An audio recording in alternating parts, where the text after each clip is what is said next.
Around the world, they've been surfing for 60 plus years. For us, it's relatively new. First time that we had all come together under this United Philippine Surfing Association. Surfing it is an Olympic event. The potential for a Filipino to get very far in surfing is there.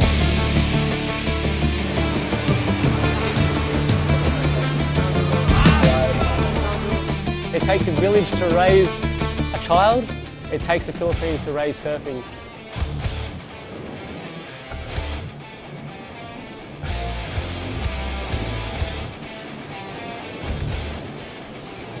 Competitive surfing is more than just a lifestyle, it's actually a job, and that's the way we need to approach it, and that's the way we did approach it. In the short term, we need to compete. We need to compete in our country, we need to compete in other countries. We need to be exposed to surfing across the Philippines, and that is exactly what we're doing.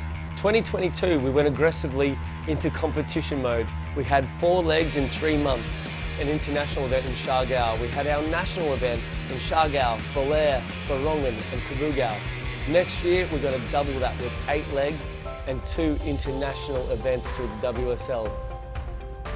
Since the announcement of surfing in the Olympics, amazing things have happened in our sport.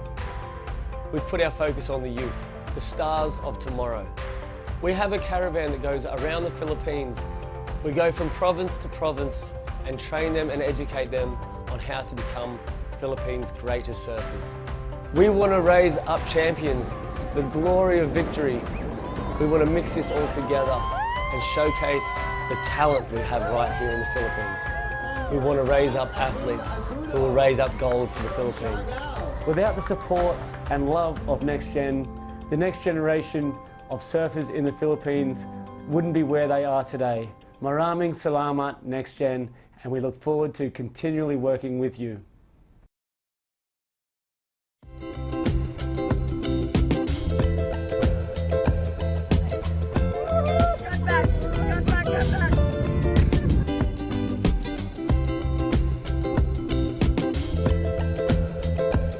Yeah, La Union, it's not just the place too, it's like also the waves, it's such beautiful.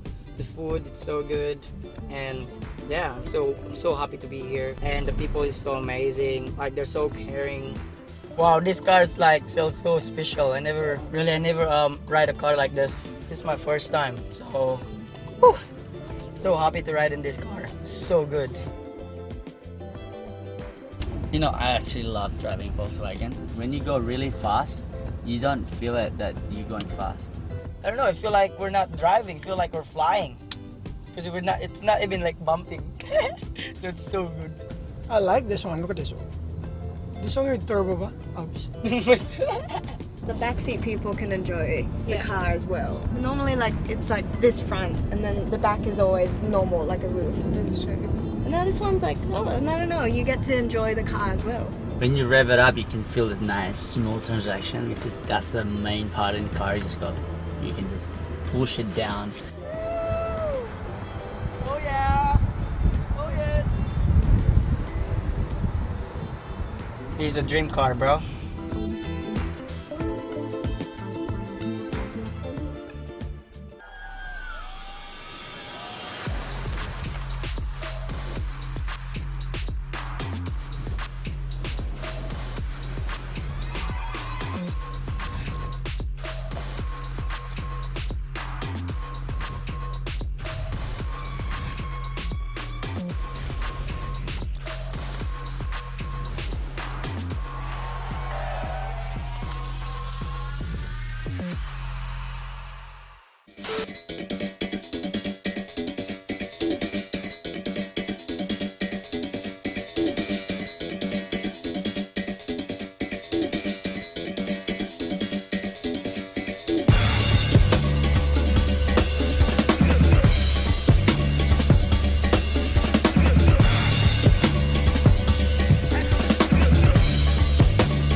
Good morning.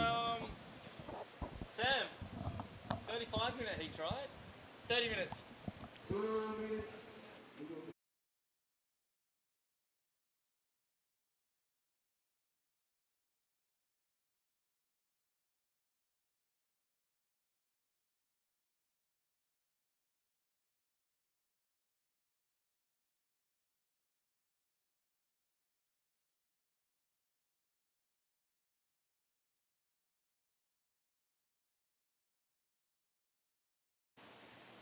Okay, good morning. Here we are at the La Union International, hopefully the first annual, and there may be many, many more. We've got some pretty solid surf here. I'm sitting here with John Carby. What's your idea of the surf there, Johnny? Well, good morning. After yesterday when we had that, we got up to about 30 knots. There we are on camera. Jared Egan and John Carby sitting here. We had about 30 knots blowing in. We woke up to some very different conditions this morning. The wind's backed off. The swell's kicked up. Still a little bit morning sick. A little bit junky out there. So challenging conditions. I was watching a few of the men and women paddle out this morning. Very sort of tricky conditions. To get out, they're going to have about a 10-minute paddle out time just because it does sort of sweep in through the current there. So... Yeah, no, it's busy. They just saw the shot behind us, and there's the drone shot. It is a little messy, but it's a lot bigger. It's super rideable. I've been watching the free surfers go berserk out there this morning. Absolutely berserk. The men and women both holding their own out there. It's not 10 to 15 foot by any means. It's more 6 foot, maybe some 8. No, not even 8 foot. Maybe some of the biggest 6 to... We'll go to 8 foot, those outside ones that sort of cleaning up everybody. They are. They're certainly going to get some caught insides. They're going to 30 minutes to allow for the paddle back out, which could be a hassle, and there could be some wash-throughs and clean-ups. So 30 minutes is what we've offered them today. Yep. And we're planning to run pretty much all day. Yes, 30-minute heats, which means... I know they want to do at least 10 heats down there. I heard a few conversations. I think we'll be doing more than 10. 10 at 30 is 5 hours. I think we've got all day. There's our pesky free surfers trying to make their way in so we can get this heat underway. Yeah, it's hard to get them out of the water. Be hard to get you out of the water, and you can hear probably behind us that siren, which is the official start of our day number 6, I believe, Jerry. Correct, day number 6, and as you mentioned yesterday, we had to stop pretty early. The wind was so incredibly strong that they were worried it was going to blow the tents and everything away. It wasn't so much the surfers. It wasn't the surfers so much. It was just the danger with the technical team and all the people watching. You know, the tents were lifting. People were frantically sandbagging things down. Today we've woken up to a completely different day. Yeah, a completely different day. It's a beautiful setup down there. Like you say, got it on screen there. In the water we have Ryoki Waida from Indonesia, Rinta Oto from Japan, Putra Hermawan from Indonesia, and JR Local Boy Escoville, winner of our longboard division. Okay, so he's a real waterman. He's a great surfer. He knows this wave probably better than anyone else. And he will be a force out here. Ryoki is Rio's brother. Obviously, he knows what he's doing. Putra has won, I believe, the Cloud9 event quite a few years ago. I'm not sure how long ago that was, maybe 6 or 7 years ago. I think we're going to go to Luke Landrigan down on the beach to discuss the conditions, Johnny.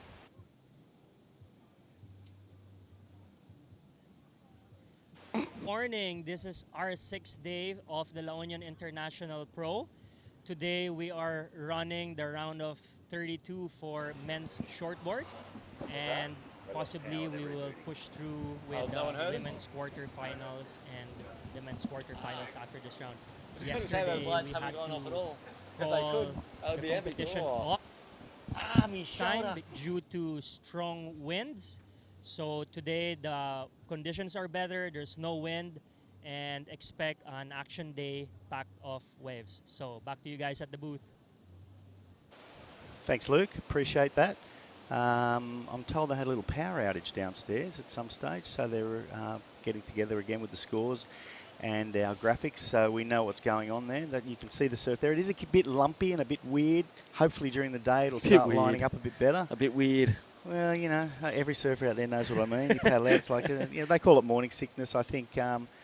And generally it cleans up a little during the day. So I'm not 100% sure about what will happen today, because it seems to be almost impossible to predict this wave. But every other day apart from yesterday, it's been fairly windless. Oh, Red looks like, could have almost got inside a little cover up there. Would have been our first barrel of the event.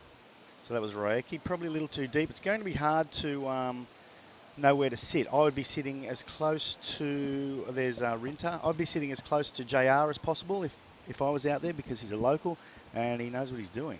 Yeah, and that's it. He surfed these conditions. He surfed every condition. As we just saw, contest director Luke Landrigan down there also knows this point probably better than most humans. Having his San Juan surf resort down on the end of the bay. Good little vantage point just to wake up and see what's happening, either on the beach in front of you or up onto the point. Yeah, I looked out this morning and I got to say it looked awful. But as you walk around the point, you can see it's lining up far, far better. The vantage over there is far better of the beach break than it is of the point break. So I was hoping I would see what I saw as I walked up the beach today. It's got some energy, doesn't it? There, yes, definitely. That was Putra, was it? On the inside, was that white? Oh, no, green. It's green. Wow.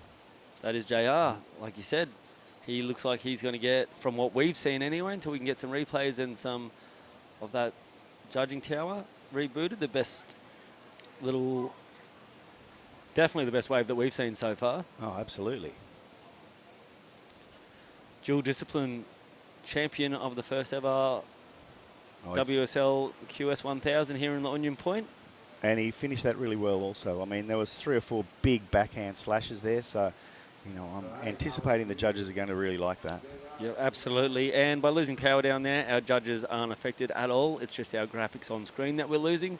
So business as usual down there for the judges. Business as usual for the surfers out. He looks like he's going to get, from what we've seen anyway, until we can get some replays and some of that judging tower rebooted, the best little... Yeah, definitely the best wave that we've seen so far. That's almost as good as anything I saw in the free surfing as well. Yeah, absolutely. It is challenging out there. This is champion of the first ever. This is local knowledge. WSL 101, QS 1000. Okay, now there's a drone shot back at where we're sitting. We're sitting with the 2 little balconies there. I don't know that you can see us. There's 2 balconies at the top and 2 at the bottom, little round doors. We're sitting right in there with a terrific vantage point. Just down to your right of that is the judging tower. Down to the left, the tents are the catering and spectators, the lifesavers, the police, and all the associated people that you need to run an event like this. So we thank them all for showing up and doing their jobs. They kind of don't get a lot of love down there, but when we walk past, we give them some love and some thanks, don't we, John? We do. We had a good conversation yesterday. They decided to close the beach for safety, and it was blowing. It was blowing 30 knots down there.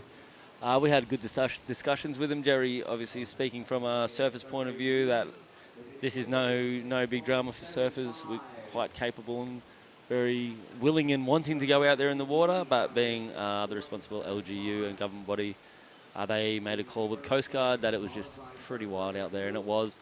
And honestly, it was just a good excuse for me to go up to Baguio and check out something else rather than forcing myself to go in the water and do something stupid. Yeah, no, I agree. It gave us the afternoon off. It sort of means a couple of long days now, and you know what it's like when you run an event. You sort of push yourself into the back half of the event. You leave yourself less space to run all the heats, but thankfully we've woken up today and it's pretty nice. When they said yesterday we're going to shut the beach, it was a bit disappointing for the foreign surfers in particular. Their worry was that the local surfers would paddle out there with them, and some of the locals are better than the foreigners, but there's a bunch of beginners that come down to this area and they're just a bit nervous that, you know, they would have to be rescuing people. So I understood their point. Yeah, they have the Manila crowd that come down to do surf lessons on the beach too. They see a bunch of people in the water. They assume the safety of the ocean, and they're the ones that are going to be in trouble and getting rescued by our surfers in the water. So correct. And I read something that in the last year, 19 people have been saved by surf instructors here. Of course. The unsung heroes of the surf is our surf instructors. Okay, there's Putra up and down. Not up and down, but up and around. There's a nice little back off the whitewater cutty, and there's another one there. Is he going to get a link up? No, he's not. But at least he started. He's out there with his first scoring wave. And again, we haven't. So JR's first wave was a 6.75, which is a really, really good start. Those of the surf is our surf instructors. Okay, there's Putra up and down. Not up and down, but up and around. There's a nice little back off the whitewater cutty, and there's another one there. Is he going to get a link up? No. There we go. Not much happening for Putra there, but he'll be happy to get on the board. Looks like at the moment sitting out there in first place as we get towards 8 minutes into this heat. JR like a boy Esquivel. Just waiting for these numbers to digest in front of us, whether he got a up and down at some point or that was his only wave. If it was a 6.75, definitely a nice opening to sort of set the scale for this day. The judges down there, we haven't seen conditions. Surf is our surf instructors like this. Okay, there's Putra up and down. Not up and down, but up and around. There's a nice little back off the whitewater cutty, and there's another one there. Is he going to get a link up? There's another replay of not, but at least he started. Okay. Yeah. Ryuki up and riding. We missed the start of that one. Where's he in relation to everybody? Not too far in. A bit of chaos, a bit of water, power outage, and everything's getting rebuilt there from yesterday. We lost a few of our signboards and stuff like that just from that wind. And the water, actually, with this bigger swell, generally we get a little bit of a stay. The judges down there, we haven't seen conditions. Higher. Surf is our surf instructor. Ryuki up and riding on his wave. We got to see that one. That was a nice turn, nice and crisp off the top. Definitely a smooth, strong surfer. So this was actually a really good looking wave. A good chance that will be somewhere around Esquivel's. There it was, dropping in a 1 point less than JR Esquivel. So the boys are starting to warm up, Jerry. It is a cool morning down here too on the beach. I like it. Yeah, it's the clouds were out. Now, actually looking out there, I don't see hardly a single cloud, so it's going to get hot. It's going to get hot. No wind. It was the one nice thing about yesterday where the wind kept things cool because it gets pretty warm here. As a matter of fact, it was so cool once they called it off, I went down back to San Juan Surf Resort and I laid down on someone's board bag to read my book and I got cold. I had to go and find a T-shirt. I mean, maybe no one would want to see me without a T-shirt on anyway, but except my lovely wife. Hello, Susan. Well, also, I feel sorry for that poor person coming back to grab their board bag and having a half-naked Jerry Deegan smeared across it. Yeah, not very attractive. A cold, half-naked Jerry Deegan laying across their board bag. That's a interesting sight for that poor board bag owner. Do you know whose it was at least, or you just... Yes, it was Tim Haynes. All right. Tim Haynes would have been all for it. An even older, crustier man than me.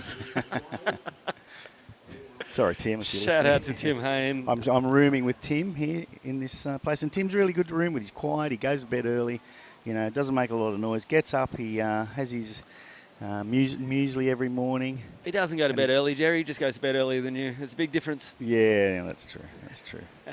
I beat him to bed last night. I was in bed at 8 o'clock last night. Congratulations. I lay there and thought, what am I going to do? I'll have to read a book, I've got to do something, otherwise I'll be up at 3 o'clock in the morning. And it doesn't get light here till well after 6 o'clock. So you can't get up at 4:30, paddle out in the dark because it's going to be dark for another 2 hours. I thought about it this morning. I was actually up at 5 o'clock and I walked down there twice. I caught up with good friends James O'Donnell, who's come in from Shargow. James and Mara were there, and Marja. James, Marja O'Donnell's at home with baby Macca. Shout out to that crew. Yeah, I was walking down here, our fearless commentary leader, Binzi, was heading back from the surf.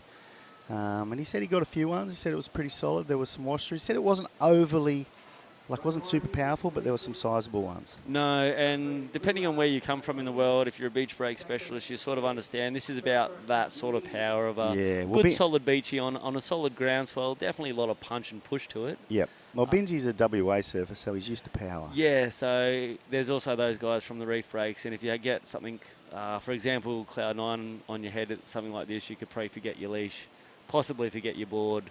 I broke many more boards than leashes at Cloud 9. And possibly forget a bit of skin also. Oh, I lost a lot of skin. A lot of skin. Breaking boards at Cloud, when you come up at Cloud 9, the first thing you do is look at your board because at one stage there, I broke at least 2 boards sort of every season. One board I had I broke it in 3 exactly even places. It's impressive. It was impressive. I've never seen anything like it. My record down there is 2 boards before the sun rose. You beat me. I made a mistake. That includes the trip home. Oh, dear. Took a board, first wave, rode home to get my second board, back to the lineup, first wave. The sun had not quite breached the horizon yet. That's no fun. So that's a costly It's morning. not easy to get boards there, and, you know, everyone knows that boards can be expensive. Let's just say I hid the second one from my wife pretty well. Oh, JR. He's negotiating that bounce pretty good. Damn, just bogging that nose. That's not a very crisp turn. He's fighting for a completion, which I don't think he got, and that's a bit of an error from JR. Yeah, it's a bit of a waste of that first manoeuvre. But there's plenty more time. Okay, we just missed that one from Rinta. So, yeah, a lot of broken boards. I remember breaking a board at Stimpy's with Ross Robinson out there one day. Ross Robinson, if it's 10 foot, Ross is out there. Ross is fearless, absolutely fearless. I like surfing with Ross sometimes, but if he drags you out on a massive day, it's like, oh, do I have to go? Okay, here's a replay of Rinto's wave. No, really nice off the white water there. That's JR up and riding. Oh, sorry, JR. That would have been the combination multiplier there. It would have been. Yeah, the first manoeuvre was fantastic. Okay, there's Rinto's wave. So there wasn't much to start with. Wasn't much to finish with. He decided to get out there before the super long paddle. Alrighty, so we're still waiting for a number to drop in for JR on his second wave. He's on a 6.75, waiting for a second score. I'm pretty sure that first move is definitely going to get him into an okay number. That combination would have been really good, but we'll see where it drops in. And Ryoki's in second place. He's got a 0.5, which I'm sure will be a throwaway. Very shortly, he's just patiently waiting. It's good that they gave him 30 minutes down there, time making the call. Head judge and tour director and contest director down there making the call to run 30-minute heats. This is why. That's exactly why. We're halfway through already, and there's not a great deal of waves ridden. Only 1 or 2 substantial scores. We have Putra down there, and Rinta, nothing much. A 0.6 and a 0.8 probably for his two. Okay, and there's Rinta. Rinta, nice Rio there. He's going to try to get round it. He's hanging on. Looks like it's going to be a bit tough. He must see something there. And there he goes, a little bit of a wall. He's hoping to get a bonus point. Okay, so he's probably wasted a fair bit of time there getting across that one in the hope that there was an inside section.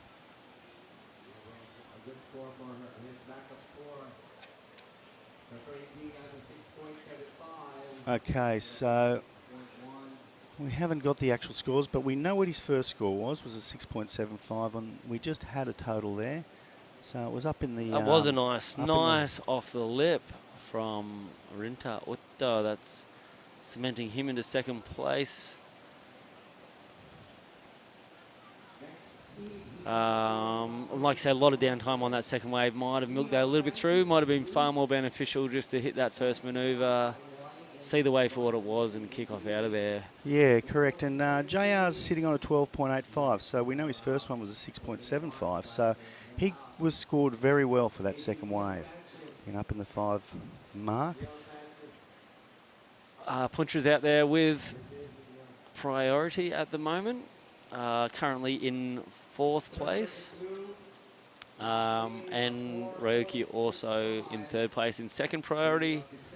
This heat is definitely far from over, and I believe wave selection, Jerry, is going to be the number 1 key for today. 100%, and you can see, obviously, because JR knows the wave, his selection so far has been better than the other surfers.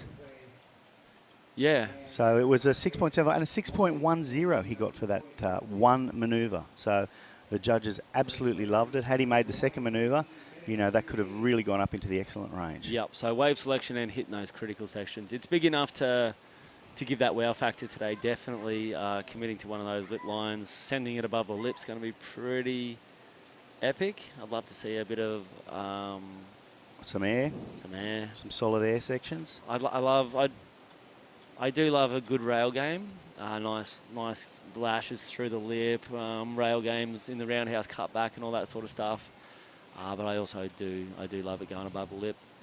Yeah, me too. I mean, look, I'm old school, and I love, you know, if you ask me what surfer I would like to watch, I'd like to watch Occy, you know. I love the way he surfs. I love the way just the power he just still has. Yeah, I got my brain goes to Sonny Garcia, Luke Egan, the guys, the old school crew that set the standard on that rail game and power surfing. Like, I'm with you. Yeah. 100%. Yeah, well, not only that, Occy is a Cronulla boy, and Luke Egan lives in Cronulla now as well. And our love goes out to Sonny and his family. Yep. Haven't heard too many updates of late. Hopefully he's doing okay. Yeah, just sit back and trust that the family and friends and support crew of Sonny is doing everything they can in the best interest of the man himself. So one of those things, if you are ever feeling glum or blue, make sure you reach out to someone, talk to somebody. Very important. Very important. Don't get this mentality that us blokes have to be tough and strong and do it on our own. Talk to your friends, talk to your family, talk to anybody. Call someone anonymously. There's a lot of hotlines out there that you can reach out to. So don't let depression, that we've all been affected by what depression can do to family, friends and loved ones. Don't take it upon your shoulders. Get out there. Anyway, on a lighter note, Rinter got a 4.65 for the last wave, so that's moved him into second place. So Roger's sitting on a total of 12.85. Rinter's sitting on a 4.9. He certainly only has 1.25 for his second wave. He needs an 8.2 to move into first. There you go. I'm impressed with that score from JR. That one manoeuvre, that was crisp and pretty critical. A 6.1, which was... Yeah, absolutely. Aroki's only had... Aroki's had a 5.75 and a 0.5. So he only needs a 0.65 to move into second place, which will get him into the next heat. Basically sitting on one wave at the moment and waiting to launch. You know that he's got the skills, you know that he's got the knowledge. Absolutely. And Pucher is literally sitting on only one wave. He hasn't even had that second little score. So 10 minutes to go. You know, it's that 20 minutes has absolutely zoomed by. Hopefully we'll see a flurry towards the end. You've got to wonder at some stage, you know, those that have the little score or the no second score, will they paddle in a little bit? Will they? I mean, Pucher's sitting out there with priority. I suppose 10 minutes not panic time, but what have we got? 2, 6, 7, 9 waves ridden in the first 20 minutes. That's the dreaded heat draw when you're that first heat in the water, when conditions have changed dramatically over the last few days. Even like you said this morning, the sun doesn't come up until basically 6 o'clock, a little bit after 6, and by the time you're paddling out, it was 10 minutes out. So all these minutes takes away from them practicing and knowing where to sit. Yeah, and it's a real advantage to the second, third and fourth heat. They can watch what happened and where the guys got the waves and hopefully use that. Oh, that was a pretty hefty drop there from Rinter. Nothing behind that one. But I like where his head's at. He is exploring that lineup. He is looking and trying to figure out how to do what he needs to do. Yeah, 5 waves already. He's ready to roll. You know, and what will happen is if he keeps doing it, eventually he'll find the wall that the others didn't get because just the great volume of waves he's taking off on. I don't know that it's great volume, but he's had 5. He's had 5 waves compared to the next highest, which is Roger and Roki that have JR and Roki, who have only had 2 waves each. Yep, and JR's capitalised on his 2, where Ryoki's had a fall on his first one, which was that first wave of the heat actually, so that was nice late critical drop, but he obviously went a little bit far on that one before. He didn't want to make that mistake again. You can sort of see how they adjust and react to particular waves in the water. There's a lot going on in your head when you're out there as a surfer. You've got yourself to consider, you've got 3 other surfers to consider, and then you've also got to consider the conditions. So a lot to this little sport that we love. Yeah, yeah. You know, just everything's just so dynamic. You can't predict almost anything. No. When you come in with a good plan, you sort of come out with what the hell happened sort of mentality in your head. Yeah, you know, learn from your mistakes, do what you need to do. Small adjustments and everything throughout the morning, throughout your heat, throughout your campaign, throughout the entire competition from breakfast through to... It's good fun. 7 minutes and 50 seconds. We got our surfers in the next heat paddling out, who is going to be Toby Espion will be out there in red, Neil Sanchez in blue, Daiki Tanaka in white and Bronson Maidi in green. Great to see 2 local boys, Japanese and an Indonesian, in that next heat. And here goes Roger. JR again. Roger, sorry, JR. Nice vertical approach. JR has a very good, smooth rhythm, and I just can't believe how well he can transition from longboard to shortboard. Yeah, I mean, it's not just transitioning. He won the longboarding, so He you know he's an expert at both. Obviously, you know he's killing it in this heat. He killed it in the longboard. What can't he do? You know, we'll get him out on the foil in the next heat. Shout out to Tom Super, the foil king of Shargow at the moment. Looks so good when he does it. Yeah, I've Looks seen. bad when I chop myself in half when I do it. I've seen a few of his posts. Just watching JR go off the lip several times in that wave. Board at 12 o'clock. What's the secret to success? Put your board at 12 o'clock and let the judges enjoy it. So I believe he got a 7.9 for that wave. I heard it from downstairs. Yep. Beach commentator Dom Kui down there giving us the update. The other great foiler that I watch a lot of his clips is Adam Bennett's up there at Lennox Head. Here goes Ryuki. Okay. Speaking guys who can go above the lip, he is one of them. I don't think he's going to do this. This will be a safety in turns. Sorry about that, Ryuki. Safety in turns as he sort of lost it on that last turn.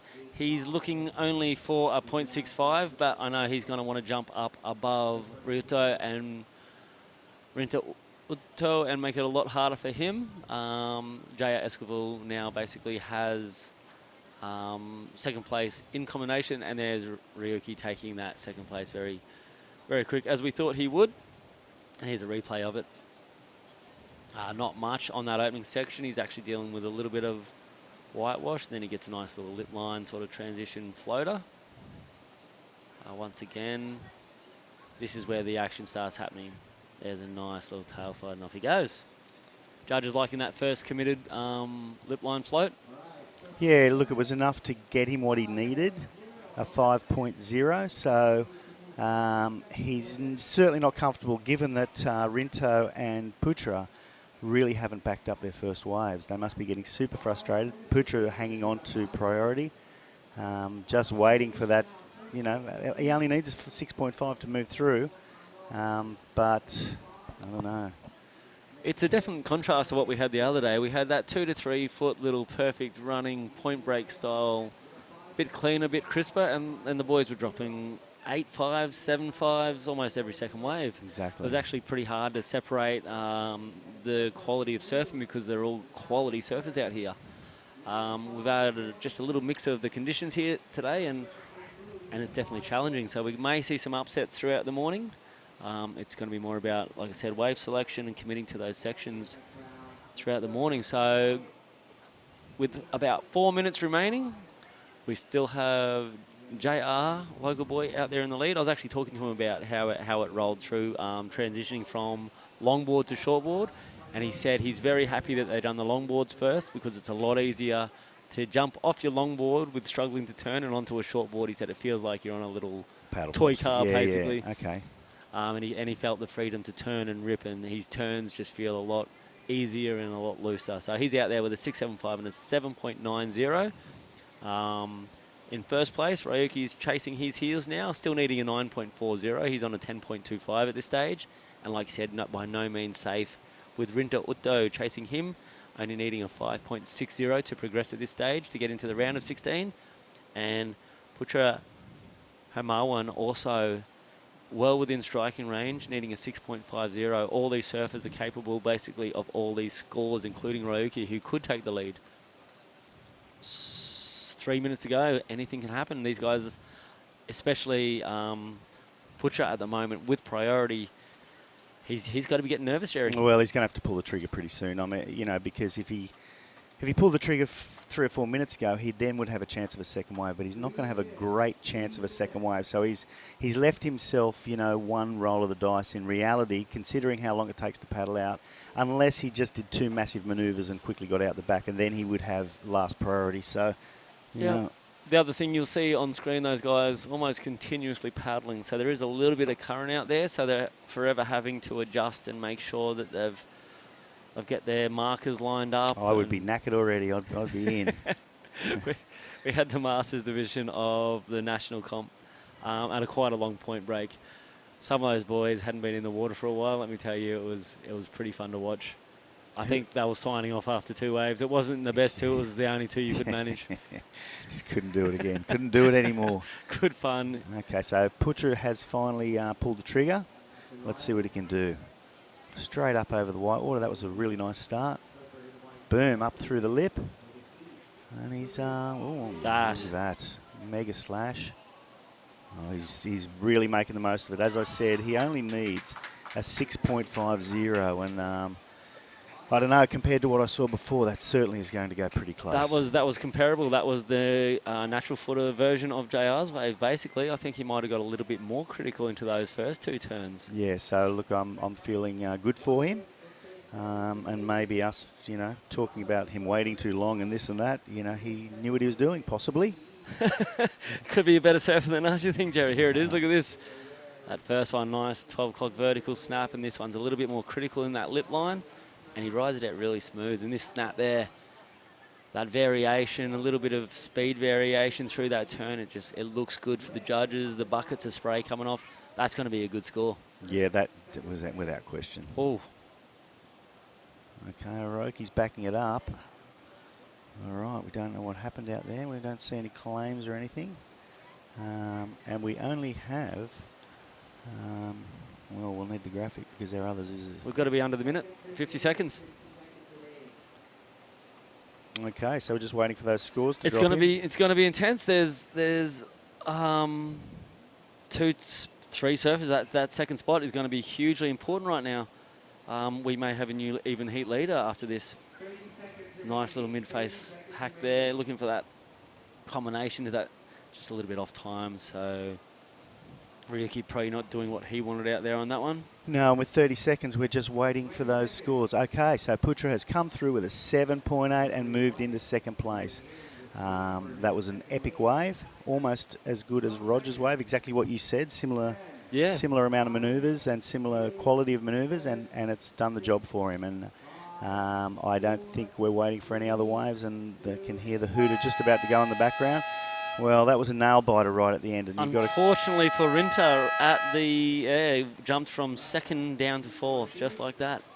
Yeah, well, that's surfing, isn't it? And it's, you know, not something he necessarily wanted, but that's the way it goes. So what we'll do is we'll head off onto a break, and we'll see you back here shortly.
Welcome back.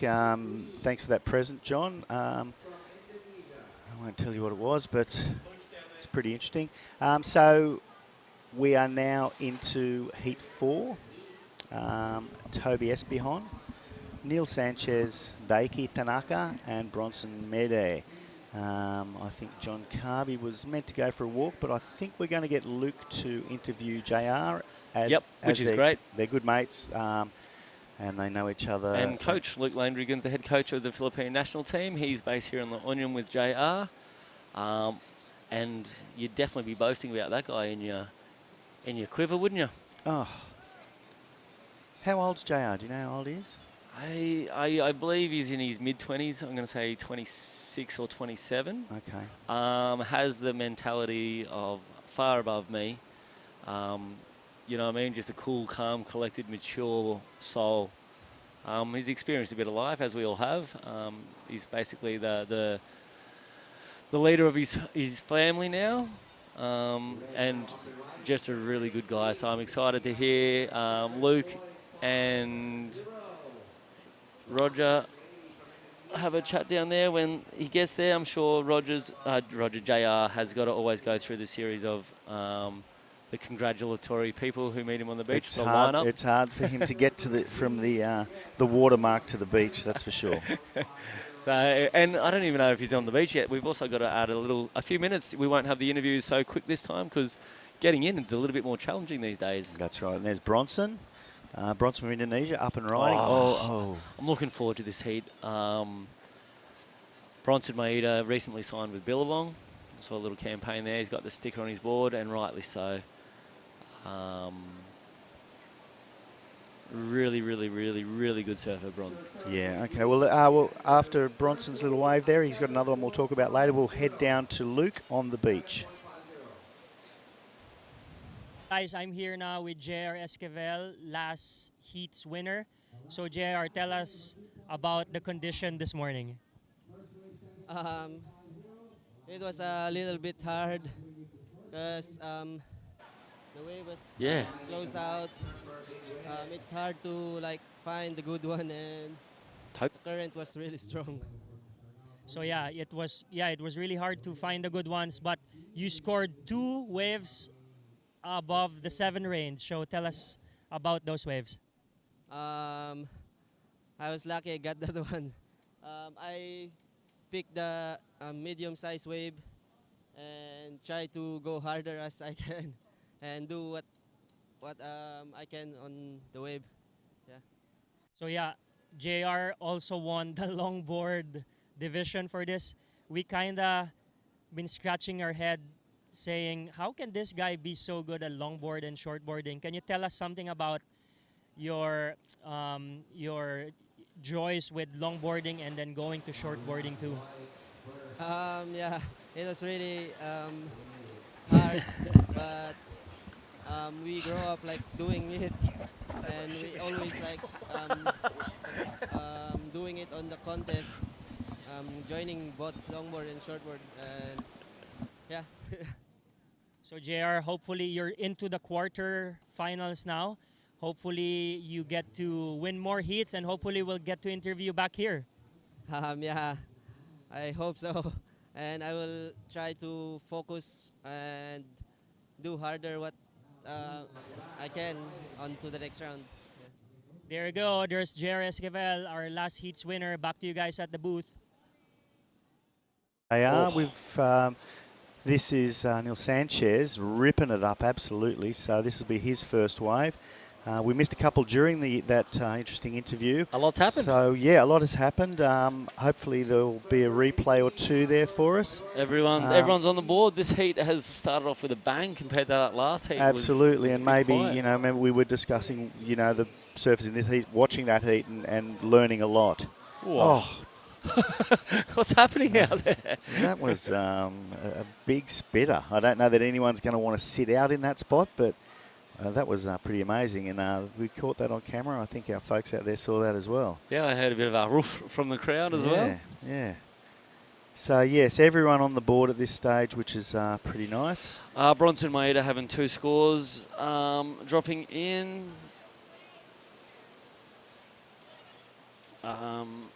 Daiki Tanaka at this stage has the best of it. Plenty of stuff going on. Like I said, busy little heat straight up. Yeah. I look, Bronson's a 7.5 and a 2.75. So with a 10.25 total, he is up in the lead. He opened with that 7.5, right? He did. We didn't actually see that one. I think it was maybe during the ad. So that's a pretty good way to open up your account after a very slow first heat. To get out there and lock in a 7.5, you'd be stoked. Here we go. Let's have a look at this 7.5 from Bronson. Doesn't look like one of the bigger waves. It seems to be that's where these guys are getting the numbers at the moment. They're definitely the ones running down. I have a feeling that was not his 7.5. Okay. So that was his 2.75. Maybe the guys will be able to get back in the archives and find the other one, but that's all right.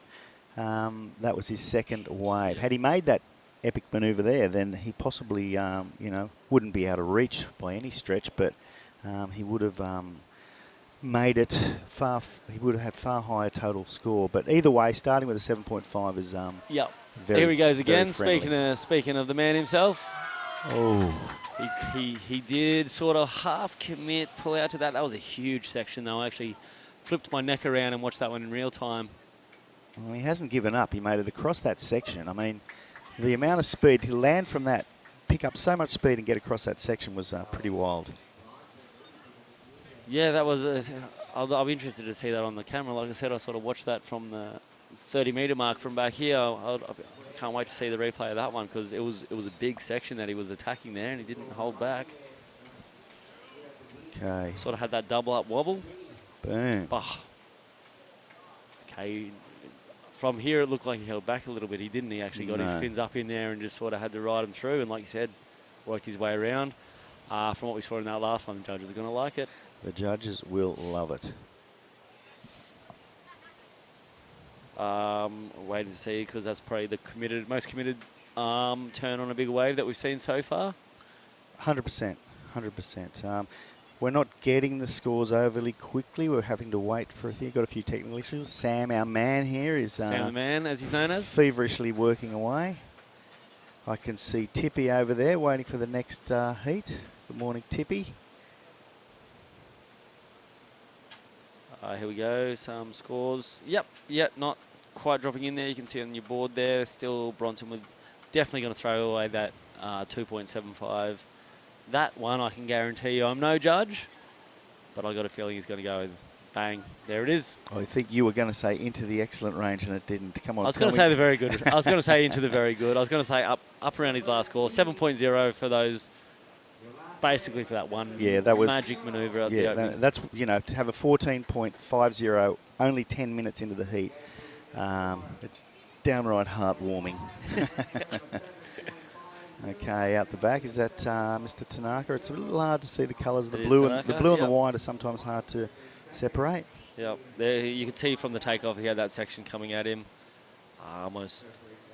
Back up his second score there. Yep, so he's going to be happy out there at the moment. That last wave of Neil Sanchez was a 4.50.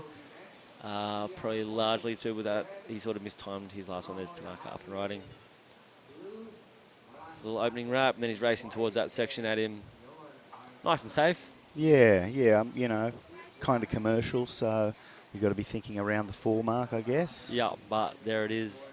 He's now on a 12.25. I'd love to see the visual on that breakdown of his scores. There it is.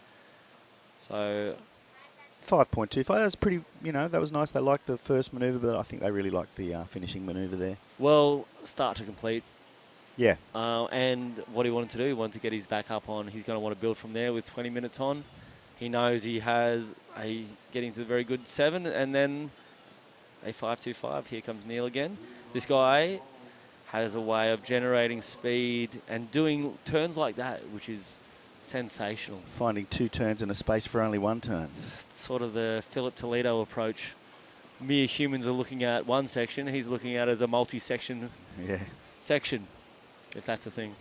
It is. It is. Thanks, Jerry. Neil's from here as well. He's from Belair. He's from Belair. The wonderful beach town of Belair. So they've got a pretty epic reef slab style wave over there. But this sort of surfing is where what you learn on the beach breaks, generally speaking, where you see more peaks than normal humans. And that guy that you saw just... Toby, young fella from Shargow. Might need a bit more wax on his board, just slipping off and losing his feet there. Probably the nerves against some of these names in this heat might be getting the best of Toby. He's from the Espion family. We've had his brother and father competing in this the last round. They've failed out at the moment, but Toby Esbon, a 17-year-old. Flying the flag for the Batiki gang. So say hello to all those guys. And his dad sitting on the beach there watching. Dodo, not Batiki? No, I think Toby is Espion. Sorry, Happy Islanders. Oh, Happy so Islanders, cruising okay. around with Filma Alipeo and the Happy Islanders crew. Oh, of course. Okay, I was thinking of... but big shout out to the Bagtik crew. They are doing amazing things. They sent 20 surfers from Shargao and paid their registration, flights, accommodation, and we caught up with, I think, Babes last night. Babes, one of the Kong's good friends and representatives down here at La Union. Yeah, to discuss the Shargo event. So pretty cool things happening. And big shout out to Bagtik for all the support that they give these surfers. It's a big advantage for these guys to have that sort of support network. 20 surfers is no mean feat, including staff and guys to help watch and support them also. So well done. I hope your support continues, because that's how we're going to get better at this. Look, you support the juniors, and I don't care what political party anyone's from. The juniors need to be supported by however they can be, and you know, they're the future of the sport. They're not only the future of the next generation of great surfers, but they're the next generation of organisers and commentators and whatever. You know, there's so many opportunities in the surfing industry that, you know, you need the juniors to continue to love it and to want to do it, to dream about it, to think about it. You know, it's all about the juniors. And we're not all going to be professional surfers, as we found out. Yes. Some of us have to organise events and get on the I accepted that very early in the piece. But this is how you find out, right? Here we go. Toby's going to want to settle down a little bit. He's on a Hayden board from Hayden Shapes there in Shargao. Shout out to Din Tukong. He was a Manila-based shaper, and I know that he left a massive hole when he moved over to Shargao and took away the... Well, Din is from Shargao. He is from Shargao, but he was in Manila, learnt the trade there. Oh, he was. I think he was working for Palo Soler, maybe, up there. Yep, and yeah, he did leave a hole. At the moment now, there's Jay Love from Electric Surfboards, Electric Century Surfboards. Shout out to him as well. I got a couple shirts off him, so... Lucky boy. Lucky boy. Shirts of gold here. Now, I remember Din, I've known him since he was quite a young kid, before he shaped, before he did anything. You know, he was a grom. I knew him and his brother, and they were good friends of ours, along with the Lim family and the guys all from Perocca. Yep. So, g'day to you guys down there. They were the first people I met in 95 when I went there. Yeah, I'm going to shout out to the Blair crew, by the way, too, the Blair Board Riders Club down there, and also Neil Sanchez's people, while we're shouting out to people, Lala and Kuya Roy Angara helping to drive the surf scene down there. Huge advocate of surfing. We've got our national tour. We might possibly, hopefully, one day see this WSL event down in the region of Belair, which would be pretty epic also. Yeah, at the point. What's it called? What's the name of the point? Bays Inn, I believe, is their beach. Yep. And then they have a little reef break, but I don't want to give away too many secrets, Jerry. Get down there to Belair. I don't know that the reef break there is a secret, is it? It's called Cemento. Cemento, yeah. Or the Cemento. Cobra.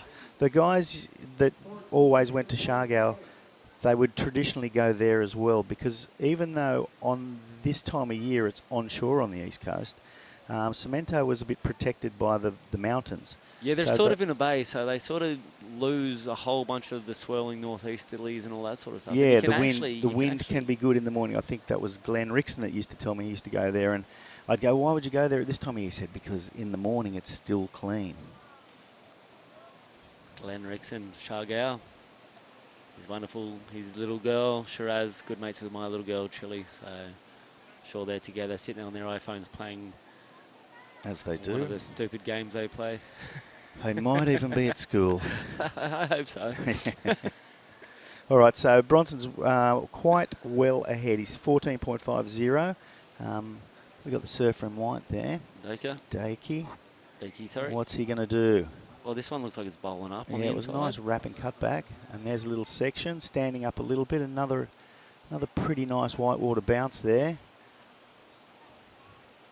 Okay, what's he going to do? Not a great deal of variety. We'll see what the judges think. His highest wave so far is a 5.2 2-5. I imagine it'll be somewhere in that vicinity. Although Handful of rebounds, varying in Yeah. commitment and here we go. It looked like it was actually going to, this bit was really going to step up for him. This part where it has a sort of a double up momentum to it, but that foam ball just sort of raced down the face behind him. Nice wrap though. Eyes on the prize.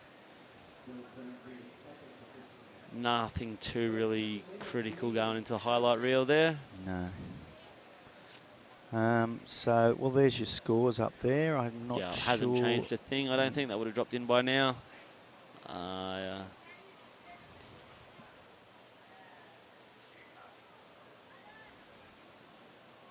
So 12, just over 12 and a half minutes remaining. Bronson is not in a commanding lead, but he's where he wants to be with priority as well. Here goes Toby again. Little cutback. There you go, off the lip. That's a bit better from Toby. Get down to the section. What's he going to do here? Yeah, he's putting his heart into it. He's putting his heart into it. He's got a good little all-round game too. He's got a not much of the air game. He's sort of what we were talking about before. He's a rail game boy. Quite a powerful young man. Smooth style that sort of takes after his dad. His younger brother Troy is actually a bit of an air kid himself. He loves sending it in the air reverse. It's a good looking wave too. Nice wrap. Like I said, same thing with. It's a nice little off the lip there. Okay, that was a 4.1 there from Toby. So certainly better than his previous waves. He's going to have to double that score to move into second place, or with plenty of time, you know, he can pick up a couple of higher scorers than that. Yep, absolutely. Exciting heat coming up next also. Everyone's favourite foreigner down there, Keon Martin, will be up there. One of the guys you just sort of, you can't help but run into the guy. You can't help but give him a high five and talk surfing with him for about 20 minutes. He'll walk 50 metres across hot sand to come and talk to you. So, you know, you've got to give that guy a lot of credit. So Keon's a really nice guy. He's here with his mate Nathan. They both live in Bali. And Nathan's my niece's friend. He's a French guy, lives in Bali. So g'day Nathan and g'day Elise. There's Toby again. We didn't. Oh, that was Toby, the replay. That was what was Neil, that? Blue Neil Sanchez. Like Neil kicking off. Neil's out there in second priority at the moment, so whatever he took, he definitely didn't do much on it, and it won't go into any of his scores. Also up in their next heat will be Monojo Yaagi and Arisha Kato and Nomen Artana from Indonesia in green. So another good-looking. We've got some pretty good surfers here. You've got to admit, Asia is producing. Oh, look, we've got the best Asian surfers here. You know, you've got a couple of CT surfers that aren't here, and the odd Challenger Series. But I mean, I think we've got really the best surfers in Asia at this event at this stage. Definitely. A couple of CT surfers, namely Rio Waida, right?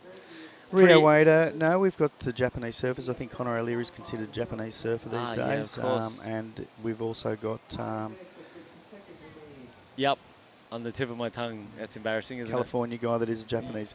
It's terrible that we can't remember that. But I'm old, you're not. So I'm oldish. I'm allowed. I'm oldish. Kanoa. Igarashi, yeah. My bad, sorry, Kanoa. Yeah, doing great things for Asian surfing, pushing the limits. And for this Southeast Asian region, Rio Waida, it's huge. Doors, windows, ceilings opening up and just exposing us with it in the Olympics now. We've got government support. We're getting local support from local industry. No, things are happening in Southeast Asia. Absolutely. A couple of birthday shout-outs. Ong Montenegro there from Siargao. Yeah, hello, everyone's favourite Ong. So we've been, he's been chatting to me. And he's demanded a birthday shout-out, so I would have given it to you whether it was your birthday or not. On, good on you. I hope you're watching. And Fitzy, it's Fitzy's birthday today too. Fitzy, take it easy, Fitzy. Take it easy. Fitzy's off to work in New Guinea pretty soon, so I hope he's out there getting a few waves before he has to head off to work. Had an absolute cracker of a session. Me, Fitzy, and Mara Lopez, actually, three of us in the water for about 2 hours. 6 foot, cloud 9. Mara sent me the pictures and I saw them last night. Yeah, it looked amazing. A wet season surf that you very rarely get at Cloud9. It's that day where the stars aligned. Mara is a bit of a star, actually. Hello, Mara. We know you are listening. Or surfing. Well, yeah. Well, she's with James and Mara and Marja. They came and stole my board this morning, so I'm pretty sure they're surfing right now. Well, you've had your shout out. You're not getting another one. No. So just over 8 minutes remaining. Not much has happened in the last couple of minutes. We've got Dakey in second place. He needs a 7.50 to move into first. And Neil needs a 7.75 to move into second. Toby needs an 8.10. Now I know you guys can read that from where you're sitting as it's on the screen, but you know, it's all doable. I think Toby needs a couple of building waves, a couple of building scores. I would like to see Toby getting busy out there, hunting around under priority just to maybe calm the nerves a little bit and get that better score on the board just so he can feel a bit better. There's another one of those reel and right-hand barrels. Toby's sitting a little bit wide and inside, so like I said, I'd like to see him find something on the inside under priority, do a bit of work now just to soothe himself and get back in the conversation, because an 8.10, big ask, possible.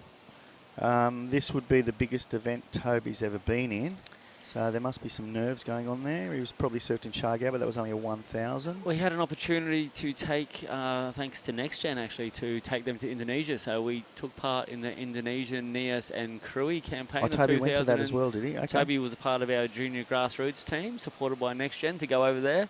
Wasn't in the main field, but was in the junior category. So I said he's a young man, but he's had an opportunity so far, and it all sort of builds together to sort of shape his surfing career. And so a great start and a great boost. A big shout out to NextGen Philippines, who I was talking the other day with them, and they got their start really.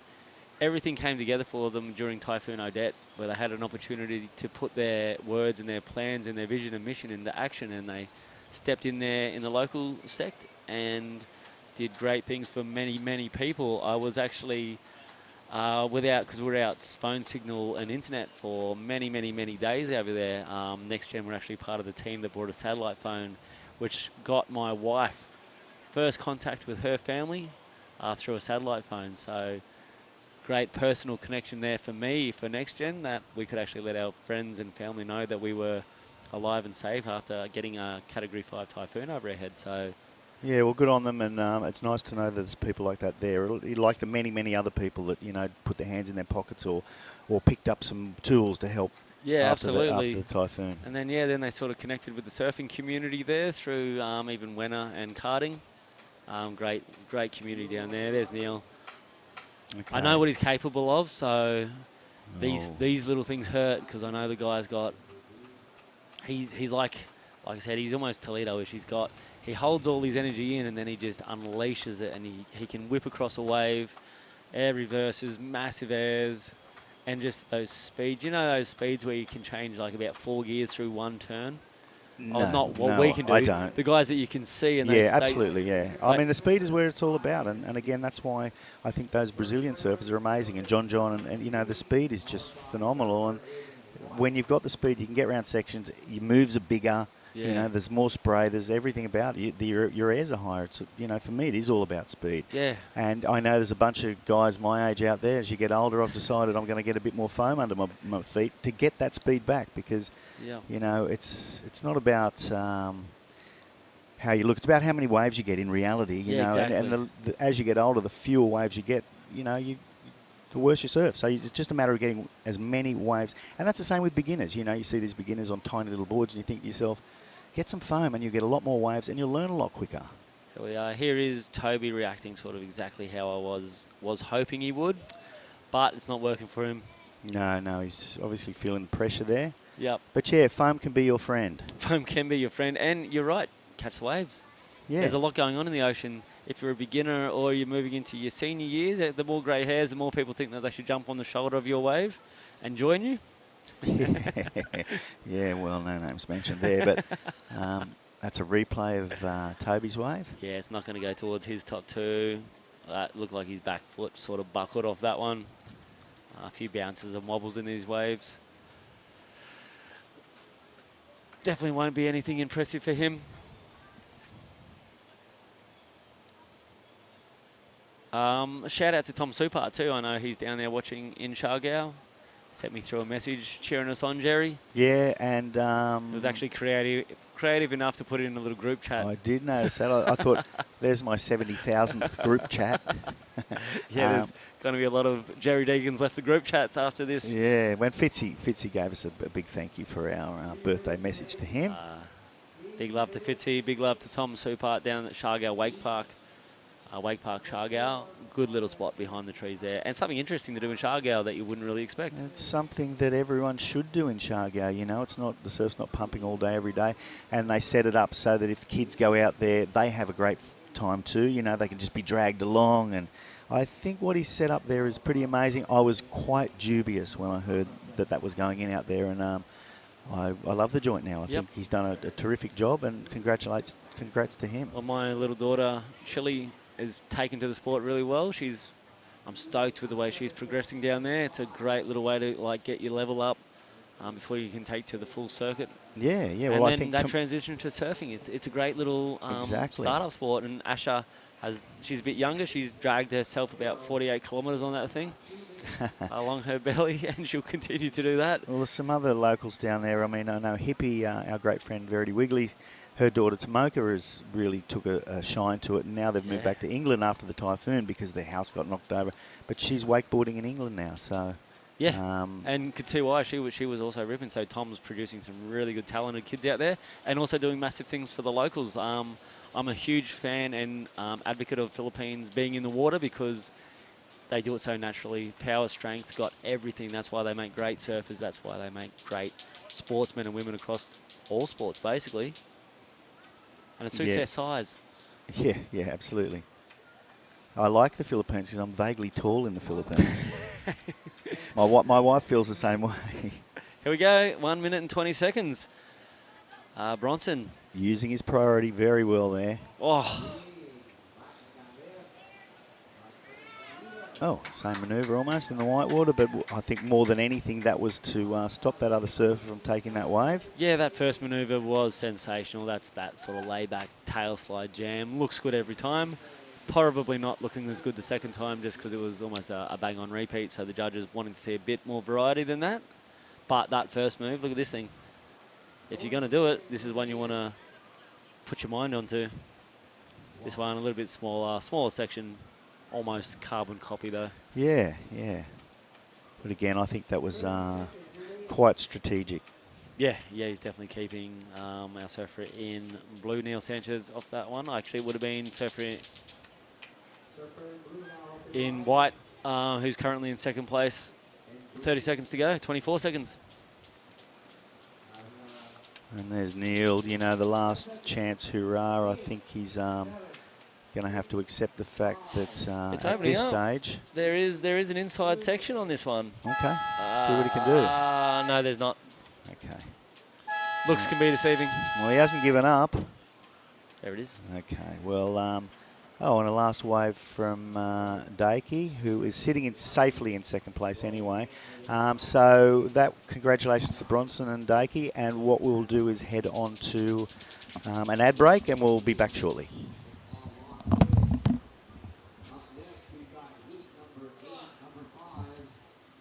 Competitive surfing is more than just a lifestyle, it's actually a job, and that's the way we need to approach it, and that's the way we did approach it. Since the announcement of surfing in the Olympics, amazing things have happened in our sport. 2022, we went aggressively into competition mode. We had 4 legs in 3 months, an international event in Shargau. We had our national event in Shargau, Falair, Larongan and Kabugao. We've put our focus on the youth. We have a caravan that goes around the Philippines. We go from province to province and train them and educate them on how to become Philippines' greatest surfers. We want to raise up athletes who will raise up gold for the Philippines. Without the support and love of NextGen, the next generation of surfers in the Philippines wouldn't be where they are today. Maraming salamat, NextGen, and we look forward to continually working with you.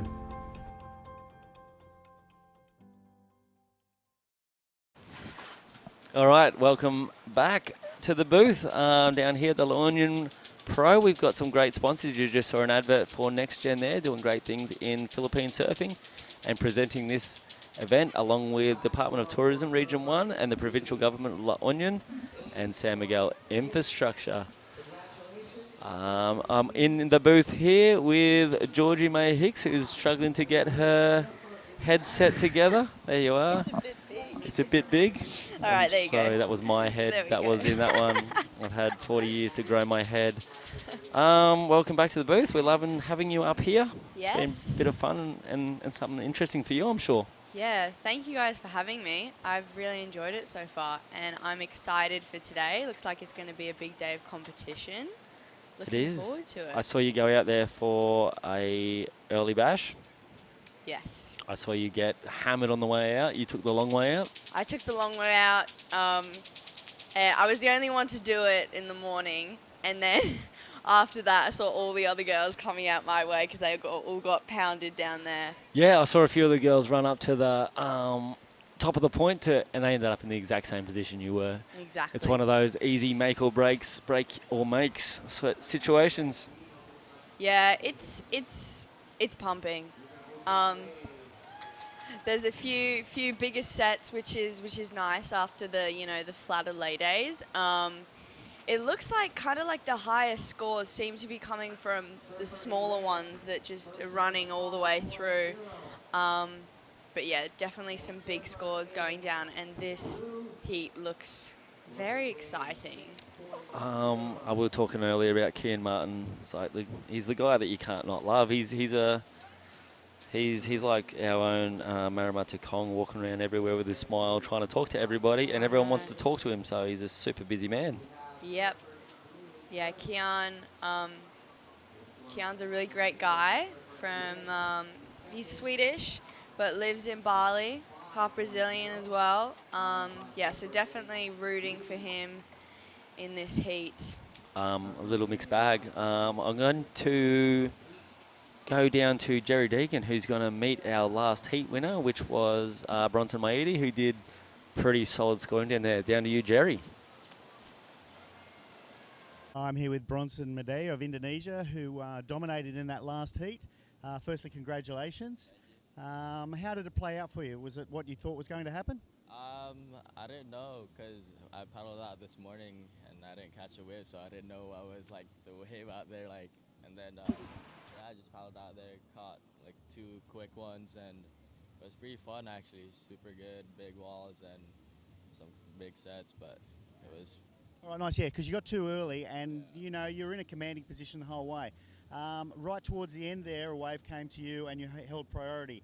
I knew it was a wave you didn't really want. You took it just to keep everyone else away? Exactly, yeah. I just tried to keep a white away because I didn't want him to go to first, and actually made me better my score, so it's pretty sick. Yeah, no, it planned out very well for you.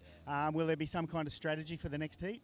No, I just like what I did before, catch 2 quick ones and wait for a good one after. Yeah, right. Well, congratulations. It was a fantastic heat. And would you like to say something to your friends and family in any language you like? I'll say it in English. I want to say hi to my mom, probably my dad watching, all my friends, and yeah, stoked to make it through and can't wait for the next round. All right, Bronson, congratulations, and we'll see you here again. Cheers. Back to you guys in the commentary box. Thank you, Jerry Deegan, and Bronson holding that Billabong sticker pretty proudly in his nose. Pretty big deal. Getting a Billabong contract. Yep, but you can see why the dude has been sending it. His Instagrams and social medias like regularly blow up with some pretty death-defying airs. Oh yeah. He's a fly boy, lightweight. He's a freak. Yep, Sparrow Bones, I think. Like Hollow gets him a lot higher. There's Kian sending it into a section. So he's opened with a 5. This will be his second wave. It's been interesting to see how the judges are rewarding that big critical manoeuvre, especially today, because it is quite critical and heavy, those sections, right? Yeah, it definitely is. There's a lot of water moving out there, and yeah, the judges will be rewarding some, hitting the lip and going for it. I'll be interested to see where that one big hit goes in terms of scoring. But yeah, just getting the ball rolling, getting the 2 scores, really good strategy from Kian. Absolutely. Before we get too far, I do have to shout out to a very good friend over there in Shargale also, Joel Saavedra. Great man. Send me a message through, but he's always on the mind. Great legend of Shargale, of Katangnan. One of the nicest guys you'll ever meet. So, hey, Jolan, thanks for watching, and can't wait to get back in Shargale and hang out again and go for some Katangnan barbecue or something. And also, I mentioned Taz Hoffman, who's actually starting up a museum here, the first museum of surfing and how surfing's developed here in the Philippines, which is pretty cool. History is a part of our sport moving forward. The museum is going to be in Bagasbas Beach Diet, and it's coming soon. So if you get on your social media, search out Taz Hoffman, and you have something that you want to contribute to Philippine surfing, shout out, reach out to him. Pretty cool initiative, putting together history, which is happening right now at the first ever WSL International in Le Onion, and you're a part of it, Georgie Hicks. Yeah, Georgie May. Many more to come. Many more to come, I think so. It's been a pretty good event so far, and they're going to have to, I think, come up with some pretty good reasons not to make it happen again. I think this is definitely an event where you'll see, you know, the semi-finalists, the finalists are the ones who are the most well-rounded surfers. You've had to compete in, you know, small glassy days, big onshore, a bit bigger today, all different types of conditions. So I think this event will really be pushing to see who is the best well-rounded surfer, and that's ultimately what you want to see. So yeah, great event, and hopefully be back here very soon in La Union. I think you will be. It is sometimes a challenge to send yourself out in those conditions, though, isn't it? So you a free surf on the beach, you've got an opportunity to surf glassy offshore, pumping conditions, and then the wind goes onshore. How important is it to get out there and actually have a go? It's very important to get yourself in all different types of conditions, because you never know what you're going to be in for in a heat, and you kind of want to go into a heat feeling confident and comfortable, like you've been in that position before. So yeah. Yeah, generally speaking, the QS surfing that we get to, especially around Asia, is incredibly high standard. Yeah. A lot of the QS events there in Australia and around other sections of the world, you're nowhere near this quality. Like this is if we got here, we got Nias, we got Krui, Taiwan. These are amazing locations around the world. This is Challenger Series level stuff that you guys get to surf in. So you got to make sure you're committed, because you do get those onshore days though. Sometimes they show up. They do. And yesterday was a bad example for you. Yesterday was an example of that. Where you paddle out, you're getting sea spray in the eye, and it's just, you just hope and pray that everything works your way. Okay, out there at the moment in our first place with a 6.50 and a 5.0, so a 6.5 was where that second wave landed Kian, that committed section. Wow. Room to move for the judges, but he also, he smacked it, and he gave it everything. Out there in second place is Monojo Yahagi. He's got one wave, a 6.0, so he also opened up pretty well, pretty strong. Here comes our surfer in white, Arashi, about to take off. Let's see what he's got. A nice opening wrap. Looking to get a bit more vertical as it bowls out, and that thing sort of just shut down on him. It's always a trick. Do you want to go around and hit it, or do you want to commit to it? He was hoping that thing would line up for him. I don't think that will be much. A 2.05. Good thing about those smaller scores, the judges have no trouble locking them in. Ooh, Kian. Ooh, little tube there for Kian. Ambitious. Yes, but that's what he loves. He loves and 90% of the time he'll be making it out. I see it a lot all the time at Canggu, at Sandbar, the local break. But yeah, with 19 minutes and 50 seconds to go, Kian's looking pretty good with his two good scores locked in. But, you know, anyone's game. If you can find something out there that's got a long wall in front of you, you know, you can spin the heat in seconds. Absolutely, and it does look like it has settled down a lot already out there throughout this morning. Definitely. We had the morning sickness. That first heat was in shambles, basically. It was hard to figure out. JR got the best of it with a 6.75 and a 7.9. It seems like things have settled down now. These waves are making a lot more sense. Here's that section I was talking about. He just possibly should have committed to that thing. Yeah. Surf the section. And here's this. I love this. I love this. It's never going to happen. But you're right. If it's going to happen, it's going to be him. It is. He's got to find a doggy door where there is no doggy doors. And here's our surfer in green. Kicking off early. Yeah, the conditions definitely looking a lot more manageable than earlier this morning, which is good. And I predict it's just going to keep getting better and just a bit easier to surf throughout the day. Here we go, green up and riding. Talk us through it. Just a nice hit in the pocket there. This one might go all the way. He's got such a great backhand, local boy from Bali. Just S-ing his way through, waiting for this thing to stand up and hoping for a finish. This might give it to him, or maybe not, but a few good, solid hits there.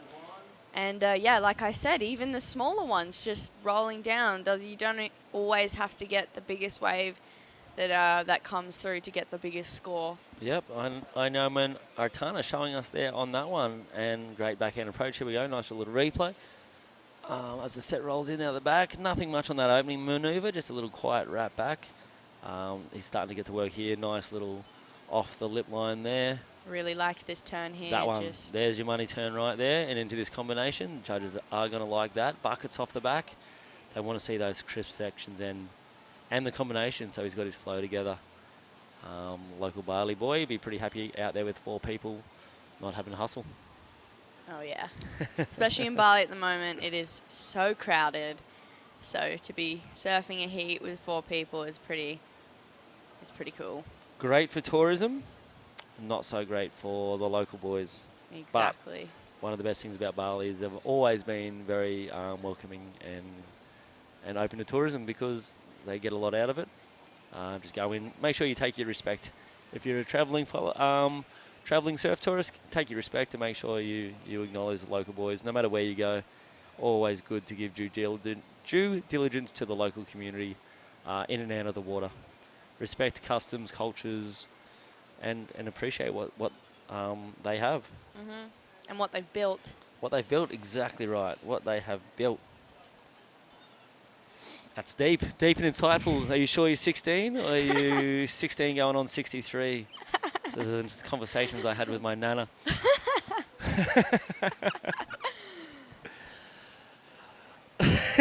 You're heading back today, I hear too.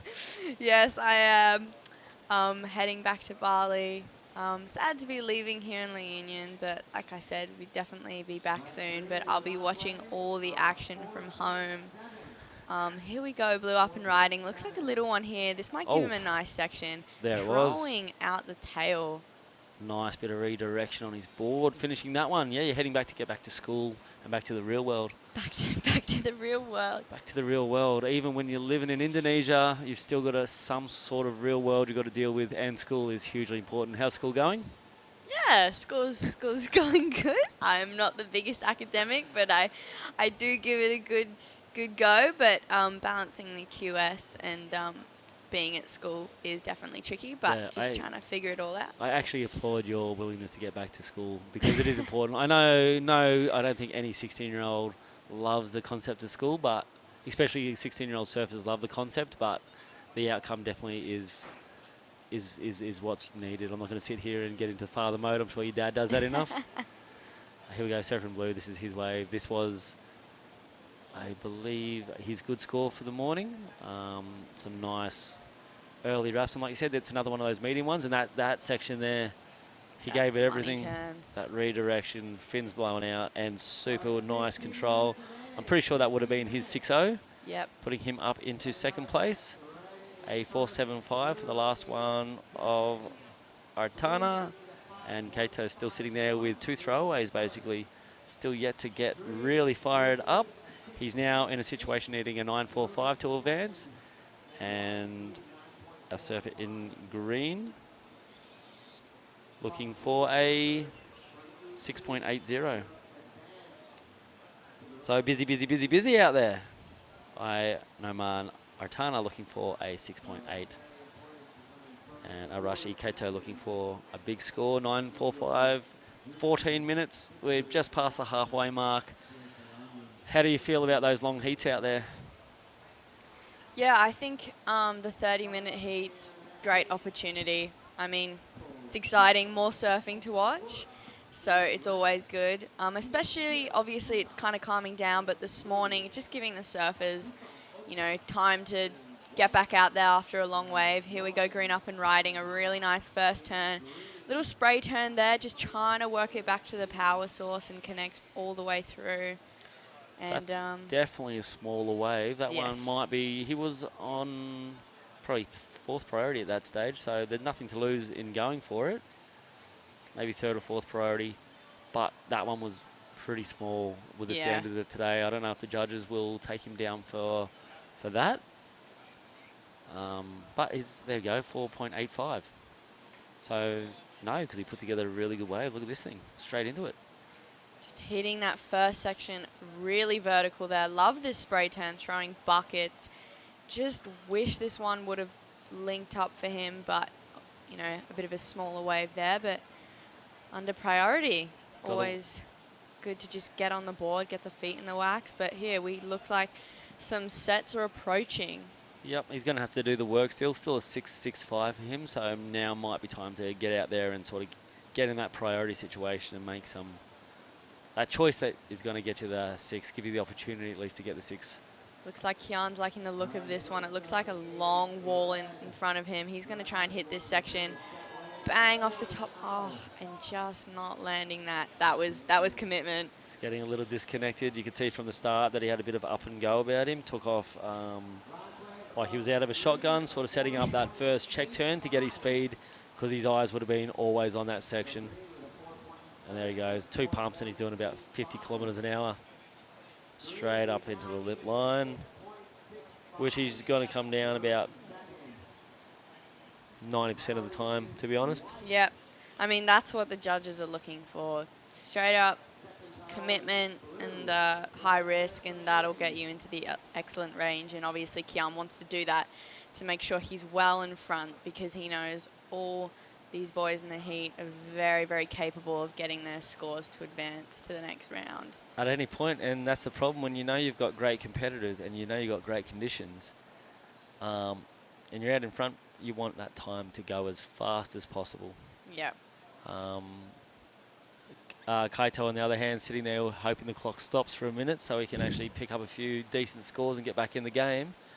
It's sort of fundamental games that go on out in your own head there. The conversations, and you've got to tell yourself to settle down and just do your job, right? Yeah, I mean, you're not only competing against the 3 other people in your heat, you're competing against yourself. And you're battling it out with yourself, you know, which wave do I go on, or if you're getting a bit too overwhelmed. And you're battling it out with Mother Nature as well. So surfing. Definitely one of the hardest sports in the world, in my opinion, because you do not have much in your control. You don't, and it's the guys and girls and women around the world who seem to somehow get more control than others is the ones who you see dominating the field. People like Gabriel Medina, who's got this competitive IQ of Mensa student.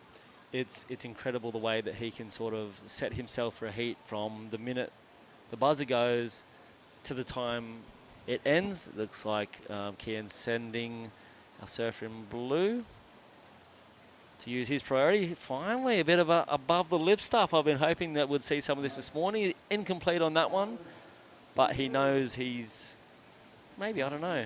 He's on equal first at the moment. They're both sitting on an 11.5, which is always interesting, seeing a draw. You obviously know the difference. What separates the two? Yep. So you go down to the wave scores. Who's got the highest wave score automatically gets the automatic lead. automatically, would you believe? And then if there's a draw on that one, you go to the second scores. Very hard to get a genuine tie in surfing. Actually, you never get a genuine tie in surfing. You just keep going through the waves. It's pretty cool. Surfing green. Yeah, it looks like it was just that one hit there. Obviously wanting the wave to just keep peeling for him, but it doesn't, so he'll get back out there. Looks like Kian, with 9 minutes to go in priority, he'll be definitely looking to just separate himself from the rest and really put a stamp on this heat. Maybe even go into the excellent range. I'm sure he wants it. You know he wants it. I know. I know, yeah. You do know. You know him well. And like I said, he's one of those guys down on the beach that everyone knows well because he's everywhere. I don't think he owns a shirt either. Kian, I mean, he got through the first heat, not even riding his own board. That was a good story, actually. So that is a good point of interest. So he borrowed Katut's board, I believe. Yeah. One of his fellow Indo mates hooked him up with a board. He was super stoked with the board, but his board showed up, I think, yesterday or the day before. Yep, and with Bronson's Billabong board shorts, so just finding everyone with all his sponsors, making it work. The only thing he hasn't found is a shirt. I don't think I've seen him wearing a shirt once. I hope he never gets a serious clothing brand sponsor that says you need a shirt because I don't think he's going to put it on. Here he goes. It looks like he's going to spend that priority. Kian up and riding on his forehand, just cutting it back into the power source. Ooh, just sticking on there. A little bit of flavour. A really nice attack. And just at the end there, ooh. Okay, so surfer in red, Kian, still definitely far from safe at this point. Currently sharing the lead, or in first place with literally on his heels, standing on his heels, our surfer in blue. Sorry, got a bit of a technical issue as I get my phone open again. A replay from Kian. You talk us through it. He's eyeing up this section. He wants to hit it as hard as he can. He knows what the judges are looking for. And he lands it and then just loses his footing at the end there. But, yeah, he's not sitting there comfortable. I know he'll, especially now in fourth priority with 7 minutes to go, he'll just be wanting to look for something because, like I said, any of the boys, it's anyone's game really at the moment. Here we go. Looks like White up and riding. That's it. Manojo sitting on his heels. Looking for a 9.25, I think, or just for two good scores. This will be a smaller one. He's just S-ing his way through it, looking for a section to hit. Yep, chasing a 9.45, but he's looking to drop 9.45. away. He just needs to improve. That's all he's wanting to do at this stage with 6 minutes. Gives him plenty of time to get back out there. And then there's... No, man, he's swinging on everything. Unfortunate for Green because it just looks like it's either closing out or just going... or just not having much of a wall.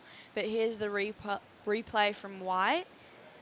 You can see just wanting a section to hit. Few nice turns there. I do not think he'll get the 9.45 for that. But... Some insight. You're right. That's just what I think. I know, we're not judges. We're not judges. We're not judges. But definitely... will be getting a score on the board. He'll be looking for either 2 solid scores to get him back in the game or for that 8.25 now. So it looks like that last wave has improved his situation with 5 minutes and 40 seconds on the clock. A 3.25, not anything major and still a massive ask on an 8.25, but I believe we have excellent potential out there. And here comes Surfer in blue, Manojo.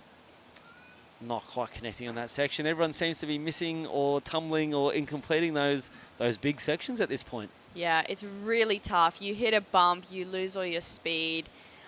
You think you've landed it and you just get thrown off. It's really tough out there. And when you take off, you've got to be right under the lip as well. But all these boys are just wanting that huge section. You can see what he was trying to do there, but it just looked like the section just kind of didn't offer that ball. He was going to lean into that turn. He was going to blow the fins and lay it back and sort of ride it over the foam ball. It just, that little bump, that little wobble, that little loss of speed seconds before it changes the game. Surf is still adjusting to it, and adjusting well. This has actually been a bit of a low-scoring affair, surprising to some of the names in there. Bronson Maedi coming in that last heat with a 16.10. Currently, our leader is 11.5, which is Kian. Monojo Yahaji in second place with also 11.50. Ainomen Artana in third place with a 9.55, still needing a 6.65. And Arashi Keto in fourth place. He needs an 8.25. He's currently in fourth place, so 4 minutes remaining. It's starting to get to the pointy end. It's fun here where we can sort of look back towards the beach and, I know. And you can get an idea of what's on the horizon, where the boys are sitting. Ainomen is sitting actually really deep, deeper than most of the guys have this morning.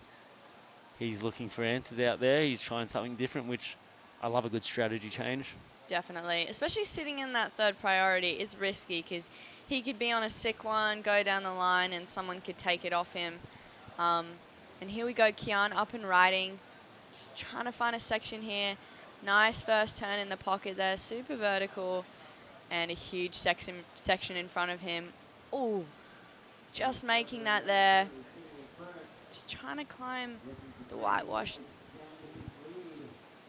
Yeah. Do you think that will body language? I think tells enough. Yeah. He sort of bunted those two turns. First turn was nice and crisp and looked like it was actually setting up to be one of his better ones, and then sort of unravelled as he went down the line. That little foot slip didn't look like he readjusted from that very well at all.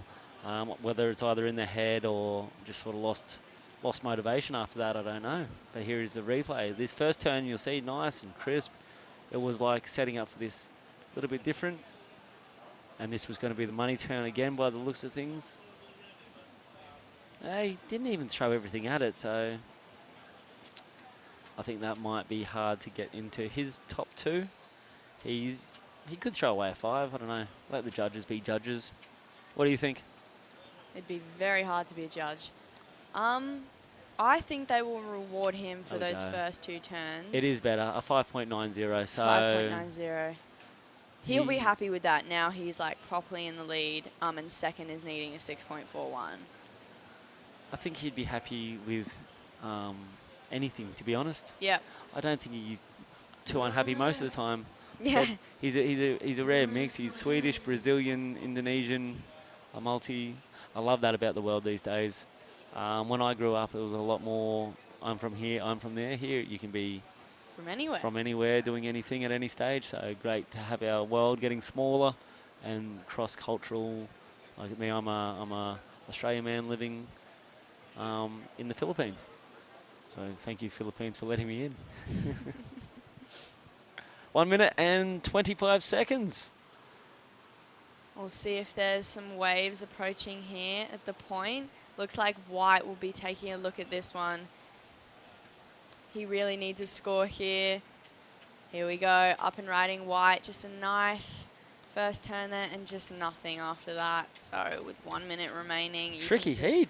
Tell by the body language, he's not very impressed by that one. Here we go, Green up and riding. So Neumann actually moved from his position right on the inside. He sort of readjusted again because he wasn't seeing anything down there. Painful sometimes, isn't it? You know what these guys need, and Mother Nature's just not playing the game. 40 seconds. Oh, would have gone down pretty heavy on his board there. Nice to see the boys taking it to the air, though. Exactly, and we did talk about that this morning. We love the rail game, but that progression and next moves, the air reverses, it's generally what we're going to see.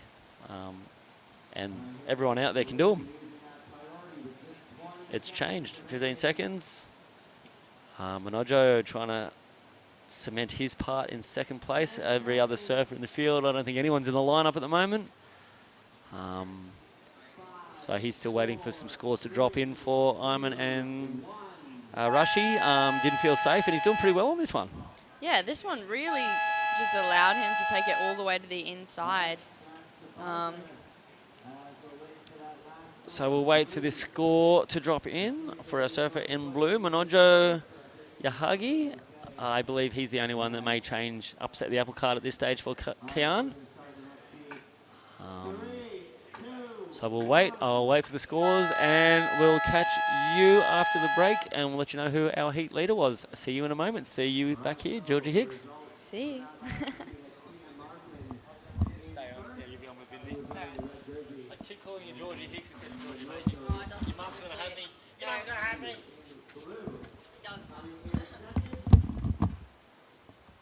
Competitive surfing is more than just a lifestyle, it's actually a job, and that's the way we need to approach it, and that's the way we did approach it.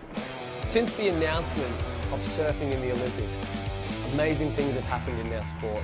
2022, we went aggressively into competition mode. We had 4 legs in 3 months, an international event in Siargao. We had our national event in Siargao, Belair, Borongan and Kabugao. We've put our focus on the youth. We have a caravan that goes around the Philippines. We go from province to province and train them and educate them on how to become Philippines' greatest surfers. We want to raise up athletes who will raise up gold for the Philippines. Without the support and love of NextGen, the next generation of surfers in the Philippines wouldn't be where they are today. Maraming salamat, NextGen, and we look forward to continually working with you.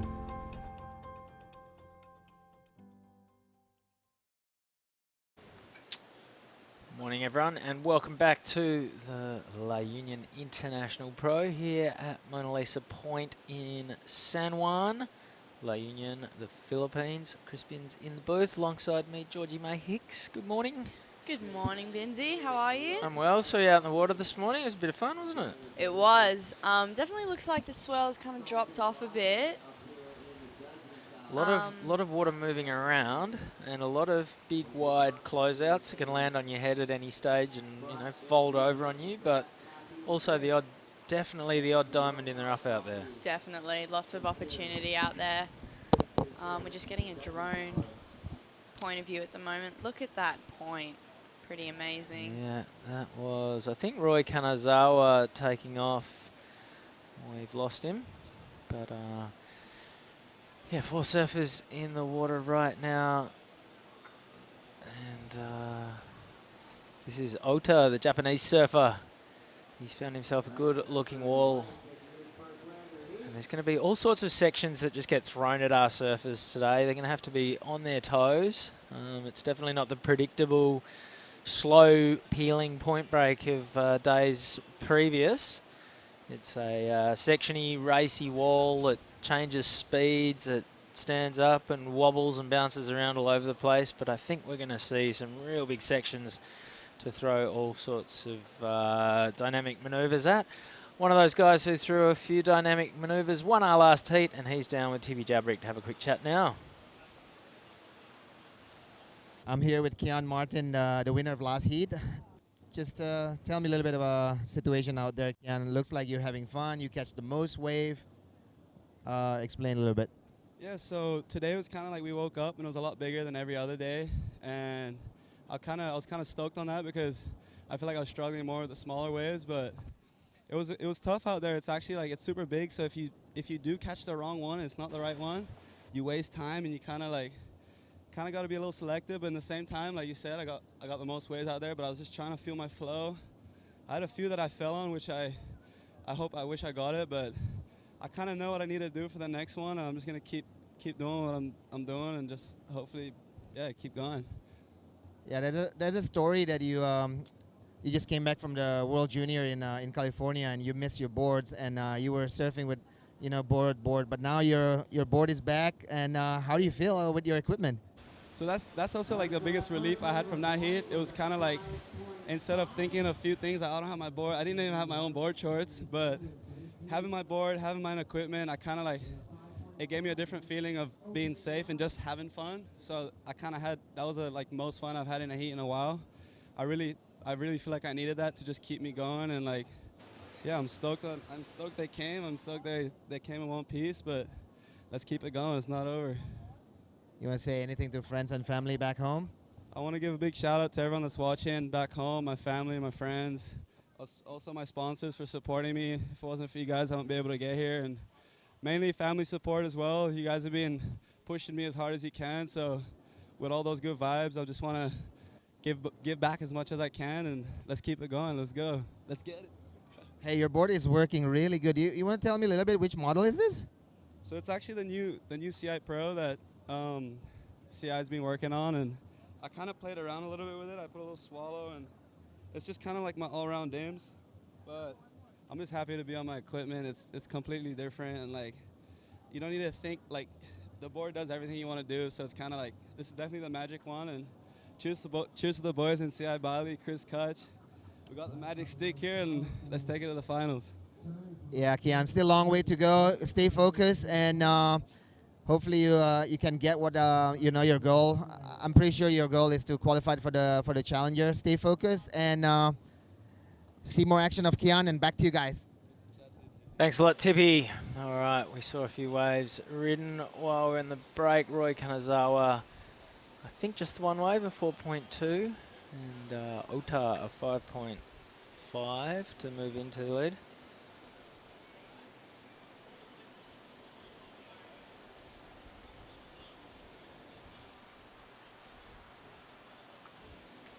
Yeah, with just 23:45 on the clock, looks like there's some waves approaching. There's just so many waves coming through the lineup.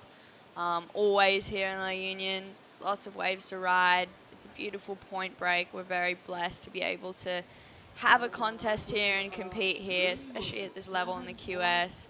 Looks like white, just not liking the look of this one. Obviously, when you're out there, you're looking for the ones with wall. You're looking for sections to hit. And looks like we have green in first place. White, liking the look of this one, even though it's a bit smaller, does have a wall, but just kicking out there.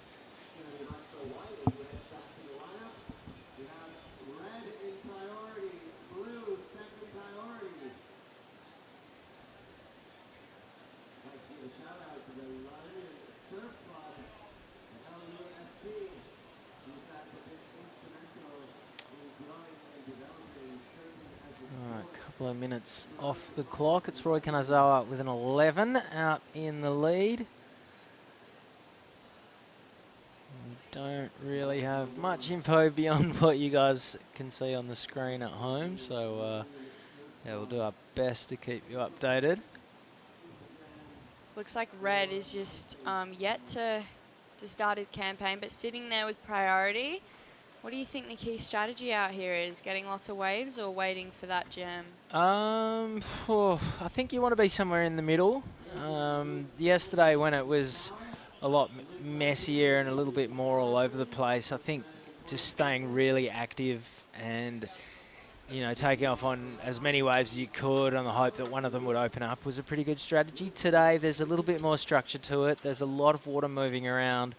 You're going to expend a lot of energy if you go chasing too many waves, because you could think you're in the perfect position and then a big cleanup will come and land on your head, knock you out of position once again. So I'd be using my priority wisely, but I wouldn't be being too precious about it. So, definitely sit where you think the takeoff spot is, but know that there's still going to be waves popping up all over the place, and yeah, priority's maybe not as valuable as it can be sometimes today.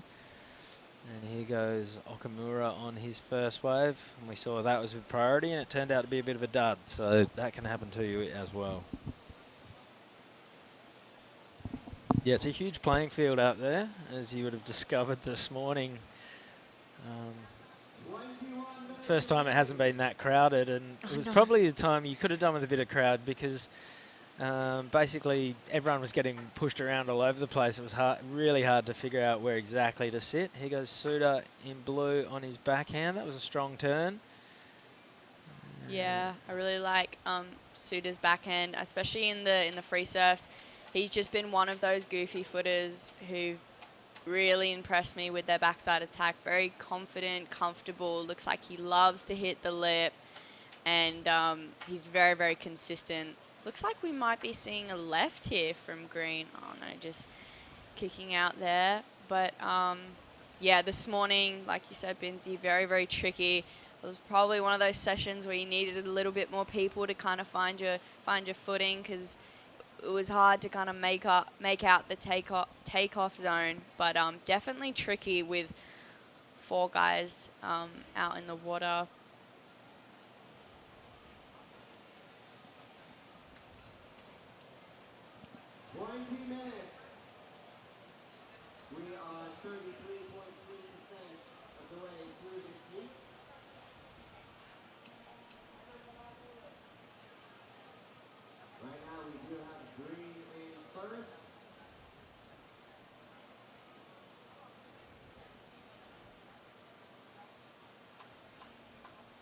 Okay, so with 19 minutes, 30 seconds to go, looks like we have green in first with a 7.75 and a 3.25. Oh, looks like we may have had a change there.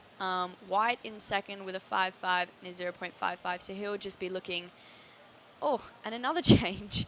Now he is looking for a 0.60 to advance to the next round. So blue in second, looking for a 5.96.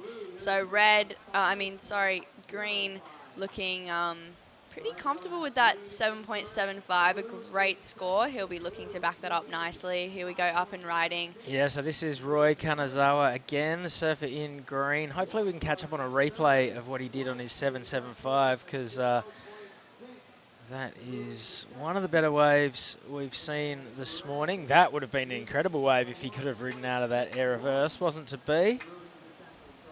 Yeah, it looks like, especially in the last heat as well, a few of the boys were going for some air reverses, which is very, very nice to see. And yeah, I think the judges will be rewarding that for sure if you can land one of those. Definitely not air reverse type of conditions out there, but that's what the judges want to see, high risk and progressive maneuvers.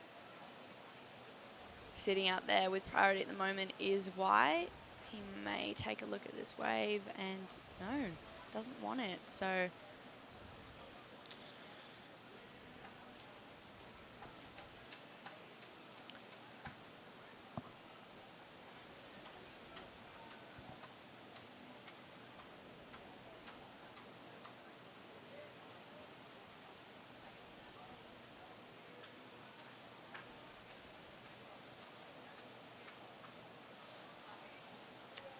this is the surfer in red. He's got a 4.5 as his opening score.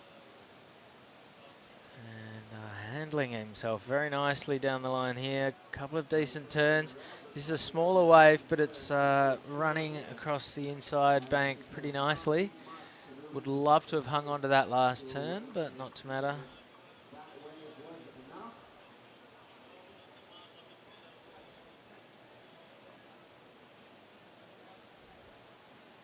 yeah, we've seen a couple no makes and a few falls here, but on the screen the conditions look, you know, quite easy and manageable. But when you're out there, there is so much water moving, and you can hit a bump and it can throw you off at any minute. But still, the surfers really wanting to hit the sections. Here we go. We're going to see a replay from green. This might be his 7. Okay, this is Kosuke Okamura, the surfer in red. Great first turn. This wave was a little bit wonky. That turn was really punchy, and that's where he'll get the bulk of his points from. And then things went a little bit pair right about there, and he goes down, but that will be a decent second score for the surfer in red. Matches his first, so a pair of 4.5 puts Kosuke Okamura into the lead. Roy Kanazawa still out in front with the 7.75. And Takuto Ota and Kayashiro Suda with some work to do. Both holding on to a 5, both chasing varying degrees of 3-point rides to get up to second. Would love to catch a replay of Roy Kanazawa's 7.75.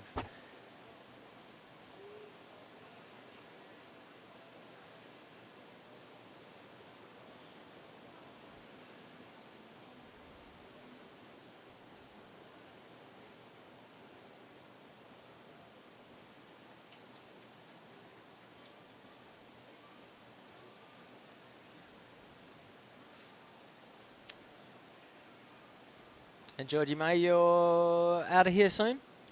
Yes, today I'll be leaving. Pretty sad to be leaving. Gonna miss La Union. I'm sure I'll be back soon, but I have to get back for school. Doing the QS and school is really tough, especially, obviously when it's in-person school. But yeah, just got to manage the both of them, and yeah, so I'll be off. But here we go, a replay from green. Yeah, so this is Roy Kanazawa's 7.75, best wave we've seen in this heat. And you can see why, driving that blue braid. Oh, sorry, that was not his 7.75. That was his last wave with the air reverse at the end. You think if he did land that air reverse, it would be a 7.75? Yeah. Today's Wednesday, right? Yes. So you're not going to get back to school till Monday. I think I'll be getting back to school on Thursday and Friday. But yeah, getting ready for that long drive back to the airport from La Union to Manila. Tomorrow's going to be pumping. Oh my God, Binsey. I know. Yeah. Just saying. I know. All right, 13.5 minutes to go. Are there waves in Indo at the moment, do you know? I'm pretty sure Karamas has been really, really fun at the moment.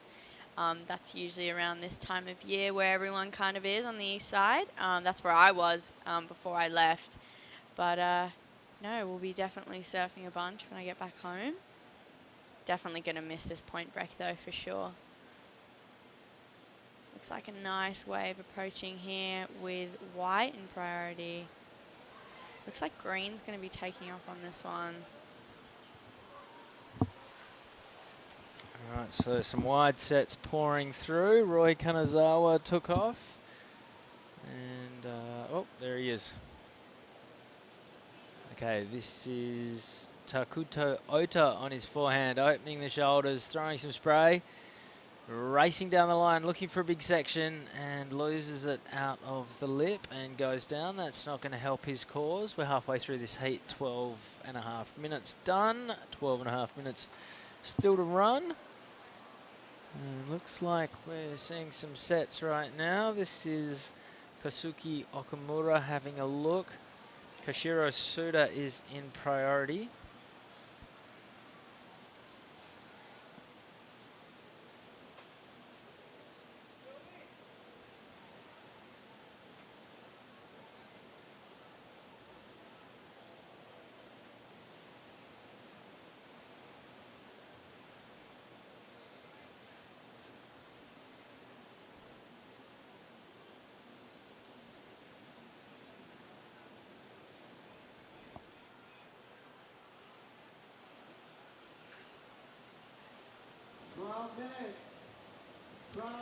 Remaining.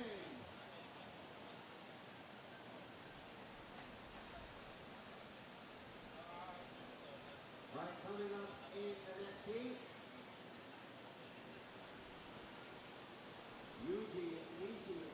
Okay, this is Roy Kanazawa. Is this his 7.5? Thinking it might be. Wow. 3 big turns, yeah, absolutely. All right, that's the 7.75, best wave of this heat. Now we're catching up with Kazuki Okamura, who is currently sitting in second. That last He's got turn. a pair of 4.5, so if he can get rid of one of those, his situation will be looking a whole lot brighter with 11 minutes to go. How was that last turn from green? That was very critical, throwing buckets, releasing the tail just a touch, really critical. That is really what the judges are looking for today. You know, it's not the perfect point break we know La Union to be, but there's still plenty of opportunities with some big scores in the last few heats of the men's. It's just picking the right waves that will allow you to get those scores and just hitting the sections, being fully committed, and yeah, showing some risk. A wave coming through here. Looks like blue with priority. And he'll like the look of this one. Up and riding on his backside. Yeah, this is Nice first Kashiro turn. Suda. Second, Oh, huge turn. off the top. All right, we're going to look at a big number now for the surfer in blue. A real point of difference to that wave. Just driving hard, vertically straight up into the lip. Throwing a big bucket of... Going to see the replay from blue. Really nice first turn, just fast and throwing lots of spray. He likes the look of this section and just hits it. Oh. Perfect timing and lands super crisp and clean. That'll definitely be a good score for sure with 9:30 to go. It looks like that number got him into first. Yeah, fair enough too. A 7.35, so not quite as big as Roy Kanazawa's 7.75, but really doing some damage. He'll be happy with that with 9 minutes to go, and is back up with a 5.05. If he does that again, he'll definitely get another one of those mid-sevens or even higher. But now green with first priority, looking for a 4.65, which is definitely attainable for green to move up into first position again.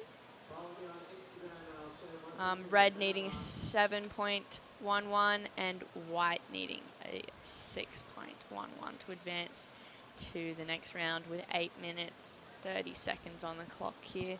With some waves approaching, look like we have a surfer up and riding at the moment. Yeah, this is Roy Kanazawa. He was in the lead for the majority of the opening two-thirds of this heat. Has slipped down to second, but only just. That one's not going to help his cause in the battle for first place.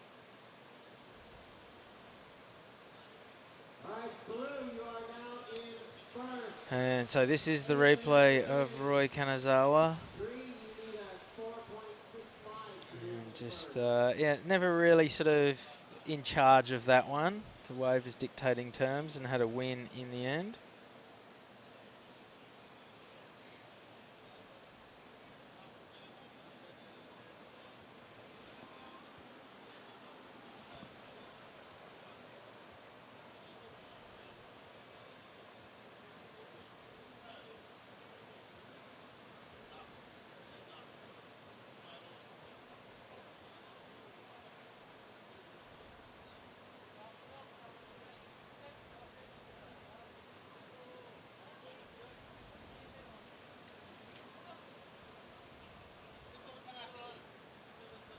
All right, with 7 minutes and 10 seconds remaining.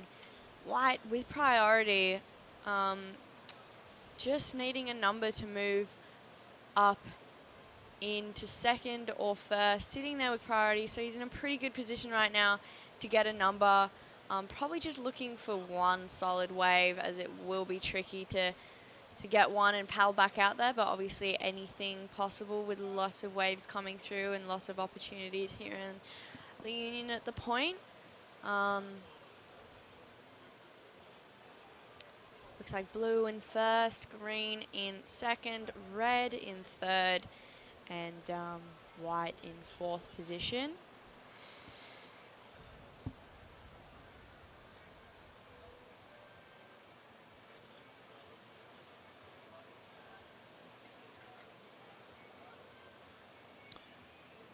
Oh, there's just so much water moving around. It'll be interesting to see what the tide does. It was quite high this morning and it's going out quite quickly, but we've seen it doesn't really affect wave quality too much. It's more where up and down the point the waves break. And again, with the size, that's a different variable in the mix as well. The surfers are sort of sitting further out to sea and deeper into the bay than they have been. Previously, there'd be a lot closer into the bottom of the screen and, you know, more to the north, which is the right of the screen. All right, here goes Takuto Ota, and that's not going to help him. So 5.5 minutes to go. He's still on the chase for a 6.11, very attainable. First and second at the moment. Kyosho Suda has a 7.35 and a 5.05, so two keepers. Roy Kanazawa, a 7.75, 3.85. He'd love to upgrade that and consolidate one of those two advancing positions. And then Okamura and Ota, they won't be happy with 4.5s and 5.5s. I know if they want to get through to the round of 16, it's going to take a little bit more than that, and obviously more than capable. We are getting down towards the business end. So what happens next in the round of 16? It's another 4 surfer heats, and then we move on to the quarters. So we cut out half the draw, but then we go down to man-on-man action. All right, here goes Kosuke Omura. He needs a 7-11. There's one on the main street, but that's not what he's chasing. Not sure, the body language wasn't huge there. Here goes Takuto Ota behind him. His requirement's not quite as large. That's a decent wave. Not sure it'll be enough, but it might narrow the gap. If that's his highest score, it'll bring down his requirement for first. Here goes Kiyoshiro Suda. We've already seen him do some real damage on his backhand. Just moving lots of water. It's a real point of difference that sort of gets the judge's attention. And this is Roy Kanazawa. We know what he's capable of. That was a big turn through a bucket of spray. Gave it a big pump to try and reconnect with the open face, but wasn't to be, and he is done with 4 minutes remaining. Yeah, obviously a all Japanese heat here. All have amazing styles and absolutely rip on the men and women's sides. Looks like they all kind of surf quite similarly with that compact style, and it works. The judges love it. They go for it. They absolutely hit the lip. Very consistent with their approach and pick off the right ones, and definitely showing us how it's done in the free surfs, that's for sure. But that was a really nice wave from White there, and it looks like he was happy with that one, with a little bit of a clap and a claim at the end there. And this was the replay of green. Yeah, just a really nice turn there, and even he didn't really push as hard as he could, but still throwing buckets of spray out the back with just 2 minutes, 50 seconds remaining.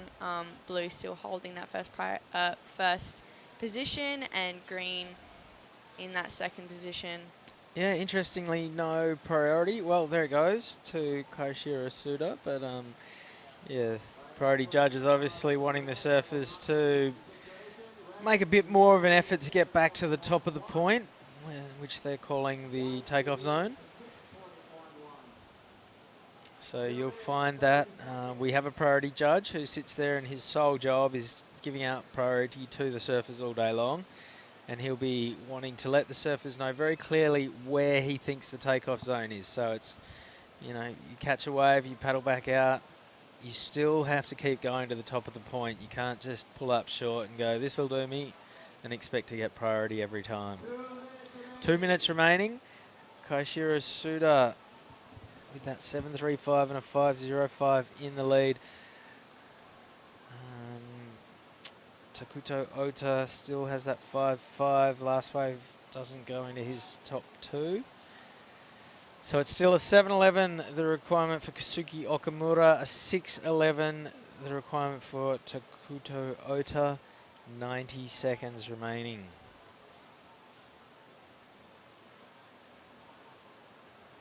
Looks like we will have some waves sets actually approaching out the back. That's quite a big one. And a few more coming as well. So it looks like we might have a very exciting back part to the heat here, with 1 minute remaining. Surfers all kind of in the same position here, with blue in first priority, second green, third white, and fourth red. And that is also the position of the scores as well. 1 minute remaining. And White's last score just not getting it, but he still requires a 6.01 to advance. Looks like blue scratching onto this one, not making it through. He'll lose his priority, so priority with green. Green will be liking that to just get his 4.65 into first position. Yeah, 30 seconds to go. Roy Kanazawa will be feeling pretty comfortable at this stage. I think he just wants the opportunity to get another good wave under his belt. And here goes that man indeed with his opportunity. He'll bring this one through to the beach. 20 seconds to go. It's got a big open face on it. I think this one's going to run and run and run. And looking down the line behind us, he's going to fly through a couple of sections. He's got to get moving. Big section now. And that will seal the heat win. I'm calling it right now. He only needed a 4.65 for the win. He's done it pretty comfortably. He's laced up some tight turns from start to finish. It was a long wave. He had a really good read on it. I like the way he just had a really easy roll into it as well. Got that little chip shot on the corner. And that's kind of, if you're a competitor in another heat who's watching the lineup right now, I'd take notes from that wave of Roy Kanazawa because he's going to drop a 6. Not a huge score, but a very handy score on a day like today. And he's done it with a complete minimum of fuss. There it is, a 5.85. Gives him the heat win. So Roy Kanazawa and Kyoshiro Suda are through to the next round. Don't go anywhere. We're going to have a quick break. We'll be back with more action from the La Union International Pro right after this.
All right, welcome back to the La Union International Pro. We're here at Mona Lisa Point in San Juan, La Union.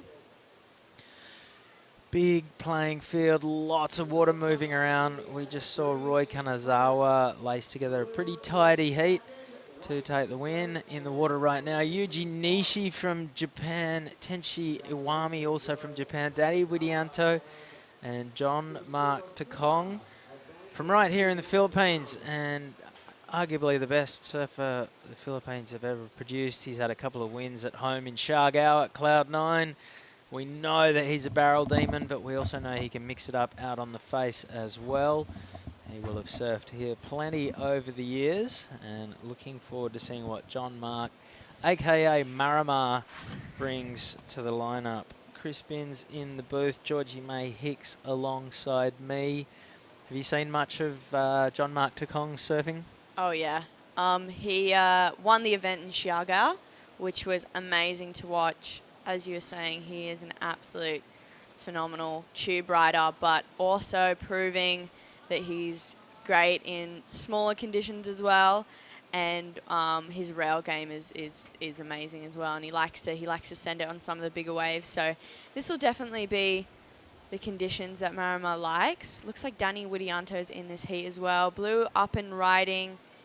Yeah, this is Aoyami, the Japanese surfer. So 2 Japanese, an Indonesian and a Filipino.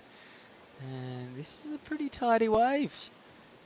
Having a look down the line, gets a little bit of a connection, and this one might run for him. It's white watery, plenty of suds out on the face, and he is done, but that will be a first score.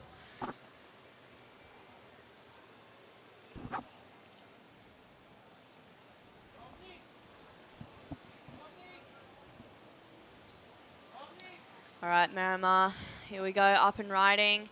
He'll be looking to start his campaign here in heat 7 of the round of 32, and just getting a nice little turn in there and falling on the second attempt. Yeah, the first turn was good. The second one he won't want to talk about. He got sort of stuck between, looked like he wanted to sort of release the fins and go like a drifting tail slide kind of thing, but then he got caught in 2 minds, and yeah, anyway, let's banish that one to the round file and move on.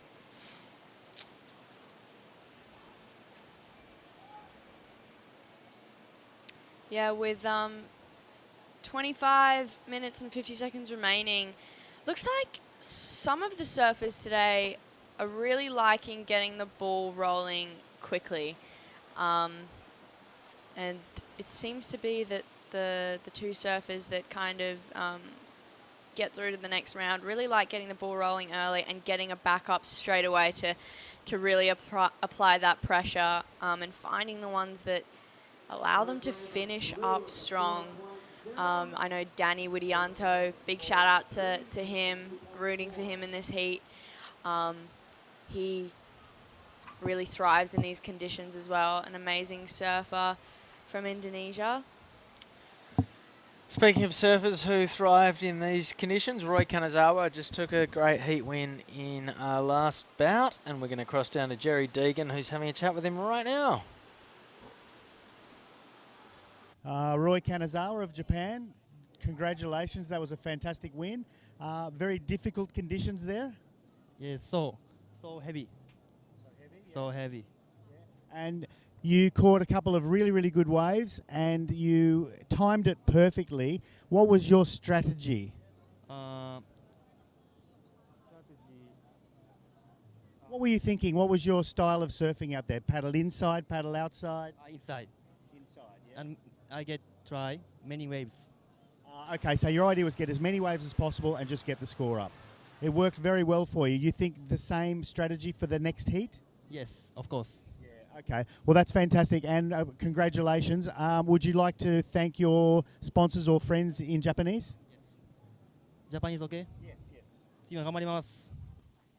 Okay. Oh, short and sweet. Well, thank you, Roy. Congratulations and good luck on your next heat. All the best. Back to you guys in the box. Cheers, Jerry Deegan. Thanks for that, mate. We just saw Danny Widianto tie together a few turns. Never really found the open face, and it somehow was just...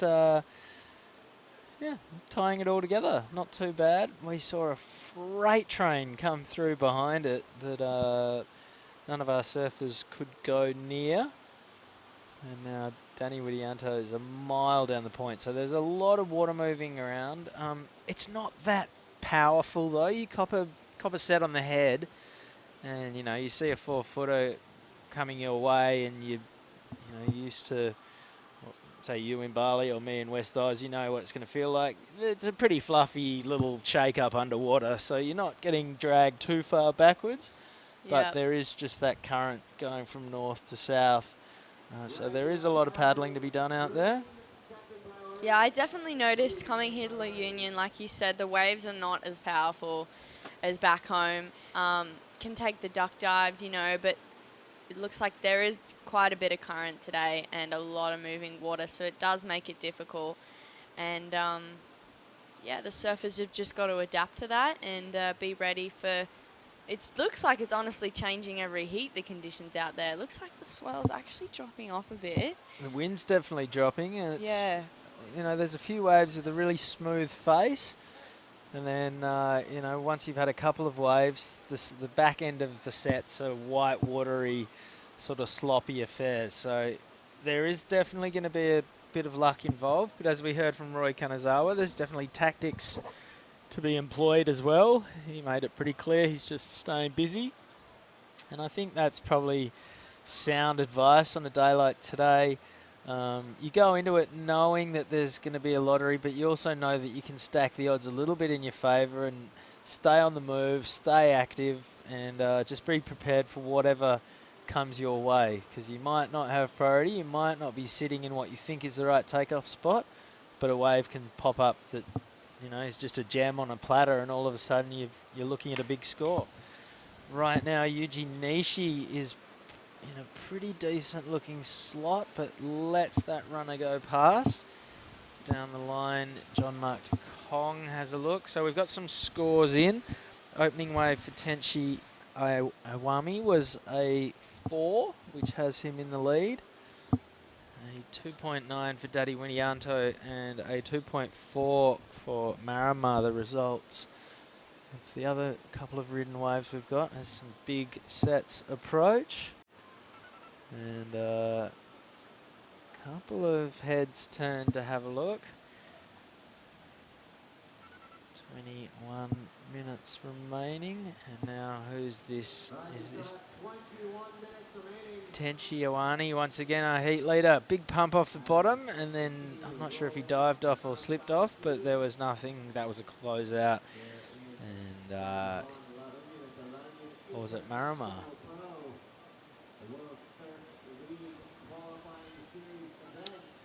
Must have been John Mark Takong. Yeah, it looks like that one was Marama. I can see what he's doing, obviously wanting that one big hit. I know Kian did that in the last few heats. He just got one big hit and a pretty solid score to take him through to the next round. So that's what the judges are liking to see. Even if it's one hit, make it big, make it critical, put some risk out there. So it looks like he's got that all kind of figured out in his head, but that one, I think he just slipped off the bottom there. May have just hit in a bump there. 20 minutes remaining. Love to talk to Luke Landrigan and find out where up and down the coast is lighting up right now, because I'm sure there's waves all over the place. Definitely with this swell, and very lucky that we've got some really fun waves here today, and the wind hasn't really hit it that hard. It looks like it's actually just continuing to die off, which is good. And yeah, lots of exciting heats to come today from both the men and women.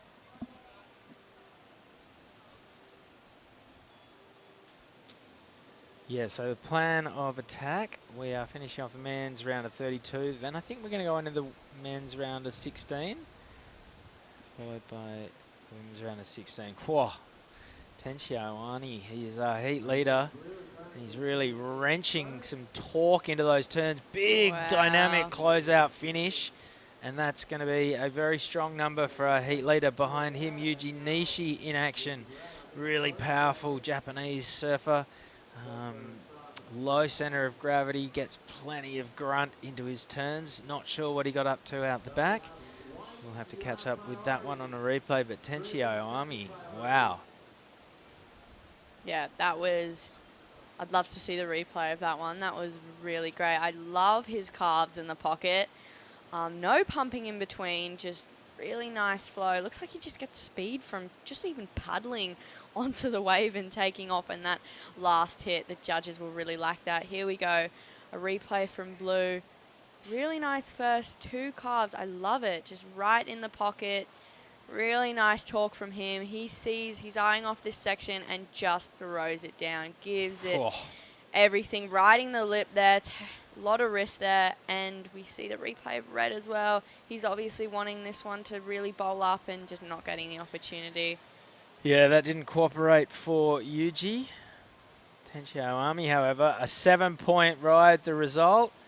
So he'll be very happy with that one. Well and truly a caper so far from what we've seen this morning. Yuji Nishi, a 3.2 the result for his last wave. So nothing he'll be happy with, but enough for second at this point in time. 17.5 minutes still to run. Daddy Widianto and John Mark Takong. I mean, apart from Tenchi's 7, there's really not much in it on the other waves ridden. Here goes John Mark Takong.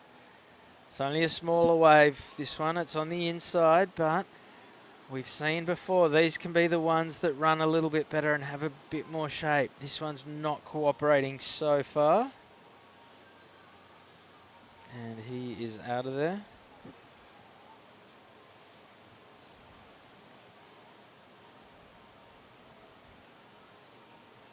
Here we go with 16 minutes and 50 seconds remaining. Danny Widianto with priority, taking this wave. Nice whitewash climb there, and not going to get anything out of that wave. Yeah, not much of substance there for Danny Widianto. So no priority, so we have an empty takeoff area. This is Marama's last wave. And right about here, you were hoping that it was going to run for him. Got the nice turn in, and then things just shut down. Great hair flick, though. If I was judging, that would be big points in my books. Here we go, Red up and riding on a nice-looking set wave here. Waiting for him to just get past these sections. Just running a little bit fast without him. He'll climb up on the top and just getting his fins a little stuck there in the whitewash. Yeah, but the hair flick from Miramar, that's big points there. It should be, yeah.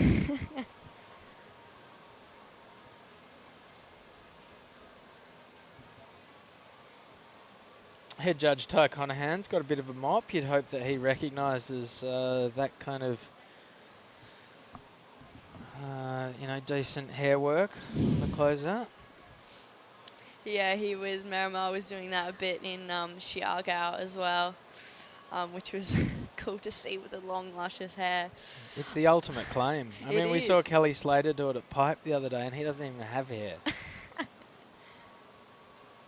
All the best surfers love a good hair flick. But this heat 7, round of 32 with 15 minutes remaining. Loving these 30 minutes heats. Do you think they'll continue with the 30-minute heats throughout the day? For sure. Just allowing the surfers to get as many waves as possible with the tricky conditions out here today at the point in La Union. Looks like Blue's up and riding. He'll be trying to get down the line here and just nothing on offer. So it really is all about wave selection here. Even if you're sitting out there with priority waiting for an amazing wave to come through, it can look great, but down the line it can have no wall, just close out on you. So just taking waves and just being risky with it looks like is paying off nicely here today with 14 minutes and 20 seconds on the clock. Replay from Red on this one. Looks like a really, really nice wave on the takeoff, but just not being able to get around. Oh, he does get around the section, but yep, this is the wave where he just lost footing here. Yeah, things just went a little awry there for Yuji Nishi. This is heat leader Tenchi Iwani once again. All right, Blue, you are in first. Green in second. Green needs a 7.45 to move into first. John Carby delivering us all coffees. That's very kind of him. Just a latte, thanks. Oh, latte, please, John. Oh, no, he's just got himself a coffee. All right, here goes John Mark to Kong. Wow. Oh, big turn. And he's not done yet. A little nose wipe in the middle as well. So we're seeing all sorts of spice from our surfers. Wide set breaking in the middle of the bay. Yeah, you can hear the crowd applauding for Miramar. Definitely a crowd favourite here in the Philippines for sure. I'd love to see the replay of that one. And here we go. Yeah, run us through it. Up and riding, a really nice just turn here, just setting it all up. I love the way he just reacts so well to every section being thrown at him. Definitely knows this section is going to come at him and just throws it all back. A little bit of a layback there, even looking for something even more on the inside here, but just kicking out there, and I think that will be definitely a nice number. Do you think he'll get the 5.76 for that one? No, he's not going to move into the lead, but I'm thinking it's close to that last wave of Roy Kanazawa at the end of the heat. You know, easy roll in, paced it nicely. Couple of turns, nothing too outlandish. There it is, a 5.25, so he moves into second. Here goes Danny Widianto. He's now chasing a 5.9, releases the tail. That was really good surfing until he fell off, and it's going to count for nothing. But a bit of flair there from Danny. Got sort of all three fins and a third of the tail well and truly over the coping. Maybe needed to rein it in a little bit and try and get something more substantial than a 2.9 on the board before you start going for the 8s. But why not? The section was there. 12 minutes to go. So Tenchi Iwani is in the lead with a 7 and a 4. John Mark Takong has a 5.25, needs a 5.76 for first. Danny Widianto, a pair of 2s. Yuji Nishi, a 3.2. Danny's chasing a 5.9. Yuji's chasing a 5.6.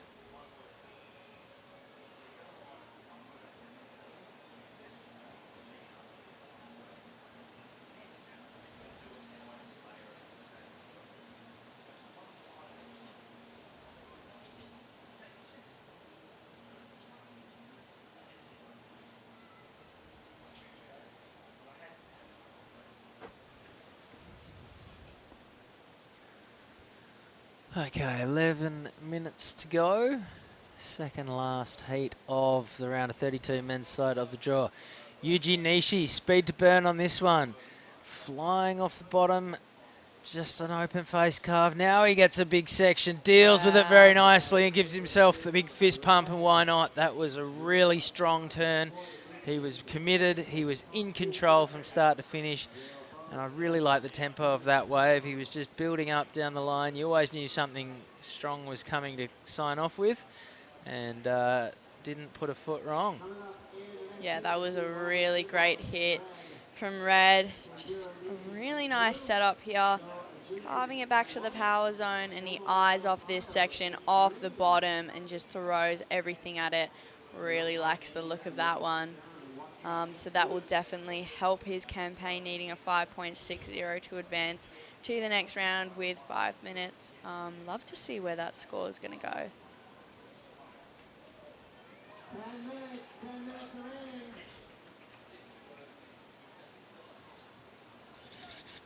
All right, number to come for Yuji Nishi. He's chasing a 5.6. Inside the last 10 minutes. Priority is with our heat leader, Tenchi Iwami. John Mark Kong is currently sitting second. He's got a 5.25, would love to get rid of his 3.55.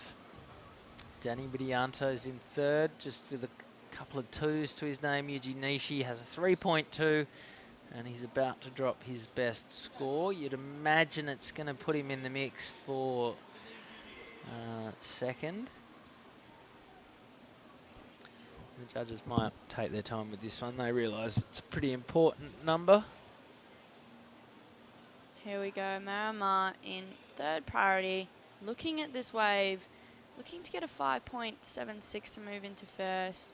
Cutting it back nicely into the pocket there. This one might stand up for Miramar on the inside, attacking the lip there. The fans loving it. Oh. A really nice layback in the pocket there. Wow. Really nice surfing from Miramar. Just shows that he's not only a tube rider, but excellent rail game as well. This is Tenchi Iwami flying down the line. Couple of strong turns. And not done yet either. So a good bit of variety as well. Some vertical surfing, some open face carves. And now he is out of there. Been flashing some thigh as well through this heat. Might be time to invest in some better fitting boardies. But, all right, still waiting on all of these numbers to come in. I think we're going to have pretty significant numbers for Tenchi, Miramar, and Yuji Nishi. Danny Widianto has the lineup to himself and needs to get going, because at the moment he's just got a pair of twos to his name. Here's Miramar's last wave. First turn was good, bit of a two-stager for his second turn. Plenty of points to come for that one. And then a good bit of variety as he drops the shoulder, throws a bucket. And from this point on, not much to report, but it's still going to be a decent number. Here's what Tenchi Iwami did on the wave behind. That turn had a nice sheet of spray. This vertical turn was pretty cool. And then again, the bulk of the points coming earlier on in the piece. So Tenchi Iwami has a 6.75 and a 7. He's in the lead. Still think we're waiting on a score to come in for Yuji Nishi somehow. Yeah, he can see he's waving his arms up. He really wants to know that score and what position he's in with 7 minutes to go. And he's also in second priority as well. Here we go, some sets approaching, some bigger sets approaching. The surfers will be just looking to get under these ones, get onto the shoulder, and hopefully get themselves one of these sets, because they are rolling down the point quite nicely. Priority with Danny Widianto needing a 7.65 to advance to the next round with 6 minutes and 30 seconds remaining here.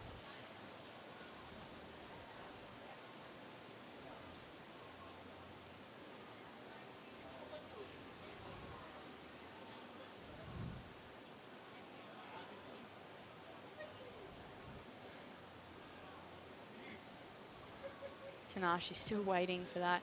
Yeah, to come through. We don't have the screen, but I think there's still a score to come for Yuji Nishi. Here we go, White up and riding. Danny Widianto, really nice foam climbing, just not making it again. You can just tell by the body language, he's just wanting something more than that. So he'll be losing priority on that wave. Priority with red while he's waiting for a score, but he'll try and just, that's the importance of knowing kind of where the judges are going to base your scores, just in case they're still discussing it, and you've just got to keep surfing the heat. And having that knowledge as well. So 5 minutes, 20 seconds remaining here in heat 7. Looks like the ocean will go a bit quiet towards the end here, with red in first priority, second Marima, third Daddy Widianto, and fourth with Yuji Nishi. Yuji Nishi. All right, 5 minutes to go. 5 minutes. 5 minutes remaining.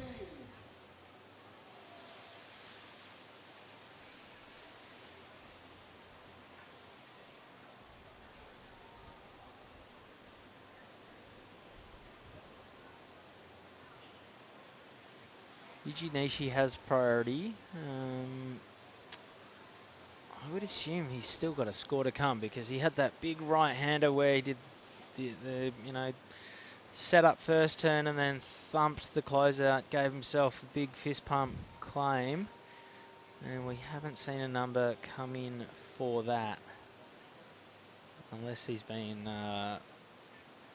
awarded less than a 3.2, which is currently what we're seeing as his high score. Doesn't seem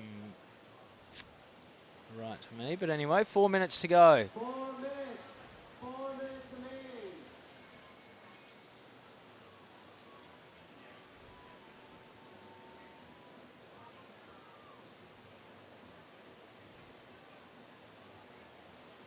Red has priority and the red lead. Maybe we can look at the replay for Yuji Nishi's last wave.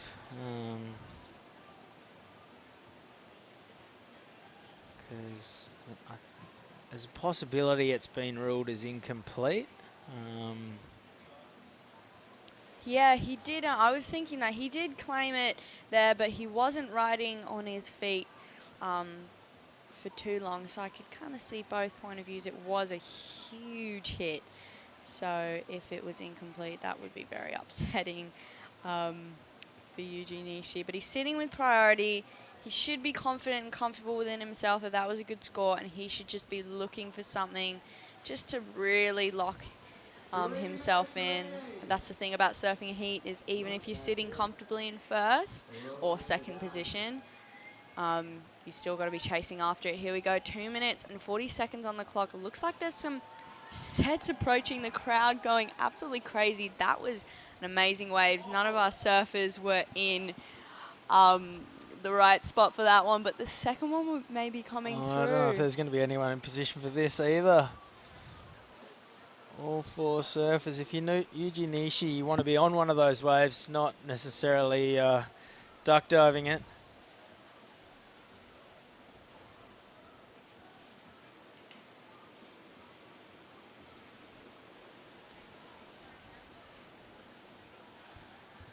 So 2 minutes to go. Yuji Nishi still has priority, still on the hunt for a 7.35. So I'm thinking his last wave might have been ruled as incomplete when he did the big closeout turn.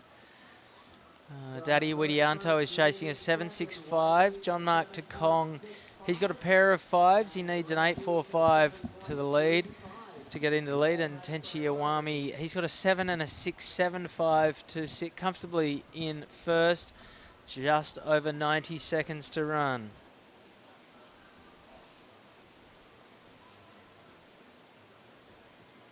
Here we go, Daddy Widianto looking at it inside a wave. He'll be looking to just set this wave up with a nice vertical off the lip top turn there. The second one to go, chasing this wave down the point, and a really nice finish for Danny. He'll be just looking to get back out the back there, hoping for another opportunity, but really smart surfing from Danny, just taking one of those inside waves to try and find something. It was really good surfing for a small wave, but I'm not too sure he'll get the score for that. But 50 seconds remaining here in Heat 7, round of 32.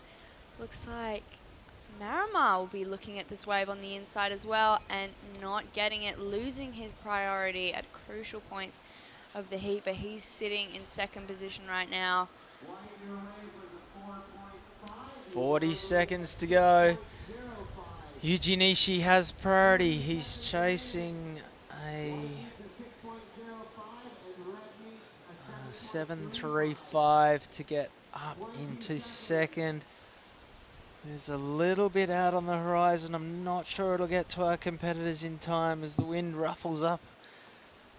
Gets a little bit stronger once again. Tide continuing to drop. 10 seconds remaining. Yuji Nishi is on the move. He has to go. He has to get to his feet. He's got priority. Okay, last roll of the dice time right now. He needs a 7.35. He can't afford to hold back. And, doesn't look like this wave's really cooperating with him. He's sticking with it through to the inside. He'll bring it into the reef. And, he couldn't have done much more with that wave, but that's not going to be the score. And it's looking like Tenchi Iwami and John Mark Takong will advance through to the next round. All right, that was an exciting heat. Don't go anywhere. We've got another one, Heat 8, the last one, men's round of 32 coming our way from the La Union International Pro right after this quick break.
Okay, welcome back to Heat 8 in the round of 32. Minute and a half has already gone. Georgia May is still with us. You're enjoying your time here? Oh yeah, I'm loving it. Loving being in the booth with you guys. We can't get you out of the booth. I mean, your dad's going to have to drag you away when the car's just about to leave. Okay, so that's Robert Trimble, and he's from Catanduanes, which is a really good wave on the east coast of the Philippines, north of Siargao. It's one of the waves that that was surfed far before Cloud9 and some of the other waves, nice and early. It hasn't really blown up with development and everything there, but it's a fantastic wave there in Catanduanes. It's called Majestics, and I've been there a couple of times myself. And that's Kijiro, in and out. Apart from here and Siargao, have you surfed anywhere else in the Philippines? No. No. I have not, but I would love to explore more of the Philippines. Even before the Siargao event, I didn't even really know that there were waves here. So it's just so nice to see, especially with the QS, you know, surfing around Asia, you're exploring all different types of places that you never would thought would have waves and of that quality. An example of that would be here in the Philippines, also in Taiwan. The last event I was in for the QS, the waves were absolutely amazing. It was so much fun. It was like a little skate park out there. It's wave rich, you know, this area is wave rich, and they're all becoming discovered. But there's still plenty of undiscovered waves. We didn't miss it, and well, actually I've just been informed. We're going to go to the interview downstairs. We're going to talk to the previous winner, so we'll head down there when he's ready.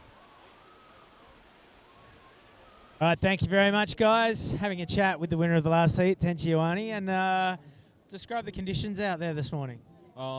Pretty good. Yeah, I like these waves, and I like that last move. finish section. Yeah, I like these waves. Watching the heats, were you planning on sitting out the back and waiting, or did you just want to keep busy and try and catch as many waves as possible? So I think I was thinking get hurt to many ways, and then looking so hard. Yeah, I think keep busy. Yeah. And today it's a little bit bigger than it has been. Are you on the same board, or are you riding a step up? Same board. Yeah, all round. Looked really good underfoot, and so you must take some confidence. You're moving on to the round of 16. How does that feel? I feel so good. I'm so good. Yeah. Let's go. What have you been doing last couple of days? Has been longboarding and lay days. What have you been doing in the downtime? Partying? No party. I was playing billiards with friends, and then take break and chilling. Just that. Yeah. All right. Well, congratulations. Any words in Japanese to your friends and family at home? 見てくれてる方々応援ありがとうございました。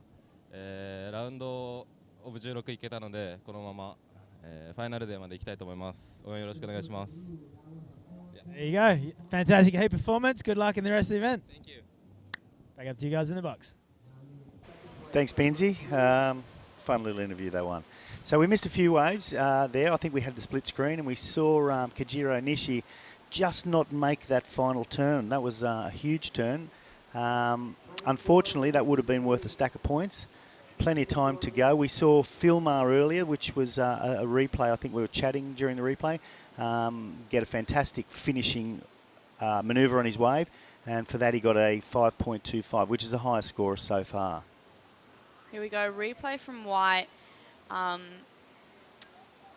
Yeah, just that one that turn was in his the pocket 3.25, there. I think his only wave. And here we go, straight into Kajiro. So there's great manoeuvre there, and then I think this was the finishing manoeuvre, and he just couldn't pull it off. You know, you got to think there was 3 or 4 more points in that manoeuvre, because he got 4 points for his first manoeuvre, and I thought the second one looked better. So that could have gone anywhere. That could have gone really high, I'm assuming.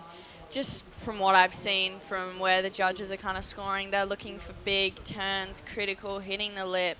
Definitely taking into consideration that the conditions are a bit trickier today with the lumps and the bumps and lots of water moving around. But yeah, for sure. And I've noticed the winds sort of come up from the south, which is pretty unusual for here. Yesterday it was howling from exactly the opposite direction. Today it seems to be ruffling up into the face of the wave, which is yet again going to make it a little bit harder. Not much we can do about it, actually. It's far better now than I think it was when we first started. Yep, I definitely agree. A lot more opportunity. It looks like the waves are starting to peel down the point and just hug the reef a bit more, which is really nice to see. I think that could be the tide coming up. I think it was low tide at 8:20. Yeah. So now here in the Philippines, it's just nearly 10 o'clock. So we've had an hour and a half of tide coming in. So we've got plenty more. So hopefully it will hug the reef a bit better and line up all the way through as our surfer Joe is up and riding.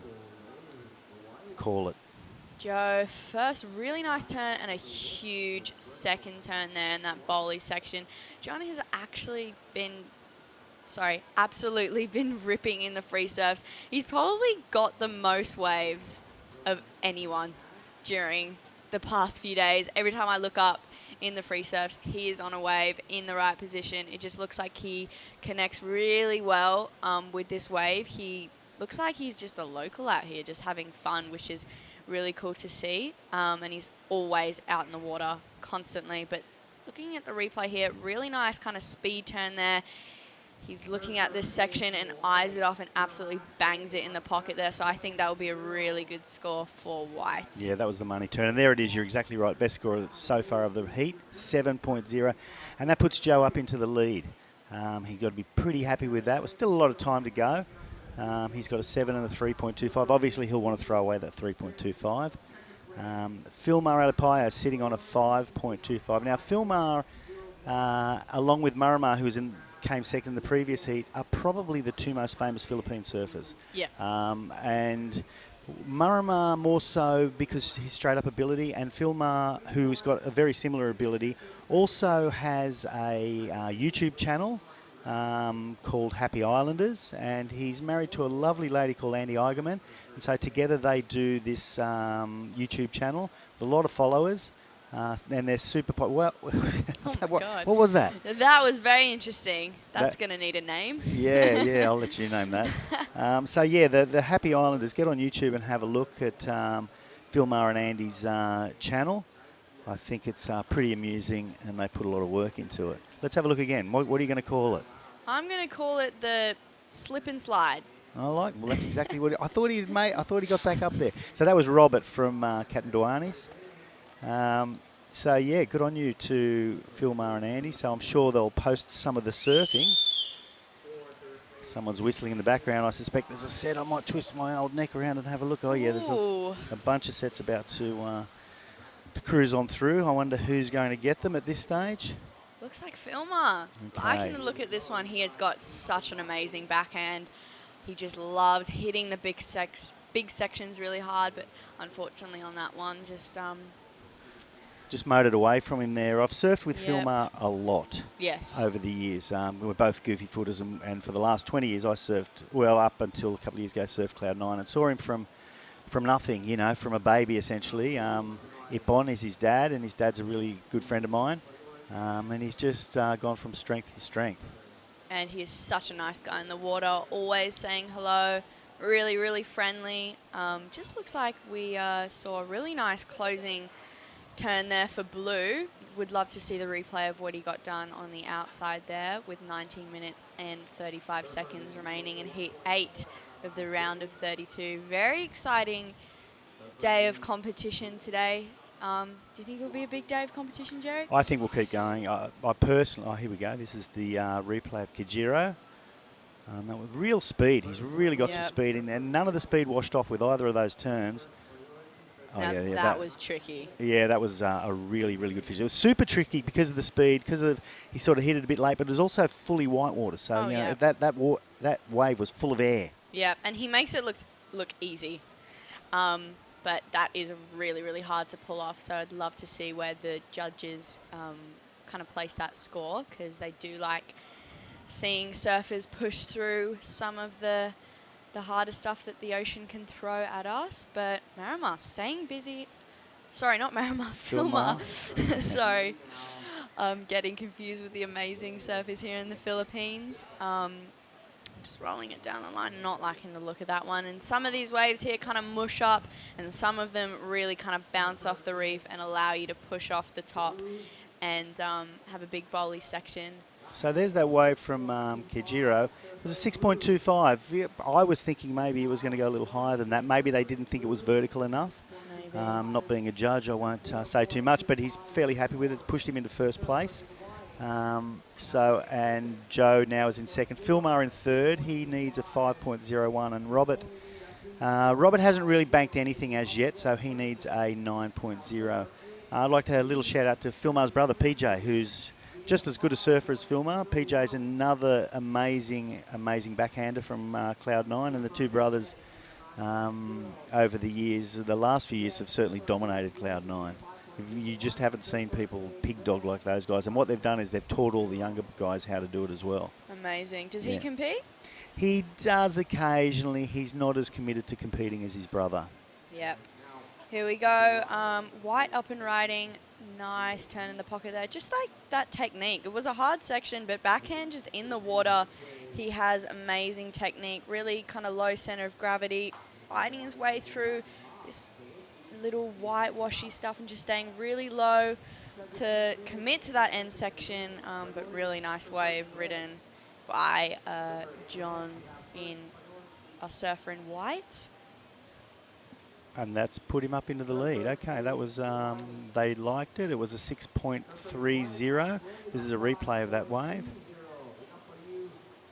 Yeah, I think the judges just really liked how he just read this wave, even though with just like the tricky whitewash, and he just kind of fully committed to this, kind of just let the the tail drift, and pretty critical last turn there. So that will be a nice score for John. He'll be happy with that. I think the last wave was where all those points came from. The last, sorry, Yeah. manoeuvre was where all those points came from. Yeah. So we have a super competitive heat here. They're getting quite a few waves. It's only Robert that seems to be hanging on at this stage. He does have priority. We'd constantly, oh, there he is. Oof. Heavy, heavy takeoff, and he'll be down. So unfortunately, he threw the dice and didn't win then. What do you say? Came up snake eyes or something, they say. I suppose it depends what game you're playing. Sometimes snake eyes is pretty good. So he didn't do well. He's lost his priority. Still more than half the heat remaining. So Robert has plenty of opportunity. I haven't seen him. I don't know where he is. Maybe a bit further down the line there. Oh, there he is. He's all right. Here we go. Really nice wave approaching. Looks like Kajora with priority will be looking at this one. He'll be scratching his way to try and get a part of this one. And he's up on his backside. Just nice off the bottom there. Back to the power source. Might really ramp up for him here. He's going to go for it. Boom. Huge, big backhand attack there. Love the style and just the body torque into that one. Really fun to watch. He's going to milk this all the way and hopefully get a nice final manoeuvre because he's already garnered a stack of points and he's not giving up. Looks like it'll connect all the way through and give him a nice little tag. finish there. That'll be a good score. And look, I can see his smiley face from there. Yep. So that might get him into first position, needing a 6.06. Yeah, I mean, I don't like to stick my neck out and try to see what the judge is going to give because I tend to be wrong every single time. Here we go. Just a really nice top turn. I love his backside. Seriously, that turn was the money. For me, personally, that was the best turn I have seen all morning of competition. I just love the approach. He took his time. Just kind of even threw the fins out a little bit to get a little bit of a release and just committed to this wave and just wanted to finish it off nicely. And you can see he was happy with that one, just smiling there. And look, it makes a difference. He milked it all the way through. He did have a final manoeuvre. Say it only gave him 0.5. The 0.5 can make every difference right at the end of the heat. Every difference. We'll see what the judges are going to award him there. Or is it up there already? 6.25. Needed a 6.06. No, the score mustn't be there yet because he needed a 6.06. So we're still waiting on those scores. There you go. A 6.90. Okay, 6.90. He's done it. So he's moved up into the lead with a 6.9 and a 6.25. I'm glad my memory lasted as long so I didn't call that was his actual wave. Sometimes it's confusing with the scores here and I'm easily confused. So, we've got the two Japanese lads up there and the two Filipino lads coming third and fourth. So, Philmar only needs a 7.5. Robert is now in a combination position to try to move into second, and here goes Philmar. A really nice first turn there. He just throws buckets of spray. You can hear the Filipino crowd just clapping and chanting for him there. Really nice. You could see he put a lot of his energy into those three turns. Super powerful. Was a smaller wave, so we'll see how the judges feel about that. But, the power in his back foot is just amazing. Unreal. Here we'll see the replay here from Philmar. Just a really nice surfing. You can see there's no pumping in between his turns. It's one to the next, and the judges will definitely be taking that into consideration. A little pump there, but... Yeah, but he had three connected turns right from the word go. Really nice flow. Oh, we'll see a little bit of an air there. Just not pulling it all the way through. With 12 minutes and 20 seconds remaining, I think that was really smart by Philmar because, the longer you sit there and wait with priority, the bigger your requirement gets. And you start to panic, Start to panic. The next thing you know, you're taking a wave that you didn't really want. Again, we constantly have this discussion about priority. I've never surfed in a heat with priority. But, it's pretty stressful for them. And you can see that sometimes they panic, sometimes they don't. Sometimes they stay chilled and get that wave in the last 2 minutes. But, yes, sometimes it's a curse. Yeah, so it just looks like White is the only one holding priority out there. We're going to see the replay of red. Not too much of a score here, but just cutting it back here on that first turn. Obviously wanting something a bit bigger. Section not really standing up for him, but a really nice attempt. Love to see rotation from the men. And I believe we're moving into the women next heat. are we? Well, this is heat number 8. So assuming we don't go straight back into the men's, then we will be moving into the women's quarterfinals. I'll just look at my notes. It's something I probably should have been prepared for already. But okay, so schedule for today.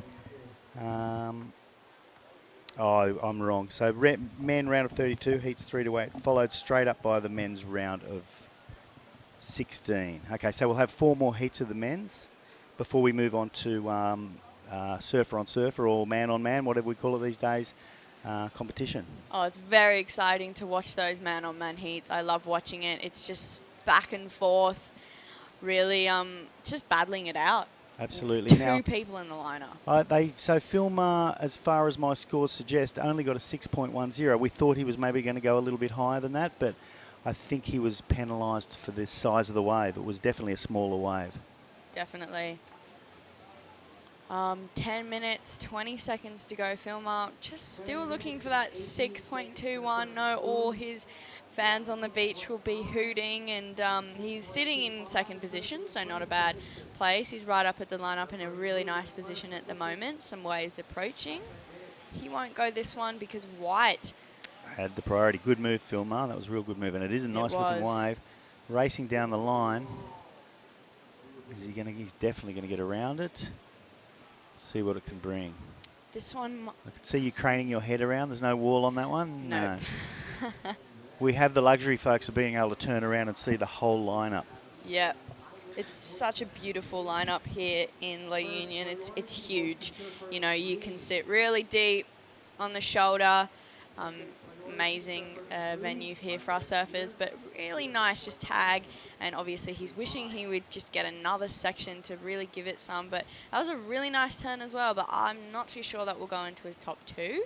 No, it hasn't. It's come up as a 4.75, a little under his second best wave, which was a 5.30. So Kajiri Nishi's still in the lead with a total of 13.15.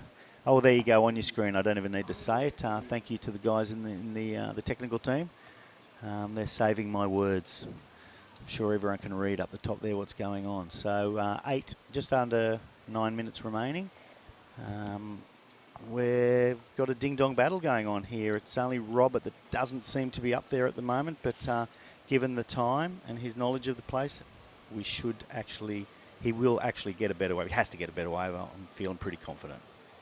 Yep, with 8 minutes, 30 seconds remaining, anything can happen. It's been a very exciting heat so far, but obviously Filmer just really gunning for that 6.21 to advance to the next round. Definitely a crowd favourite here in the Philippines. He's been spending a lot of time in the water and the free surfs. Getting to know the wave, obviously. Do you know if he has much experience out here? Robert, no. I know he's definitely been here before. Okay. I don't know exactly how much experience he's had here. You'll find it's only in the last few years have these guys started doing a bit of travel, because traditionally they're coming from, not really financial backgrounds. It's been very difficult for them to just travel. So once they've picked up a few sponsors and you've got support from like NextGen and other groups, they're helping these people get around the country and experience different waves and different kinds of surfing. So traditionally someone from Captain Duane's would not have done loads and loads of travel, but in the last few years those things have changed, as Joe just comes a cropper on that one. Yeah, no, it's so cool to see the next generation of Filipino surfing. I didn't know until I got to Siargao for the first time in the Philippines how high the talent was, both the men and women's. I was so impressed. Pretty world class, to be honest. Absolutely world class. I mean, you think of a WQS, and we had granted it was 1,000, but we had a Filipino, a local, win the men's and the women's. So, unreal. Amazing. Here we go. Filipino himself, up and riding, just getting past that first section. Looking to just get another section here, but just not opening up for him, unfortunately, for Red, No, for Robert. having a bit of a struggle out there at the moment. He is a great surfer. He's made it through to this second heat. He just isn't looking good at the moment. Maybe it's his board. Maybe he's just finding himself in the wrong position constantly. It's hard to tell.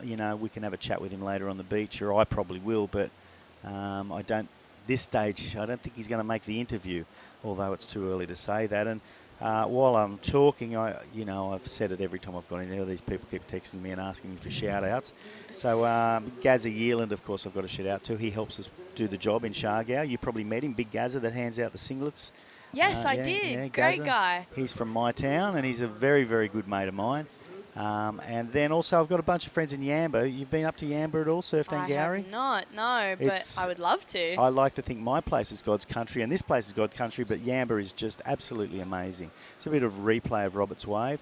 Can dissect it. Yeah, the board just looks a bit odd there, doesn't it? It does. I'm not too sure if that's an epoxy he's riding, but it just looks like he's not really connecting with the board. Well, the boys were saying with a bit of a lump and a bit of a bigger wave, they probably weren't going to ride the epoxies because they sit really high over the water. So if it's a bit choppy, there's a bit too much flotation, hard to get a rail in. Yep, definitely.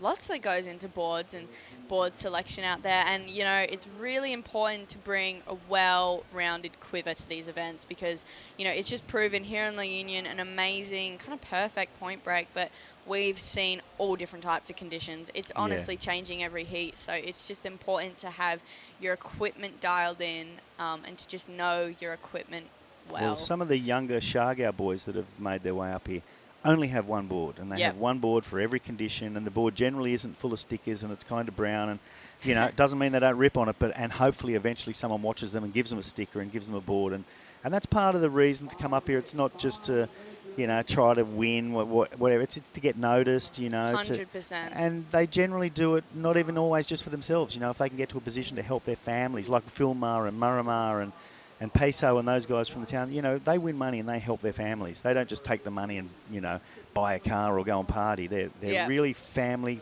orientated, which is a cool thing to see. It's so incredible. And just like the mix bag in every type of, ethnicities and all that kind of stuff here in the event, in the Asia circuit. It's so nice to see everyone kind of mixing together, And they do. And when these boys go to Indonesia, you guys and the Indonesians will help out. If they go to Japan, I'm sure the Japanese boys will. It's a kind of I don't know, it sounds a bit cliche, but it's kind of a little Asian family, It is. And it's almost little Asia against the rest of the world. You want to get someone out there into the big show, and this is what they're all fighting for, It seems like... whether certainly countries like Indonesia and the Philippines haven't had the financial advantages that some other countries have. So to see them make their way through is really amazing, and that's what we want to see. Yeah, it's incredible to see, incredible to be a part of. But here in this heat, it looks like the ocean's going a bit quiet here with 3 minutes and 30 seconds in the clock. So I'll quickly shout out my Yamba people that I was going to talk to. Someone rudely caught a wave in the middle of my shout out. So just my Yamba crew, Chris and Di and Bill Zaffis. Chris Zaffis has been to many of these events, and he's a good mate of mine, and I grew up with Bill. Cool people. Thornton, Dave and Anna, Pete and Laurie. So g'day to you guys up there in Yamba. I'll be coming up to visit it sometime soon. I love the place. Yeah, amazing. I would love to surf there. Oh, Angari Point is just amazing. And Yamba has miles and miles of beaches. It's an amazing place. Good fishing, good town. One of those towns on the north coast that actually has a big river that goes out at the ocean. So many of those coastal towns, you can't have a boat and get outside. Yeah. But that one is one of the ones you can, and it's super popular up there now. Incredible. I wish I'd bought some land there 10 years ago. Something standing up out the back there with 2.5 minutes remaining. Yeah, that's the great thing about this point break. I mean, you don't sit too long. There's always waves coming through. Looks like a set here approaching. This looks like it's going to go down the line quite nicely, but the boys just not in position there with 2 minutes and 20 seconds remaining. Blue in first position and sitting with priority. So a great position to be in right now. Absolutely. Given that it's wide like this, I'm a little surprised Filmar doesn't paddle down the line a bit and get away from those two, because they're going to have priority over him. And I think he probably needs to separate himself because they will just use their priority, obviously, as soon as they can. So I'm surprised he hasn't done a dash somewhere. Maybe if he did, they would follow him anyway. All right, 1 minute and 45 seconds remaining in the last heat of the round of 32. Well, there you go. He's pulled the trigger. He's done it. It's a Up and riding. smaller one again. What's he going to do with it? That's a good start. Good first start. turn in the pocket. And another one just fighting his way through. He wants it. Oh, and a Anything nice else? finish there, but nothing else to offer. 6.21. What's your feeling, Georgia May?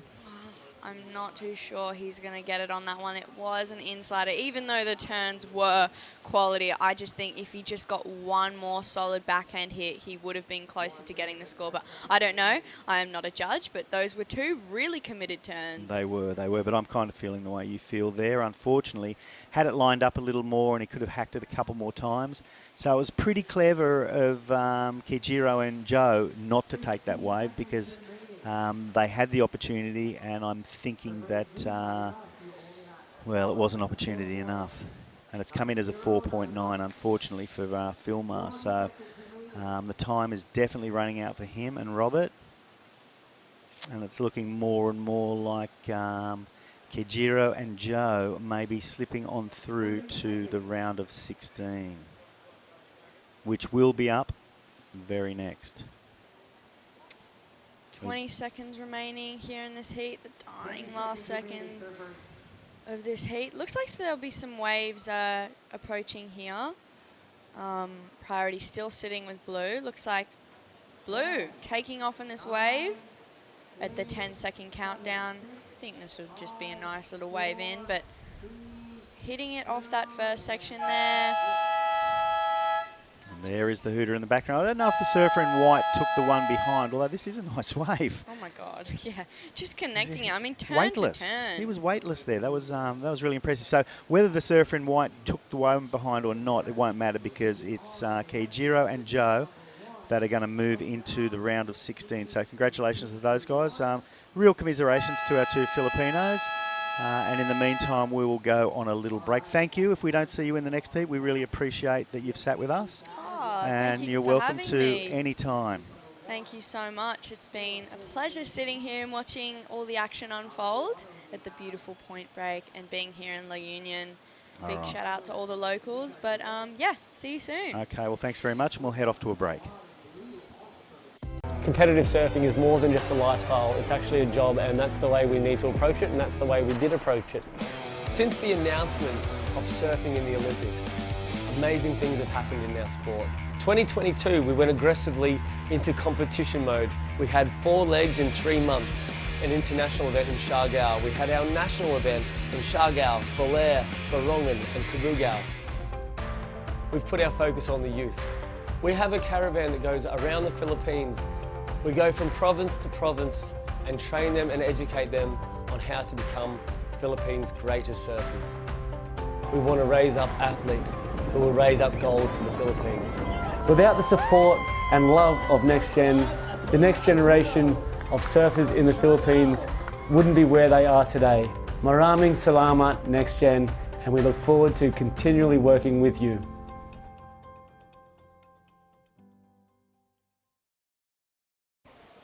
Okay, so we're back live after that terrific message from NextGen and Johnny Carby, who's actually sitting down right next to me now. I want a big thanks to Georgia May Hicks for coming and commentating with us, and her dad Matt. It was real fun to have you here, and your knowledge of surfing is pretty damn high, so good on you. And next time in Siargao, we'll drag you back into the booth. Hopefully we won't drag you into the booth because you'll be surfing all the way to the final, but otherwise we'll drag you into the booth. Yeah, and it's good to have a flower amongst the thorns, really. I'm certainly thorny. Don't know if that came across the way you wanted it. Well, no, it's just the way you think, John. It's not by any means. Now you've made me think about what I said. I hadn't even considered it. So we've got Surfer in Blue having a look. So far, no waves ridden. We have Ketut Agus from the Philippines. We have Putra Hermawan also. Ketut from Indonesia. We have Putra Hermawan from Indonesia. And we have Keiki Yamanaka and Daiki Tanaka from Japan. This is the first heat of the round of 16. And the boys are desperate to get themselves into the quarterfinals, which will be then man on man. Yep, so this is Filipinos are slowly dropping out. We lost Filma Alipeo and Robert Timble in that one, with our Japanese contingent dominating that heat, and there's some big sets out there rolling in now. There certainly is. I mean, I think it's looking cleaner and better than it did earlier. I think the size is sort of similar. It just is definitely lining up better. A little bit of a northerly wind, John, a bit of a Northerly, I believe you'll find that's a southerly wind. Sorry, southerly wind, yeah. I'd actually said southerly before, and now I don't even know what I'm talking about. But putting a little bit of a devil wind on the face. It is, and you're East Coast resident yourself, so this north, south, east, west confuses me. back to front and upside down. It's like driving the lovely Volkswagen that they supplied. And again, I was on the wrong side of the road. I was with Wilmar, who lives here, and he demanded I drive. So it was kind of confusing. You lived here for how many years? I didn't drive. I drove a motorbike on a dirt road. You know, I'm not a city boy. It is a beautiful looking lineup. Like you said, it's cleaning up, but there's been some bomb sets driving in. I was just sitting next to us with our contest director, Luke, and trying to figure out, I don't know, it's because the scores are sort of hanging around that 13. They're a bit lower than they have been throughout the... Yeah, they're certainly not awarding the smaller waves. No, which is hard because they seem to be the ones that run a little bit more. Yeah, well, they want to see people on the bombs. And, you know, regardless of what we think, they've got to look at what the judges are scoring, and then they need to surf to that. I mean, that's obviously the goal, is to get through. So, you know, if the judges look like they're only awarding the bigger waves, then, you know, my thinking is to stick to them rather than run around on the inside, because Filmar, particularly in that last heat, got a couple of good small ones, but... and he surfed the death out of them, but they didn't score that highly. And unfortunately, Robert Timble never got up and running. No, he didn't get out of first gear, unfortunately. I'm not really sure why, because he is a great surfer. He is a great surfer. I think he went down on that float, and we sort of had a chat on the beach. He said he was going to go for it. He didn't want to go home not knowing, and he sure didn't. Ayas Ketut. Super smooth, well-experienced, great surfer from Indonesia. Been in the game a long time. Yep. And you can see it in their surfing. Generally, these guys a bit older, a bit more confidence. They do. They've got a lot of confidence, and you know, they're not scared of anything out here. And we'll have a quick look at this wave before we go to the interview. Unless he's going to surf out of our... That's Putra. Lovely guy from Indonesia. And he's going to finish that off. Oh, is he there? Is he there? He's no, got to get finished okay, off. so we'll head off downstairs to the interview with our previous winner. So I'm here now with KG, the winner of the last heat for the men's round. So KG, tell us about your strategy going into that heat. Yeah, so with my friend Joe Azuchi, he's my local in Japan. With always surf with Joe Azuchi. Yeah. So when you came to the Philippines, did you Google what kind of waves? Yeah. And what kind of equipment did you bring here with you? I practice in Japan. Hard backside, backhand repair. So practice hard, but so wave is free. Same kind. Yeah. Is this your first time here in the Philippines, or your first time in La Union? Yes. Nice. So, do you want to say thank you to your sponsors or family in your language in Japan? Yeah. 次のラウンドオブ16も、精一杯バックサイドでリップしたいんで応援よろしくお願いします。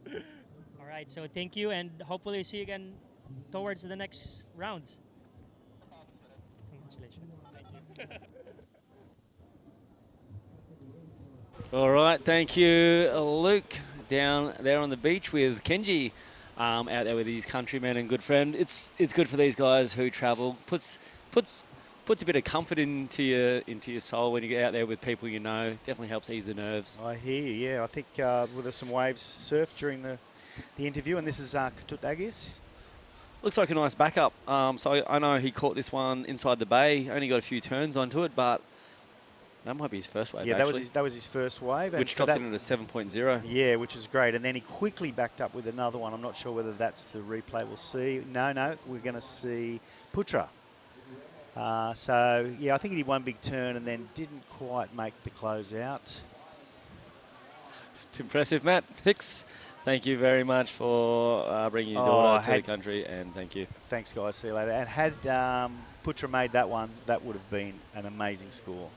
Yeah. Fortunately, he got blasted at the bottom.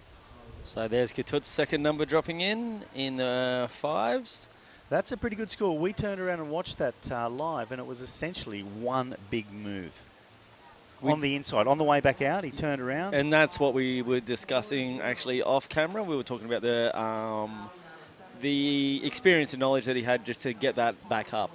Because now he's in the driver's seat with... He's comboed everyone already. 8 minutes to go. Everyone's in combination. That 8 minutes makes you gone. feel pretty Yeah. good. Yeah, yeah. And now he's probably going to make his way back to the lineup, unless he sniffs something out on the inside, which you think he'll do better. But if I was going to guess, I'm going to say he's going to get back to the priority area. I would be thinking so. And get a little bit selective. Who's this? Ooh, was that White? It's Keiki, yes. White about to get another throwaway to join his score. The judge is not even liking his commitment as he went over the falls on that one. No. 0.15, that's probably the smallest score I think I've seen drop for an up and down. I could beat him.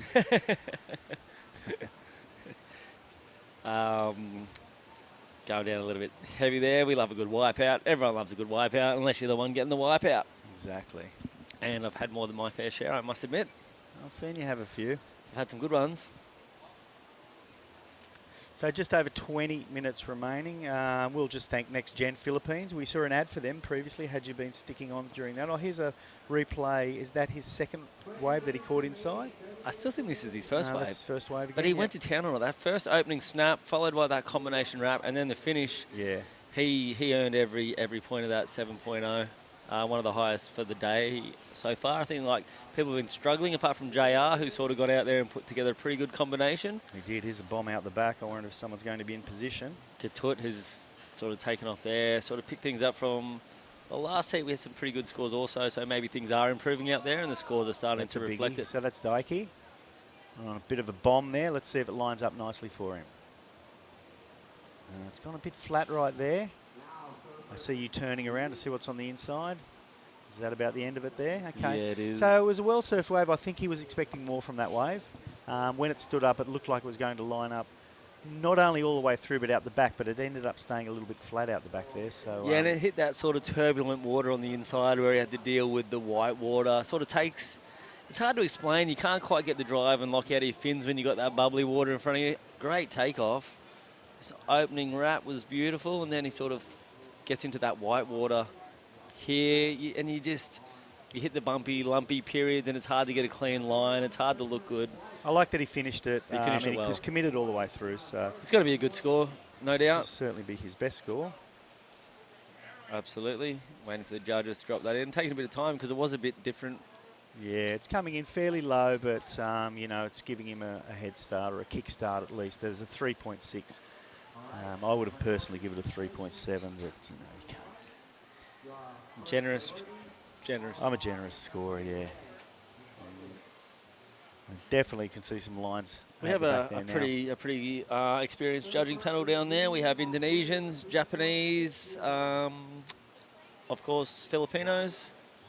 Head judge from Australia, priority judge from Australia, priority assistant from the Philippines. All-star cast down there. Yeah, look, we've got a good consistent crew down there. We've had most of them use them before, and, you know, the reason they get asked to come back is because they are good at what they do. Yep. I was sitting down there. I often wander through the lines down there with the judges. And often you'll see the same numbers dropping in. They're super consistent across the board down there, making Ty's job a lot easier. Yep, and that's Keiki, just trying to make the most of this not so great wave. When I'm down there, I see them all on the Wordle before it starts. Everyone's going hard on the New York Times Wordle. There's a good chance that Jerry's just become an endorsed speaker of this Wordle app. He had me pinned up against the wall. Well, you're going to help me tomorrow because convincing me to Wordle. Those guys are doing better than me. My wife loves it. Gay Olivares, I don't know if she's listening. She's a massive fan. This product brought to you by Jerry Deegan, apparently. Yeah, well. Speaking of products, so NextGen, thanks very much for all your support. Yeah, we saw the ads earlier. We We got Too them much in the of wrap you. up, trying to get a bit of. Yeah, there is a lot of man. I don't love it. It is it. about Philippine surfing. It's about NextGen empowering Philippine people. I'm a token white guy basically, and are. I'm just there on the back of champions and legends in the Philippine surfing community. I'm basically there just helping and assisting to them as much as I can. And like I said, with a team of NextGen behind us in this sport of surfing, presenting this WSL event in La Union, I'm just proud and honoured to be a part of it and accepted by the Philippine crew here. So yeah, like I said, I don't particularly love seeing my face on any. You do. So then the Department of Tourism, thank you to the Department of Tourism, I can't stop it. Provincial Governor of La Union and San Miguel Infrastructure. They're our major sponsors. Our minor sponsors are PLDT and Smart. I set that up so bad that I knew I was going to get put straight in that position. Thank you, Jerry Deacon. You hassled me for being thorny, so. Too good. Too good. My bad. I won't let myself get there again. PLDT and Smart supplying all our internet needs. Volkswagen Philippines has given us 2 really cool cars to cruise around. I don't seem to get one. The biggest problem is who's got the keys from. You've got the keys all the time. Red Bull have supplied us a bunch of product, amongst other things. And our local sponsors, Haraya Sunset Hill Restaurant, Clean Beach, San Juan Surf Resort is where the majority of us staying. It's a fantastic place. Except Tim Patton, how well's that worked out? Yeah, that's good for us. Alima, Sabong Fried Chicken, Surftown La Union, Tagpuan San Juan, Warung Local, Zero Water, Kermit, Seabuds, La Cantina, Lineup Bistro. Oh, we do have someone from Shargo who's sponsored. I'm trying to think of... Lamari Shargo, yeah. Thanks, one of Lamari. our major supporters actually. Great resort down there. We'll look at White in action here first and we'll get back to Lamari. White up and riding, putting together, I think that's about his 3rd turn here. They've all been quite varied and looking good so far. And he doesn't need much. I mean, he's holding on to a 2.7 and a 1.5. We're halfway through this heat. So that was much needed. Yeah, absolutely. And that is going to be a good boost for Koki. I think his first turn was the money turn. The rest was, semi-milking it through, but we'll see what they're offering for that. Yep, it's a little bit strange. You want where it looks like it's going to stand up, it flattens off. Where it flattens off, it stands up. Yeah. There it is. Nice little foam climb there, getting vertical. This second wrap, nice high and tight. And then just a wrap. Good combination. Good. Definitely. Three very different manoeuvres there. Yeah. And another then little cut. He's just lining it up to see if it's going to set up on the inside, but I think he chooses to bail out of there. Yeah, it's the age-old question, is it worth the paddle back, or have you done enough? Have you done as much as you can? 4.85, which is by far his best wave, and he is in 2nd position. Makes his possible transition to first easier. He needs a 7.55, but he's semi-separated from the 3rd and 4th place. So Daiki in green needs a 3.96 to move into 2nd. And Putra in blue needs a 5.25 to move into 2nd. So very doable. 13 minutes, 45 seconds remaining.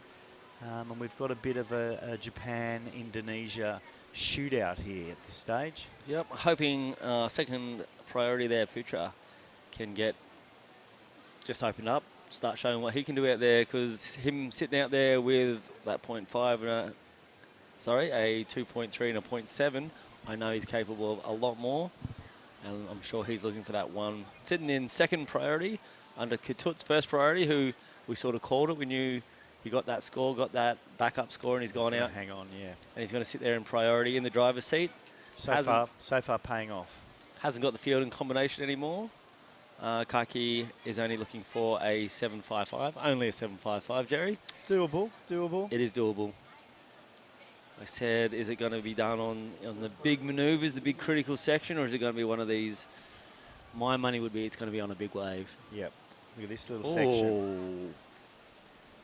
All right, so Daiki only needs a 3.96 to move into 2nd place.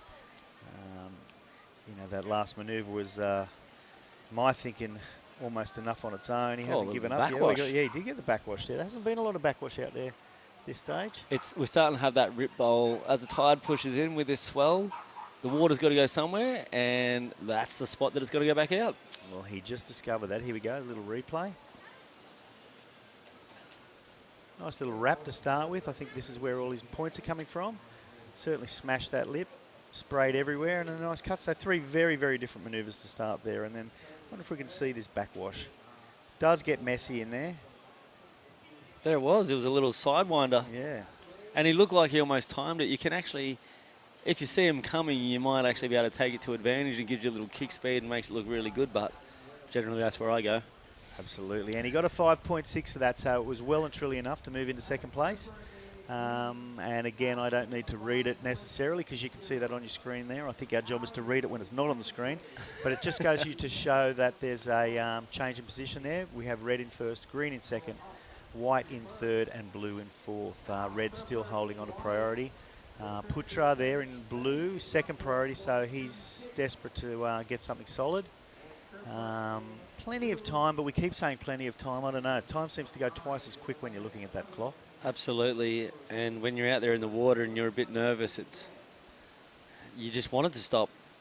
Yeah, absolutely. I'm sure Katut does not want it to stop. He wants to speed up to 10 times as quick. Well, that said, I know Katut would also want to see Putra come through with him into the next round. Without question. The 2 Japanese lads in the last heat were stoked for each other, and if we get 2 Indonesians in this, they'd be stoked for each other, but we need to wait and find out. Absolutely, okay, and there so is... Daiki's having... Oh, it's not Daiki. Wasn't oh, it? Sorry, I thought it was green. It took off.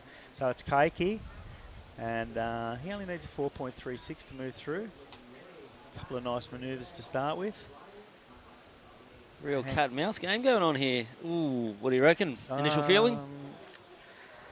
My initial feeling is maybe not, but a 4.36, 2 nice moves. You know, I'd be thinking 2 points a manoeuvre, maybe just not there, but I think every time I've been asked to call it, I've been wrong. So. Well, I was just comparing to Daiki's last one. I don't think it was anywhere near that range. Yeah, no, well, neither do I. So I reckon the judges... Here it is. It's coming in at a 4.0. 2 points for every manoeuvre. First time I've been right in 50 years. Okay, well, so... 10 minutes? Yes, 10 minutes remaining, and that doesn't really help Kaiki. He still needs a 4.36 to move into first. Bit of a bomb out the back there. I can see the surfer in blue, Putra, paddling his guts out. We're going to have a quick replay first. So, yeah, 2 points for that mover. 2 points for that manoeuvre. Official breakdown. Yeah. What's this one? Oh, okay, 2 points, 1.1 points. So you weren't officially correct. Okay, so we've missed the there we go. One from Putra, but it's fairly long. I mean, we saw that whole other replay, and Putra's still on this wave, gaining a few points. So, oh, and a fantastic finish. That was fins high. That was a nice critical last manoeuvre. Be interesting to see where he got to work on the outside of this one. Did he do the work?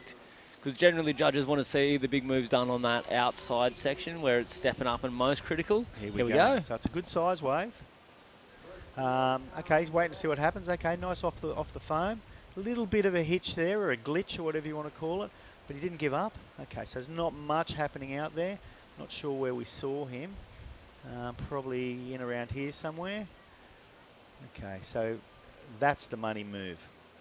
That's the money move. So essentially it's really what kind of points he's going to get on that one manoeuvre. A 6.9, which is what he's needing to advance at this stage.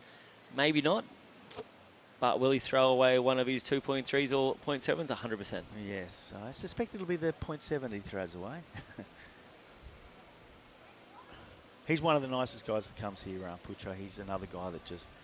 You know, he walks 100 metres up the beach just to say hello and shake your hand and walk back. He's a nice guy. He's been to the Philippines a few times and competed quite a few times. Done very, very well in Siargao. There he goes. He's dropped a 5.90, which, like we were saying, we wanted to see him get in the game. He's, by all means, laced up and ready to rock. Yeah, just needs a 3.3 now to move into second place. Stacks of time. He's going to want to hear that from the beach commentator. It's a big part of that beach commentary going on down there. It is. Yesterday with the northerly wind, they couldn't hear anything out there. No. It didn't matter how southerly. Yeah. Southerly was it a southerly? It was a northerly yesterday, wasn't it? Was Sorry, it- was it you not- got it right this time. Yeah. So yeah, they couldn't hear anything. It's good that that wind hasn't picked up too strong, and it's actually meant to die off as the afternoon. Well, it's not the afternoon yet, but as the day progresses. I think it dies off and goes westerly. Westerly. Look, if it's Easterly. if it's, Sorry, if it's offshore. westerly at 2 knots, then it doesn't really matter. You know, it is onshore, but I think it might go offshore. We'll see. You're on a westerly or easterly. You're confusing Yeah, me so now. you've lost me. So we do want an easterly. We're on the west coast here. So an easterly would be great. Now, nothing worse than an easterly where I live in Australia or where I lived in Cloud 9. Easterly meant golf. Okay, easterly meant golf. For this new generation of surfers, easterly means air reverses, Yeah. punt sections, and like putting all the pressure on your ankles and knees, I think. Yeah, injuries. So not much of a requirement. We saw Green waving his arms out there. That's him yelling out to the beach commentator that he wants an update. And here he goes. He's looking to throw away a 3.6 only to make it a little bit hard for the rest of the boys. And surfing like this is a great way to do it. Oh, nice high line speed carve there.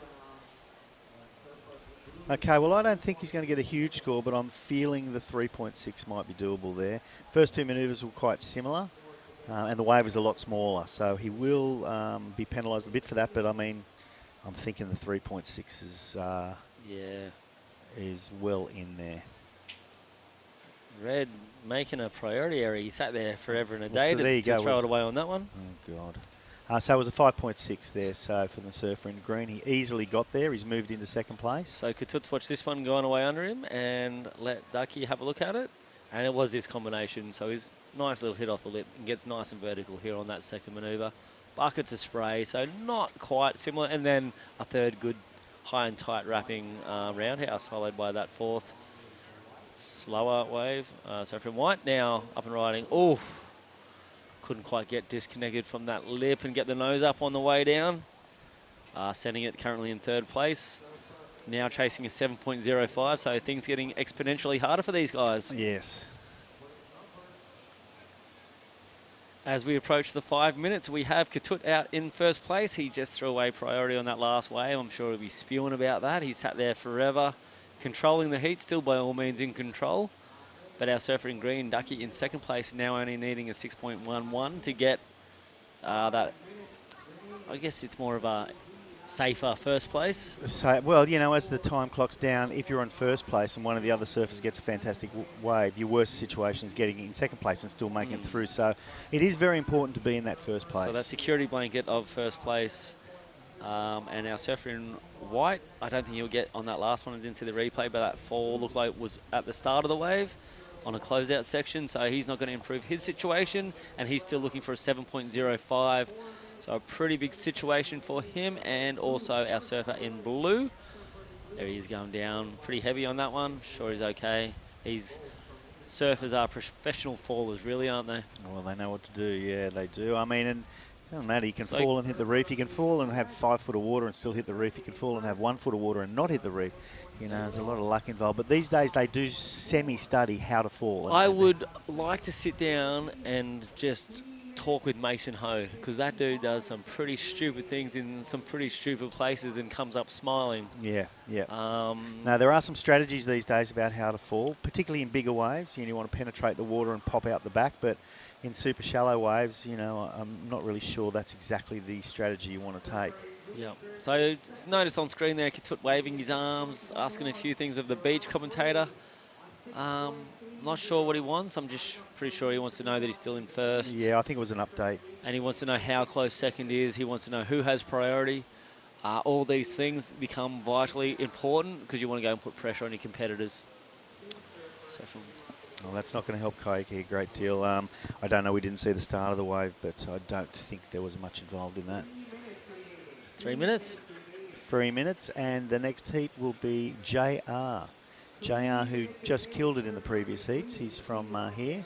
We got Made Ariana, Bronson Mede, who also won his heat, and Oni Anwar. So we've got 3 Indonesians in the next heat. I'll bet they were wishing there would be 2 of them, but we will lose an Indonesian in the next heat, unfortunately. Good heat, good looking heat up next. Real good heat, yeah. Bronson Meady, I made Arena. They're all names. These and No, the current form of JR. They're four standouts out there. Yeah, it's by any standards a final or a semi-final, and we're going to meet them in the round of 16. So quarterfinals coming up next, the man-on-mans. Yes. Or woman-on-woman, person-on-person. Yeah, I have a feeling if we move through, we'll move through into the women's quarterfinals first. And I think the powers that be are going to find it hard to walk away from these waves because it's meant to drop off a little tomorrow. Yep, but also sort of lines it up for a bit more performance surfing, which is pretty cool. For sure. Okay, so there's Katut trying to improve on his 5.4, which he's not going to do. Bit of a lump out there. That's that southerly wind. I think that's the southerly wind combined with that higher tide and the water rushing back out. We've got a little draining rip that's sort of where it sort of runs out next to us, and it sort of sends those little 3-foot side chops in, assisted by the wind. Yeah, it is kind of messy in there, isn't it? Okay, up the back we have Putra. And Putra's, this could be his last gasp, so... Oh, come on. Yeah. Oh. Good effort. That was a good effort. I mean, it's the first time I've seen someone pull in wide on that section there. And it would have been interesting to see what the judges would have given. It wasn't by any means a clean or... No, but we don't know what happened out further out the back. I mean, he's hanging his head a little bit there. He's certainly not happy with the outcome, but given the wave, you know, it was worth a shot. 1 minute, by all means, and we haven't seen it go to the judges yet, so it would have been a huge question for them to ask and see where it would have landed, because it's a very rare opportunity to get a barrel even to pull in out there. I think Kian did it earlier, and Putra got a lot closer. That's some nice surfing. This is going to go. This is going to go big, I can feel, Jerry. Yeah, Kaiki is really making a run at that second place here. Oh, and he finished it off. He's happy. He's happy. Needing a pretty massive 7.05. I think, you know, I'm thinking he's in that vicinity there. He's yelling. He's happy. 27 seconds. Will anyone else get an opportunity to sort of answer back? With priority is Kaitut. Again, I swear that guy is a priority magnet. He's been holding first priority no matter what he does. Well, they played cards last night. When you win, you get a P. So he's using all the Ps he won last night. I see. It looks like this one will run out on the clock. We're going to wait for that score for Kaiki. Exciting finish, Jerry. That's amazing, and I just am biting my nails. Oh, the first one. The scores are just starting to pop in. Oh, he just missed out. He just missed out. He got a 6.85. He was looking for a 7. He ended up dropping the 6.85. Well, that's a real shame for him. And so congratulations to the two winners there. We will move into a break, and we'll be back shortly.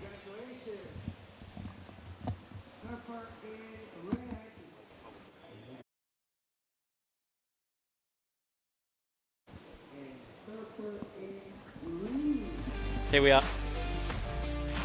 Oh,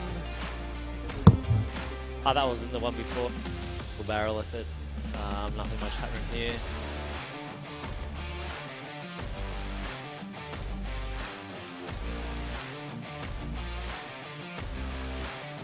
Of our surfer in white, everything on the line, looking for a massive requirement. Great combination. May not be enough. Not sure if we're on break. So, looking for a 7 on that one. Looks like he came through for a...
We'll try to figure it out. Oh, here we are back. I am here, John Carby with Tippy Jabrick. Super exciting heat. Yeah, morning, John. This is one of the hits to watch because we have our local hero here, also JR, but he's surfing against 3 Indonesian here. Oni, Fajar, and also Bronson Mady on fire today. Yeah, it's, like I said, conditions suit all 4 of these guys, every one of them. Interesting to see where they're going to be sitting in relation to JR. You reckon they've figured out their own sort of lineups at the moment, or you think they're still going to be looking where the local boy's sitting? I think JR know where to sit. That's the reason why he could be, you know, the lines. His could be the lineup, not you know, where to sit. And as we were obviously 3 minutes in, and Oni's already set a standard out there. Oni's already dropped a 6.75. Yeah. Getting things opened up pretty quick. That's why he's on his way back out there. Yeah, Oni. I have to say, Oni have a his own what do you call that strategy out there, because he know that Bronson and JR and Fajar is capable to get the numbers, but he said he just wanna catch any good one that come to him and not losing any opportunity. Well, Oni's one of these guys that's not really influenced by anyone, right? He's just he knows his strategy, he knows how to put together a good heat, and he's got the confidence in himself to go out and carry out his plans, his strategies, and as we've seen in many competitions through Oni, he shines day in and day out, often hitting the highlight reel. Yeah. It looks like that is our surfer in white. So this is Bronson Mady right now live in action. He scored a good number this morning, and that's one of the reasons why he get that number, because of his explosive surfing, unpredictable. That's what we like to see. Yeah. We are. It looks like Jerry Deegan's going to be ready down there with our last heat winner, Couture. We're just going to stick with the live action at the moment because they are going wave for wave. So we'll be down with you shortly. Okay, Jerry, over to you for the winner of our last heat. Get to it.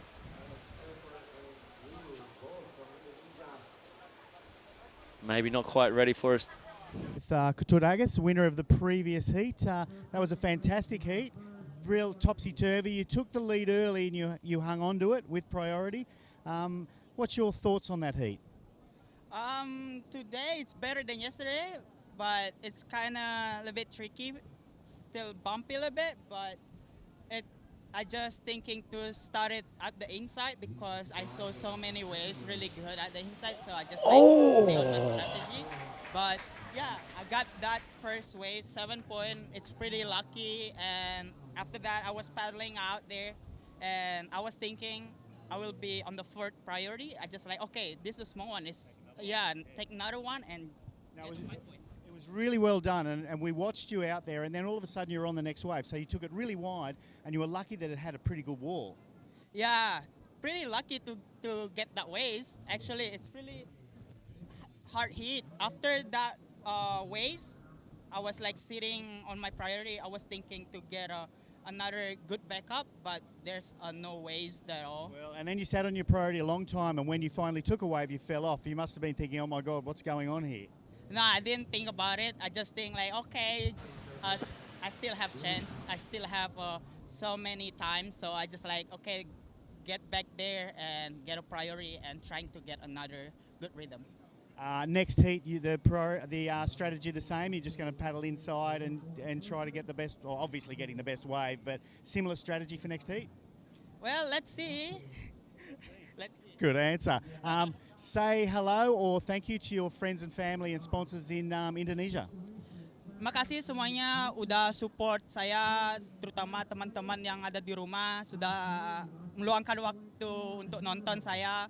Terima kasih semuanya. Terima kasih juga kepada tim Indonesia, selalu support dan supportlah terus tim Indonesia. Terima kasih. All right, thanks, Katut. Congratulations. Well surfed, and back to you guys up in the booth. Great surfing and a great guy. So much fun had by Katut. You can tell he just enjoys what he does for a living. Yeah, Katut is I would say right now he's the number 2 of the Indonesian team after Rio. He's lethal, He's young, he's strong. His mind is he's getting a bit of a more like a, what do you call that, like a groove now, because a couple years ago he was a little bit of a, like, you know, uncertainty about all the events that he needs to follow, but now he looks like he's you know, going solid. The boys are lighting it up out there as we speak. We knew this was going to, well, it looked good on paper. Sometimes these heats have a tendency to sort of flop and make us look bad, but these guys are not letting us down. We've got, let's go through the scores. Yeah, Oni Anwar opening with a 6.75. Here we go, a replay from Oni. Oni is, you know, one of those guys, just lightning fast, super vertical.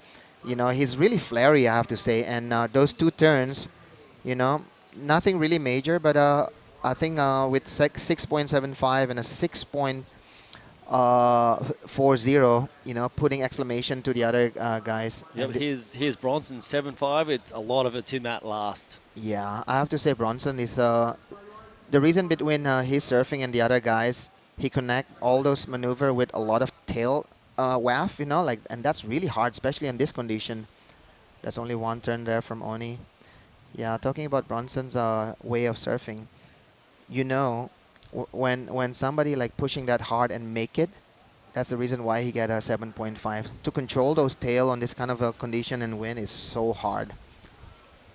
Absolutely. We see JR going over the falls, and that's what Bronson does bring to the table every time. You know, generally in a heat with Bronson, and it looks like JR's done his board in there. We're going to need a caddy to get it in on the beach.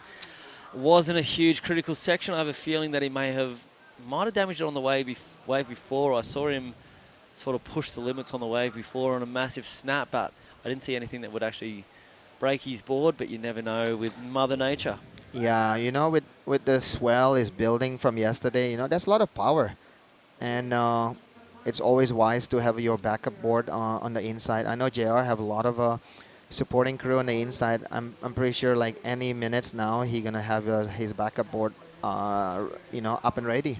Absolutely. It's just going to be what toll it takes on him physically now. He's got to get back to the beach. Heart rate's going to be up. He's going to have to get onto the beach to pick up his backup board, then do that troublesome paddle out. A little bit tricky out there with a little bit easy maybe with the tide going in. I saw them taking about 10 minutes this morning to sort of paddle around, get caught on the inside and get back out there. Yeah, the good thing is JR still have 20 minutes, so still a lot of time. He needs to build his numbers. Right now he only have a 1 and a 0.5.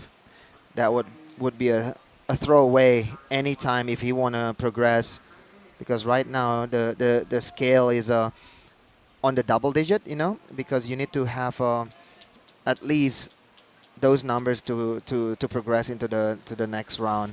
Yep, in a heat like this, you don't want to be stuck anywhere in that single digits. You want to be up as high as you can on every way that you can be. This is just going to eat the valuable time out of JR's campaign, who just the day before, came in as the longboard champion. So longboard and shortboard, pretty impressive on both divisions. Oh, for sure, you know.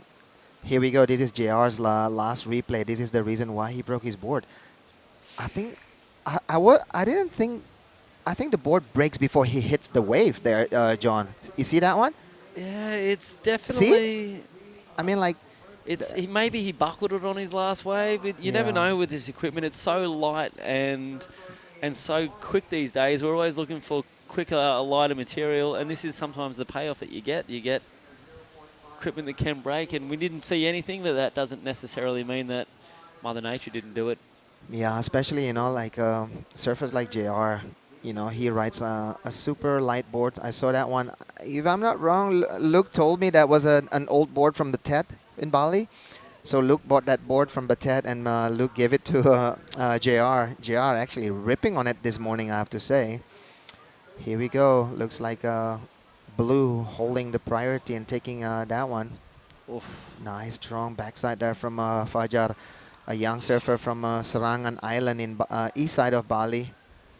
I have to say that was two nice turn right there. Super tight in the pocket. And it is exciting because we've got a couple of regular footers, a couple of goofy footers out there. Here we go. This is Bronson. Can he get around that corner? A bit tricky with the wind, but here we go. This is his first opportunity to do something right there. Boom. Straight on that You know, you can see he's always pushing that tail. A short one, only like one major maneuver and one transition right there. Yeah, it's always, and it's that little wow factor of just giving it that little bit of spice. Yeah. Which does, it pleases the judges, it pleases the crowds. Often you get a reaction from the beach and the judges are seeing exactly that same stuff. Yeah. So talking about strong performance, here is Fajar. That second turn, that little fin drift at the top. Yeah, that was money right there, and a 5.9 for Fajar. So he's into the into the mixing right now, because before he was looking for some big numbers, but now he's only looking for a 6.36. That's the one. You That see that tweak, one? just Yeah. that tweak, it adds so much to what could either be a relatively normal maneuver, but he does have that ability to make the simple things look great. Yeah, a 4.75. As simple as that. One big turn, a 4.75. And now Bronson is second position, 7.5, a 4.75. One is still sitting in first with a 6.75 and a 6.40. And Fajar Ariana. Here we go, another replay. Just checking out the, oh yeah, no, it looks like Is that Bronson has taken priority off. Oh, Oni. Ooh, Little. He loves that reverse, doesn't he? Yeah, that's his, I would say his signature. It Yeah. is that pick, nose pick reverse he Yeah. has on point. Yeah, it looks like the priority's actually gone to Bronson Maedi. Oni was actually sitting a little bit on the inside, according to the priority judge, by the looks of things, and Bronson's paddled around him and picked off priority. So a rare mistake from Oni in the strategy game, which is interesting. Yeah, but John, I talked to One today, and he said, if there's this much wave on offer, priority doesn't really make difference unless you really want to holding your position. Yeah. Here we go. This is Bronson. And with 15 minutes, you're right. I don't Yeah. think he's in a position of that, is he? Because yeah. Here we go. This is Bronson. Little bit trickier wave. Not much on offer there, but you know, he applies some kind of a rotation there. So Bronson Maedi trying to replace his 4.75. We've got the Indonesian support crew on the bird's nest level next to us. So you can hear them clapping and cheering, loving this little combination that Bronson put together on this wave. Me Yeah. too. Watch this speed that he can just boost off nothing there. Where most people would Struggle. be just looking to get out of that as quickly as possible. He's throwing a reverse on that next section. So yeah, not battering his second wave, Bronson. His last wave was a 4.5. And situation right now, still green first, white second, third blue. JR still looking for an 8.05 right now. JR still making his way to the lineup. Caught a little bit inside there on the sets on the paddle back. Oh no, he actually got a wave. Yeah, JR caught that wave, and it was a 4.20? A 4.20? 4.20 by the Yeah. looks of things. 4.2, yeah. So yeah, JR. So that'll be him filling out the board. Yeah. Quick change of equipment. He's probably a board that he knows well and is comfortable with. That'll be him just probably getting a feel for it. Yeah. Nice and quick with 15 minutes. So you know what the tricky part is? JR's new backup board might be not even wax, you know, because it was so.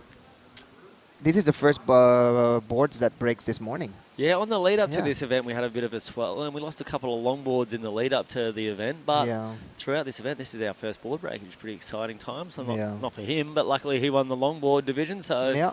new board on the way for JR, I'm sure of it. Yeah, when I was on the athlete area, I rarely see any of the athlete like waxing their second board. They have them sitting with them, but looks like everybody is like really confident that that one board will be enough for today's condition. But I think the nature proved us all wrong. We do need to always prepare and make sure that our second board is ready. Yeah, and I hope a guy of JR's experience has waxed it up the night before and he knows, you know what I mean? Yeah. He generally they're going to know, but you're right, it can be one of those things that slips your mind. Checking that equipment, second leg ropes, all that sort of stuff. Yeah. Where's my leg rope? Is it in good condition? Is my second board waxed? Fins, everything ready? and as somebody on the beach, know if something goes wrong where it is and how to deliver it to me. Oh, for sure. Because at the end of the day, you know, preparation is 50% of your success. This is Oni Anwar just trying to, I don't know, just letting that priority go. And then here we go. Looks like JR. JR taking advantage of Oni's being a little bit deep there. Yeah, nice wave there from JR. JR liking it. The fight back begins. Yeah, so JR looking for an 8.05. Don't think we saw most of that wave. His body language was good. He was Yeah. Might have been a big turn on that first section that we didn't quite catch. Yeah, there was probably only one big turn on at the end there, John. Yeah, I don't think he committed too hard to that last turn. I don't know. We'll see what the judges think, obviously. 6.35, so I think there might have been something we didn't see out there. I think the commitment and the size of the wave also, you know, give a big reason why JR, you know, get that 6.35. And I think everybody have a good numbers now. Game on. Yeah, Fajar have a 5.9, JR have a 6.3, Bronson have a 7.5. One is the only guy that have a 6.75 and a 6.4. So it's pretty much game on right now. Very much so. Yeah. I think Bronson's pretty happy out there with that 7.5. Yeah. He's probably in at this stage, a pretty good position, knowing that he's looking to throw away a 4.75. But that said, JR's only got to throw away it's like a blanket. It's almost. This is splitting hairs at the moment. You can throw a blanket across the field. So this is the sort of heat we're expecting. It's had everything. Yeah. So if you know Bronson Mady's story a little bit, so Bronson and One, they come from the same village. They come from Lakey Peak, both of them. And Bronson and Oni been surfing Lakey Peaks since they were groms, and that wave nurtured them to become, you know, this international surfers. So big shout out to all the locals in Lakey Peak producing like a high-level athlete for Indonesia. We have Oni Anwar, we have Bronson Mady, we have also Rajo Barrel. Big shout out also for Mark Cliff. Been helping a lot for you know, the development down in Lakey Peak. I think Mark Cliff's everyone's favourite Aussie. Yeah. Shout out to Mark Cliff also. He actually helped us certify some judges for our national tour. He was here last month, I think, no? He was here last month in the beautiful Kabulgao up there with Congressman Ronald Sing Song. Did you get some serve? We did get a couple on the beach. He's actually recovering from a shoulder operation. surgery. Yeah, so he came out and went for a bit of a splash with us, got in the way. I'm happy to share the lineup with him no matter what's going on. I've had a few great surfs with him in Shargao. He's a grom. He's a forever grom. He's one of those forever groms. Yeah. You just sit there and he'll paddle around you 13 times and tell you about every wave that he caught in great detail. I know, yeah. And that's just to distract you so he gets the next one. Yeah, talking about Mark Cliff, he's also a past champion at the Triggs. Is it King of the Points? Yeah, King of the Point at Triggs. So wow, look at out there now, John. We can see a couple more sets lining up. Look at those things. Wow, if the camera can pan to the right a little bit, we can see more. There we go. There's all the sets just pouring here at La Union. Yep, the guys seem to be sitting a little bit inside. From what they've watched this morning, it's those ones, when you get a bit deep, you can't get around them on those bigger ones. Okay. It's these ones that hit the bay a little bit more. It looks like blue. That's Pajar Ariana. He's swinging on this one. Looks like there's a lot of water on his face right there. Yeah, he's not loving it. Yeah, so this is JR and Oni having a little sniff on that one. Bronson is the guy who's holding the deepest position right now, but JR is pushing deeper now. Looks like our other hope for the Philippines is making his way to the water, which is coming up next is another sensational looking list of surfers from our Asian region. Yeah. As Bronson gets up, let's have a look at this one first. So Bronson just setting up a maneuver right there. He know there could be some kind of big things coming. Maybe he do just a big kick out. You know, you usually can anticipate what's coming when they start stepping on the tail like that. Usually it's timing the way for that big boost section, especially when there's a guy like Bronson with his eyes on the lineup and stamping on that tail pad. Yeah. Generally, I'm thinking air. Yeah, Bronson is no stranger, you know, for those big airs. He's been like regularly been featured on a lot of Stab's social media for his big airs. So we have to say like big thank you to all the media also, supporting the Indonesian surfers, the Filipino surfers, all the Asian, up and coming athlete. Because without the media, we're starting to make a dent. Yeah, Asia is really starting to make a dent on the world level. I was watching a few clips from the ASC yesterday on some of the Groms, 12-year-old, absolutely destroying it. I think he was at Karamas by the looks of things. I didn't really read too much into it as I was flicking through in my afternoon routine. There was 2 kids right now like really flaring in Indo is Dharma and then also Aditya. They're 10 years old and 12 years old. They just surf every single day. Yeah. Well, that's the joy. And media, like I said, media, shout out to Gabs Batalones. He's one of the guys running our team over here. Great job. We've got great coverage. JR, local boy. Here's JR looking for a 5.91 actually. Ooh, that's going to cost him something right there because at this point, 6 minutes and 40 seconds to go, 3 Indonesian holding the lineup. He need to go back and sneak in those pack and try to get that 5.91. Maybe something a little local knowledge. He might be able to find that 5.91's not a huge score from what we've seen today. I'm sure he would have loved a second section on that wave. Yeah. I don't think that's going to go anywhere near that requirement. The judges aren't looking at that either. Initial reactions, it's definitely not towards his 3.40. Would have loved a second section on that one. It was a good start, good wind up. Yeah. Didn't knock it out of the park, unfortunately. Yeah, at the end of the day, the judges are looking for a complete ride also. Yep, they don't want to see you jump off because the wave ran away. They want to say good decisions. That's why we have the priority system, right? So you can pick the right wave, so you can make the right decisions. All the while relying on nature to play its part. Yeah. So Oni Anwar now sitting in first. Oni in the beginning of last year he didn't know what he's planning to do, and then AAC offered him a job in Crew Nias as a broadcast commentator. Good times. I enjoyed that. Yeah. I enjoyed watching Oni. I enjoy watching Oni do anything in life because he brings that spirit, right? Yeah. And then he wasn't even really putting his attention to the competition, and we just tell him, hey Oni, you wanna work on the broadcast? And he said yeah. And then we also told him to surf in the comm, and then in Nias he made to the quarters, and then we just decided, hey Oni, I think you should chase the points on the QS, and he's suddenly like sitting in first right now. Sometimes it's a good approach. Sometimes the pressure and the stress of going and putting a campaign and the sort of slog out of a tour, it can wind you down. But I know he's also planning on going to Australia towards the end of the year. Yeah. Oh, the end of the year. We're at the beginning of the year. What happened? 2023 sort of jumped upon us. Here we go. Looks like some sets lighting up the horizon. Hopefully we get an exchange and the boys can have another back-to-back. Looks like JR taking advantage on this one. No, that one is nothing, yeah. So, yeah, Oni was stickerless beginning of last year, and now we, put him on the team, on the Earth Island team, trying to, represent Indonesia with a good vibe. He's full of it.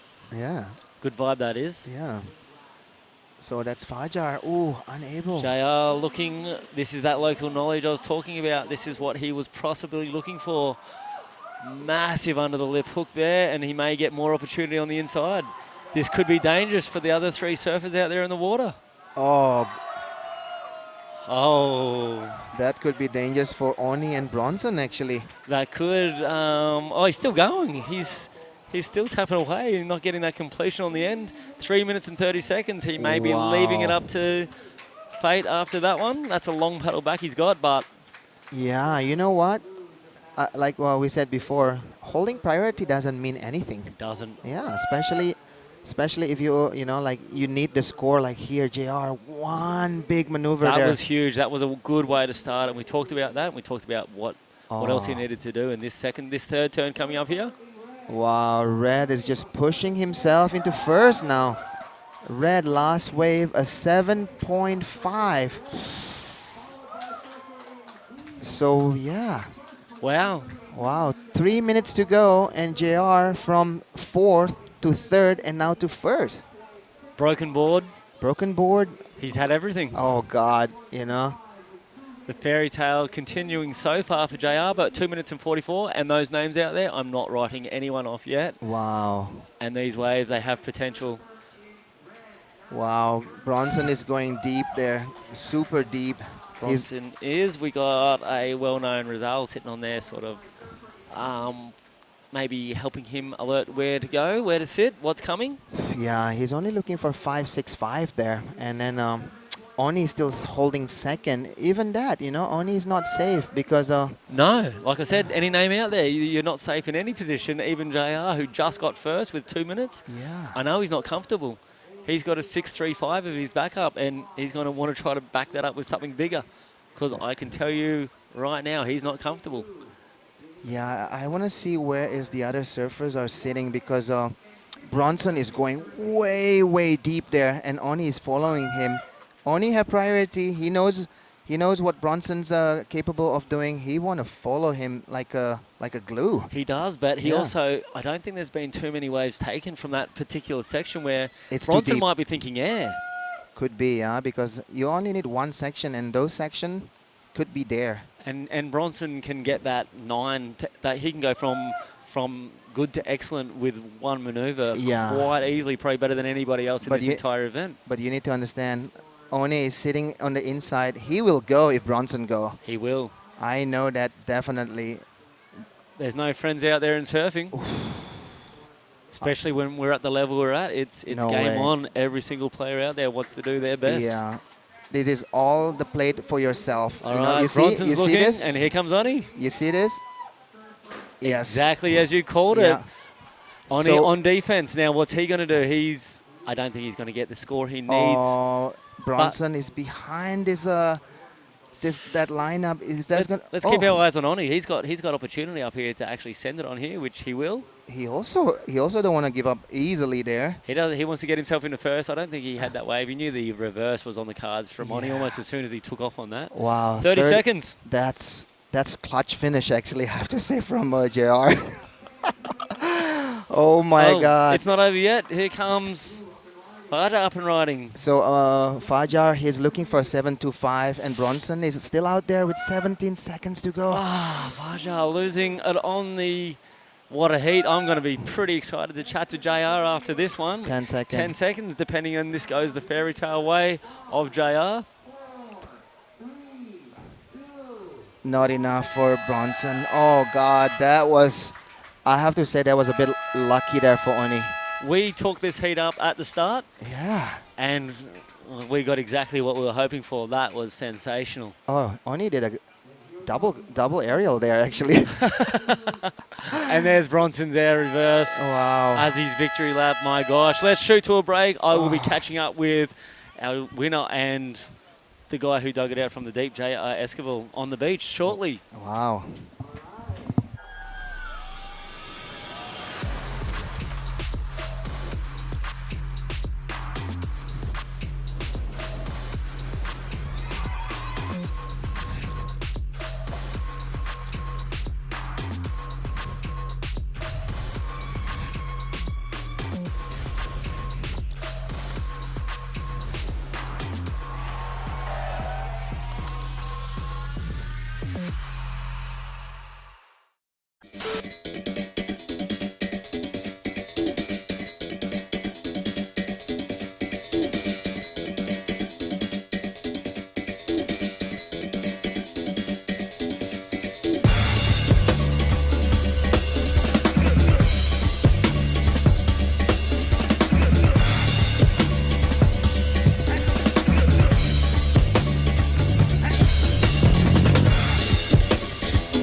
Welcome back to La Union International Pro. Whew, the action is heating up in the round of 16. We just saw J.R. Esquivel, who won the longboarding a couple of days ago, come from nowhere to take a big heat win, progressing alongside Oni Anwar in the dying minutes. Unfortunately, we say goodbye to Bronson Mady, who's been a standout around the event over the past week. And Aimade Ariana Pajar is also bowing out. So the one Filipino taking it to the three Indonesians. Chris Binns in the booth alongside me. John Carby, what did you make of that heat, mate? That was exactly what we're hoping for. That's one of those heats on paper where you go, this could be a final on any given day. And it had everything. JR breaking his board about halfway through that heat, struggling to get started. He had to readjust and surf his board, and then from the inside under priority picked off a massive score to bring home the win in the last sort of 5 minutes. It didn't come easy either. He just snapped the board and had to do the big swim in, and I'm not sure if you guys explained it, but with your caddy, you're not allowed to, the caddy can't bring the board out, but you have to go and get it from the beach. Yeah. Which, with this low tide, JR had to get across quite a bit of shallow water. He ate it a couple of times and went down in holes and whatnot. Here goes Kian Martin, Swedish surfer, proud Bali boy, however, and he'll be looking to exact some revenge for his mates from the last heat. Like that tail slide. That was cute, wasn't it? And repeats the treatment a second time, gets out of there. Yeah, JR, he's got to take a while to get to the beach. He just blew the minds of a whole bunch of friends and family down on the beach who were a bit worried about his position there. Broken board, no worries, because he won the longboard division 2 days ago, so he can go grab himself a new one at any stage. And now he's continuing through this QS 3000 shortboard division 2, which, like I said, dual discipline. He did say he does prefer going from longboard down to shortboard because it's easier. Easy to do your turns, everything feels a bit crisper and lighter, and he prefers to go from the longboard into the shortboard. Yeah, you know, if you put in plenty of time on the longboard, it smooths out your style a lot. You've got that flow going already. You can find it a little bit easier, you know, to transfer that leg strength you've got from moving the longer board into the shorter board. It's like you've been training with oversized implements or whatever. And now...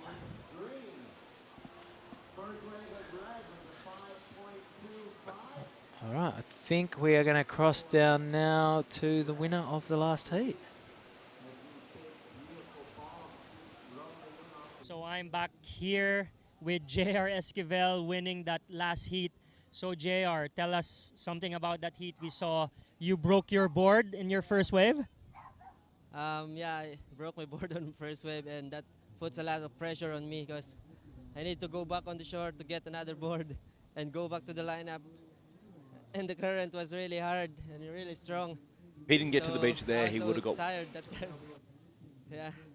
Yeah, and we saw you sitting further closer to the channel, and you got your highest score of the wave. So tell us about, is that local knowledge or is that purely instinct?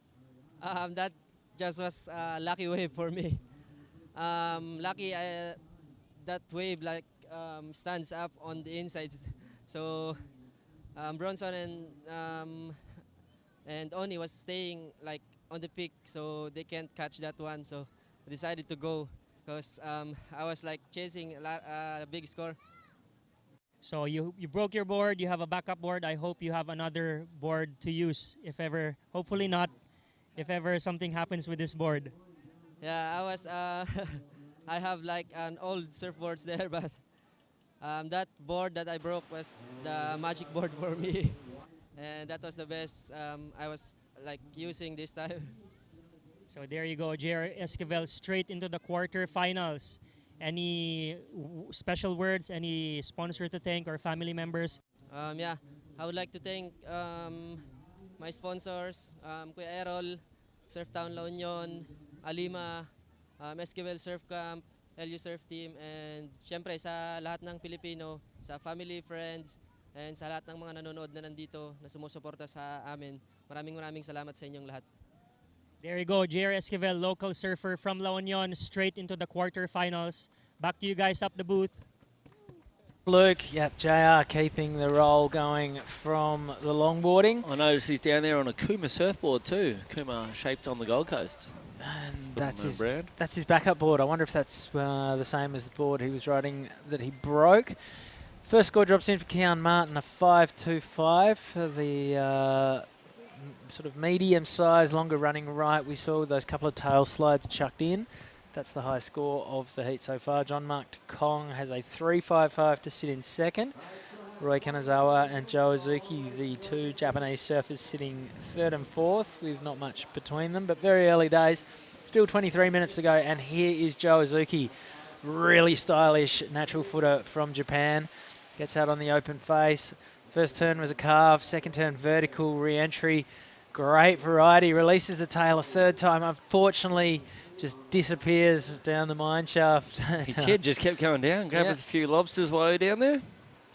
Wasn't done any favours by sort of a backwashy section coming at him. That was unfortunate. That was building momentum down the lineup. Speed, power, flow was shining through that one. Yeah, he was on his way to a decent number, but it's going to turn into a minor instead. Run us through it. So this opening manoeuvre, just setting his good style, like you said. This second turn is where the money's at. Nice and vertical, crisp off the lineup, and then this would have been just an exclamation finish. Just not digging that nose up in time, getting a little stuck up in the lip line there. He just disappeared. He did. He just went down, like you said, took down the mine shaft, grabbed a few lobsters off the bottom, and we didn't see him again, and we still haven't. Is he out there?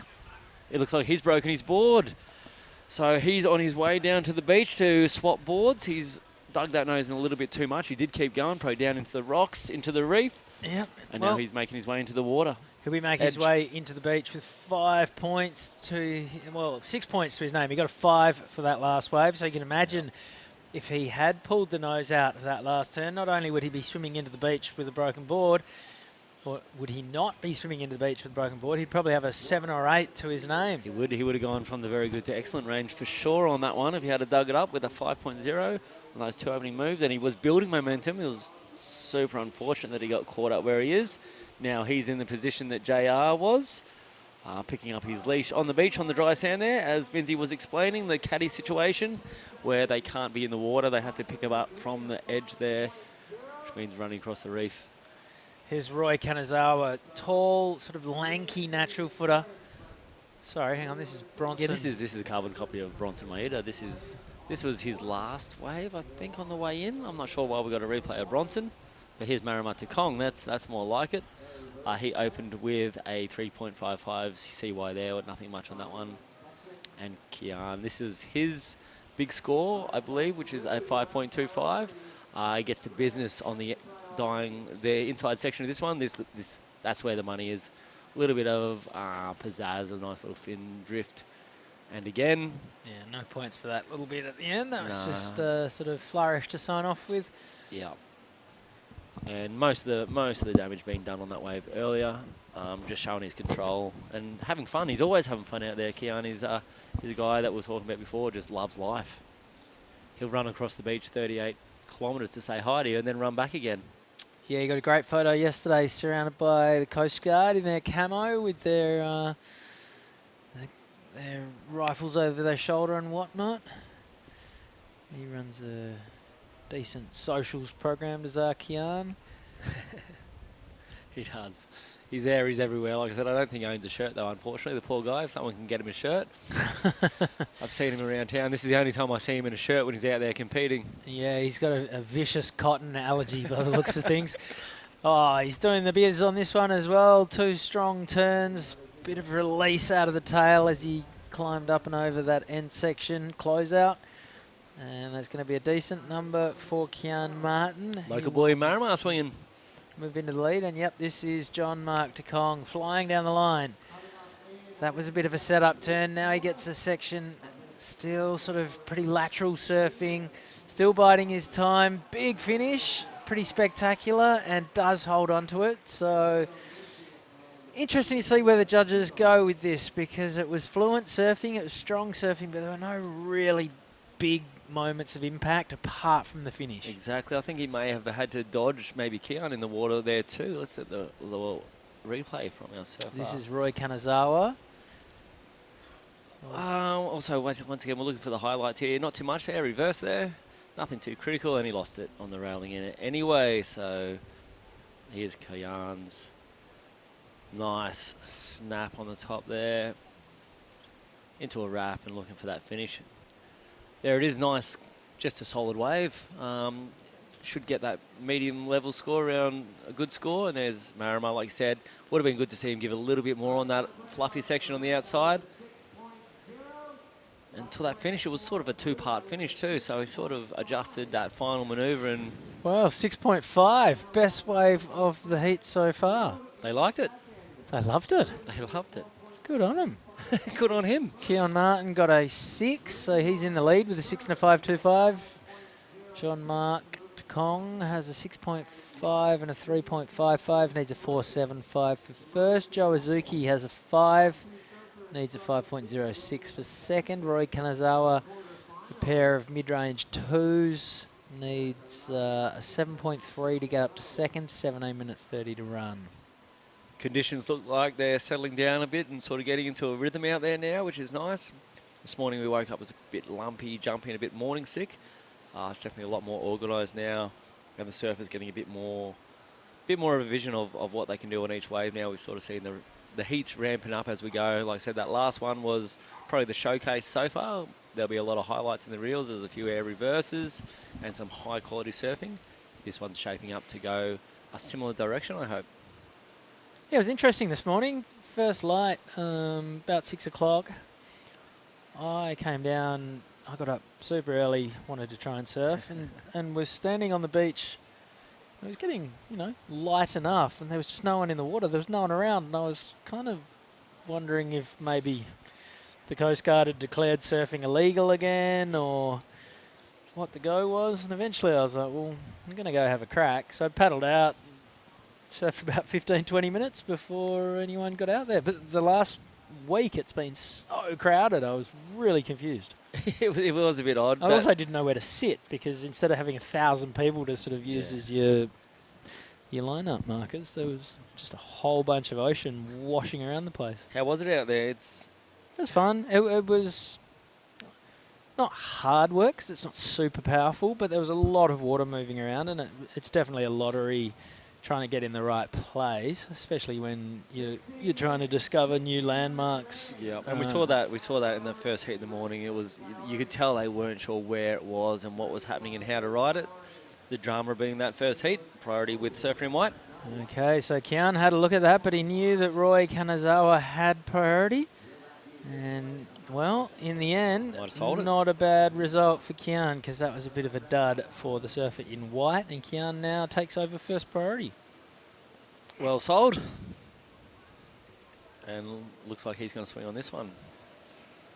Yeah, a touch smaller, but might have some shape. Decides that it's going to race off and close out a little bit wide. And he did spend his priority on there, so all that hard work in the lead up to get that priority, and he's given it straight down to our surfer in green. Yeah, so the judges there, if you've made a committed effort to paddle into a wave, they deem that as enough to take priority off you. So, you see a lot of surfers just paddle with one arm on the nose and just give it a couple of lazy strokes, just having a look.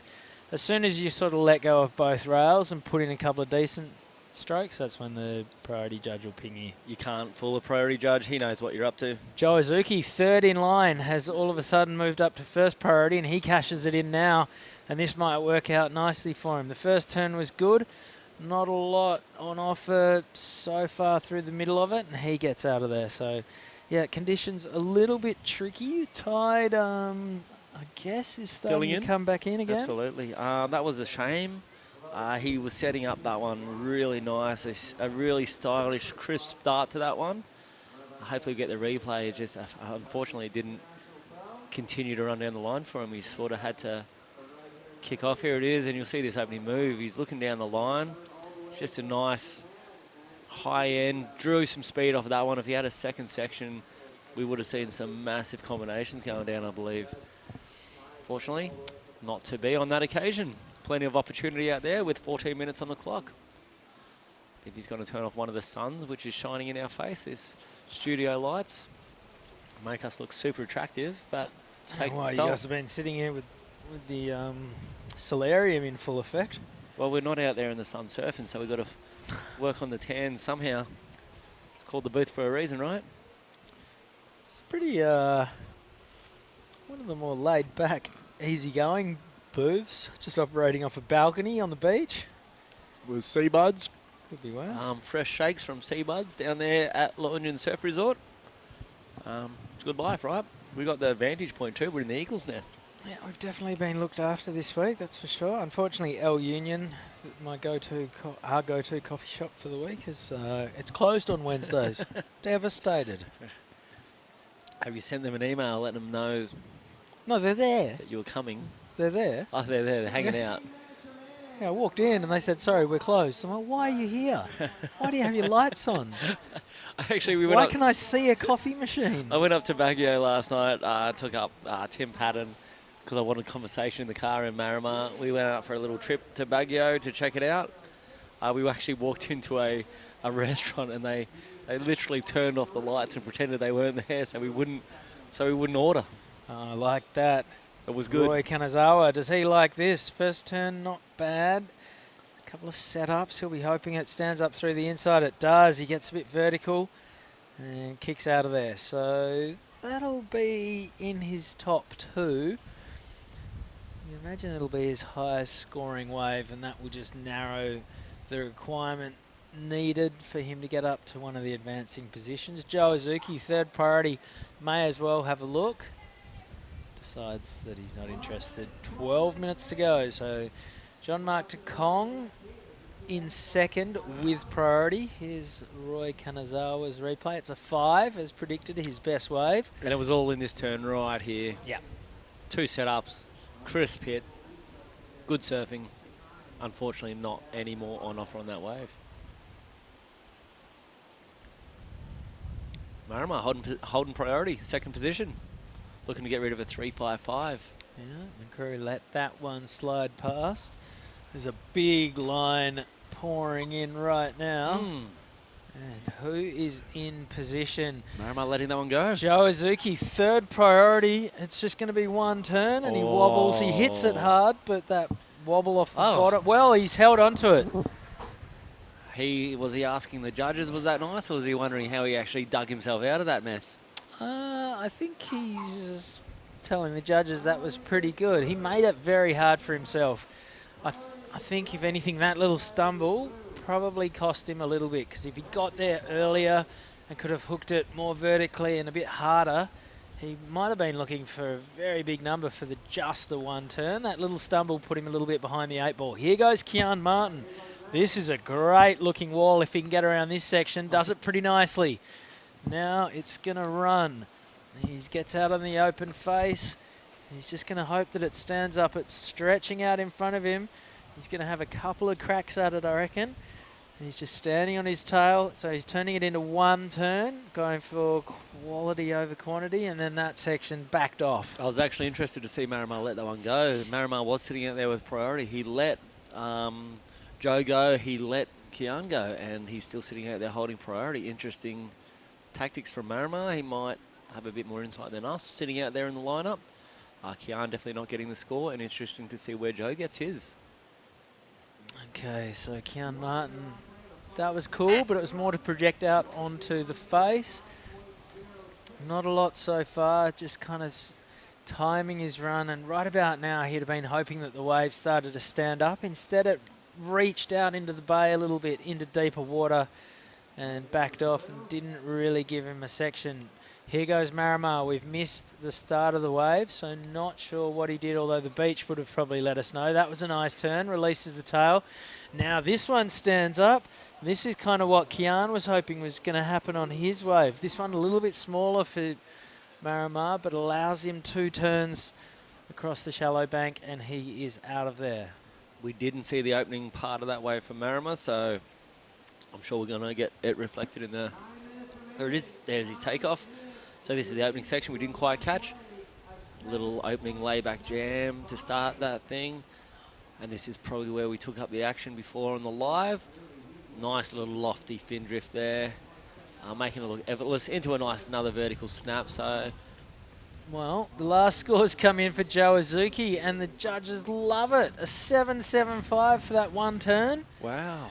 Rewarding the commitment as much as anything, because it was a big section. He threw everything he had at it, and he rode out of it pretty fluently. He entered into it all sorts of off guard and off balance, but managed to salvage it and post the biggest number of the heat so far. Kian Martin drops to second. His last wave was 3.4. That doesn't count. Jean-Marc Kong still has a number to come. Anything over a 4.75 will put him up into the top 2. Roy Kanazawa has priority. His last wave is at 5. 8 minutes to go. This is a very even heat. It is. You could almost put a blanket over those first 3. Like I said, waiting for a score to drop in for Jean-Marc Kong. There it is. Not enough. A 4.3. Yeah, so it goes into John Mark's top 2, but it doesn't change his requirement. He still needs a 4.75 to get up to second. Massive score for Joe. Huge. I'd love to have another look at that if we can get that on replay again, because he did have that trip, and I don't know, maybe it helped him. The way he dug it out from where he was, like you say, I think the judges loved the commitment to it. It was pretty critical. It was definitely a heavy section, and he rode it. The judges not really taking too much notice of that little stumble before it. Who's out there? Priority. All right, here goes Joe Azuki, staying very busy. Why not? He's in the lead. Wants to upgrade his 5. Goes to the big tail drop floater and comes out of that pretty effortlessly before jumping off. Roy Kanazawa, he's dropped anchor with priority. He's chasing a 6.25. We haven't seen his best surfing yet in this heat, just the 5-point ride. Marima out there asking for a situation. There it is. Yeah, here it is. Just digging it out. It was super impressive that he managed to get the nose of the board up in time and sort of get clear of that whitewash for that complete ride. Yeah, one of the biggest sections we've seen so far today, and Joe attacked it with aplomb. So just over 6 minutes to go.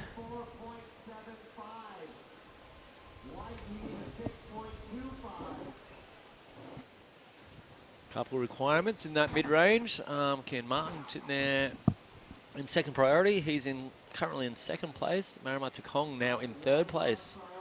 Marima was the champion down there at his home break, Shargao, the QS 1000 that was held in late October last year, sorry. I know he's wanting to back up in his QS 3000, and he's going to head over to Australia, I think, and partner up with Oni Anwar and have a crack at the co-sanctioned events over there.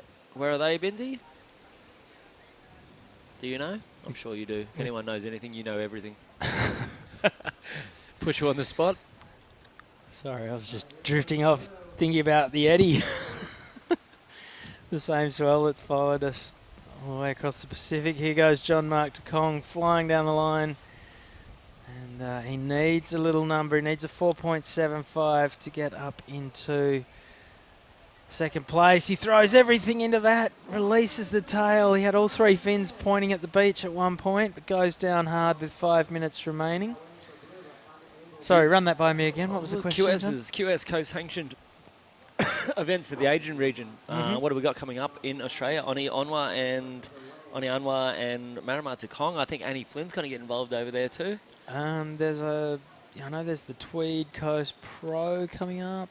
I think it might be there's a bunch through the New South Wales. I think Evoca, do they have one? Evoca's definitely a co-sanctioned event, I believe, and it might be Boomerang Beach, also in the co-sanctioned area. I threw you under the bus there a little bit, I must admit, but when your brain's stuck in eddy mode, it's hard to get out of there. That was a great event. Lifeguard winning it, which is pretty... yeah, Luke Shepherdson, that was incredible. Which is pretty cool because that was the sort of heart of the... On duty at the time. On duty at the time. Out there to save a few souls and catch a few 30-footers. Yeah, he was stitching people up in between heats. He was the one who looked after Lucas Chumbo when his leg was bleeding. I think Carla Kennelly opened up her chin as well. What an event. Unbelievable. Yeah, the biggest eddy yet. The 10th time it's run since it first kicked off in 1985. The first one was held at Sunset Beach. Really? Yeah. wasn't originally exactly the sort of big wave event it is these days. Here goes Kian Martin. He's sitting in second. He wants to get rid of his 5.25 and build himself a little bit of breathing room. Jean-Marc de Kong only needs a 4.75, so Kian won't be feeling comfortable about that. Roy Kanazawa, he's just lurking. I think at this stage, he's sat with priority for so long, he's going to have to just wait it out. It's sometimes the burden of priority. You get yourself into that position and you know you have to wait. And then with 2 minutes 50, you start doubting your decisions and your choices. Will the wave come in or will it have to swing on something? It sort of becomes your own worst nightmare. Yeah, at this stage, if you're Roy Kanazawa, you've basically gone all in. You're waiting for a bomb. You need a 6.25. You're not going to get there by upgrading your 5 and getting another wave. You've had priority. You're sitting with it for sort of 10 minutes. You have to sit and sit until the very last second and the buzzer goes and hope that that wave turns up. Roy's obviously more than capable. And here he goes. All right. On the hunt for a 6.25. First turn was good. Second turn strong as well. Climbs up and over and can't get around out in front. And I doubt that's going to be the score with 2 minutes to go. But all hope's not lost. We're seeing plenty of longer waves running down the point. Here goes Kian Martin taking to the sky. Had the landing gear out. His stance was looking pretty strong, but couldn't quite ride out of that. Might have been a little bobble in the white water. And Kian goes down. Joe Azuki is in the lead, has priority, 90 seconds to go. He would probably be breathing the easiest out of the 4 surfers in this heat. Roy Kanazawa's last wave comes in at a 4.25, so doesn't change his requirement. Priority is with Joe Azuki. Second priority, Jean-Marc de Kong. He's looking for a 4.75.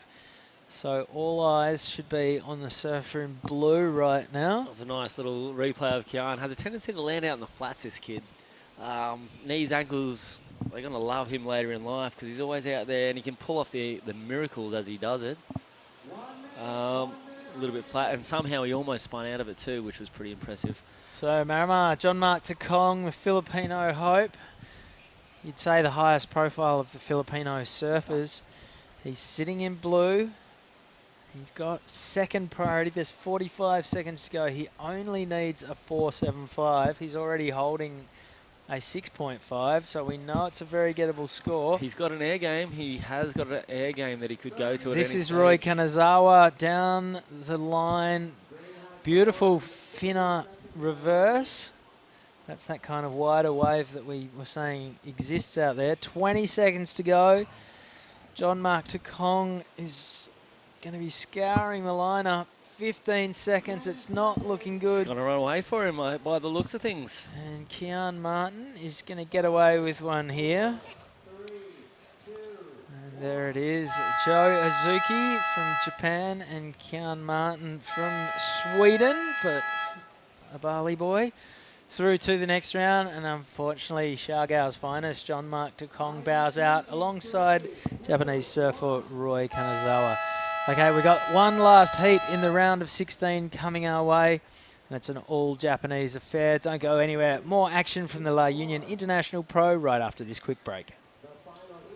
Competitive surfing is more than just a lifestyle. It's actually a job, and that's the way we need to approach it, and that's the way we did approach it. Since the announcement of surfing in the Olympics, amazing things have happened in our sport. 2022, we went aggressively into competition mode. We had 4 legs in 3 months, an international event in Siargao. We had our national event in Siargao, Belair, Larongan and Cabugao. We've put our focus on the youth. We have a caravan that goes around the Philippines. We go from province to province and train them and educate them on how to become Philippines' greatest surfers. We want to raise up athletes who will raise up gold for the Philippines. Without the support and love of NextGen, the next generation of surfers in the Philippines wouldn't be where they are today. Maraming salamat, NextGen, and we look forward to continually working with you.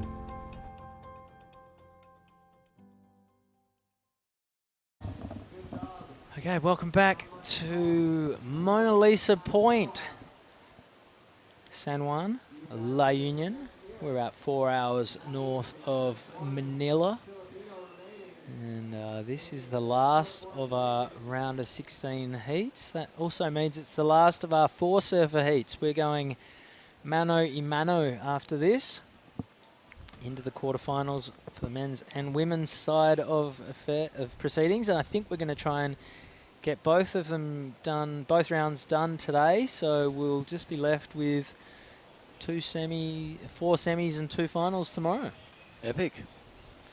Finals day shaping up to be good. We should have, I believe, what's a fading swell. So tomorrow might not be quite as big, but that also helps us step up for that high performance action.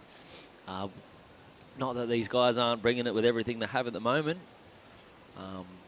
but very rippable point down here at Mona Lisa. So there was talk a few days ago of 10-foot waves. 10 foot? What are we calling this? 20. Is this 20-foot Filipino right now, is it? We were talking earlier, there was a few of those outside sets. I don't know, we're getting a bit liberal with an 8-foot call, but there's definitely been some good solid 6-footers rolling through. And like you said, the power out there is not too intimidating. You'll cop a couple on the head, you'll get rolled around and a little bit humbled, but generally speaking, it's not known to be a board-breaking board, but board-breaking wave. But we've seen 4 parts of surfboards coming in the last 2 heats. So definitely there is power out there. You never second guess Mother Nature on what she can do to you. So as we've seen there, 2 heats prior to this, and we lost 2 boards. This is Manojo Yahagi having a rip at that one.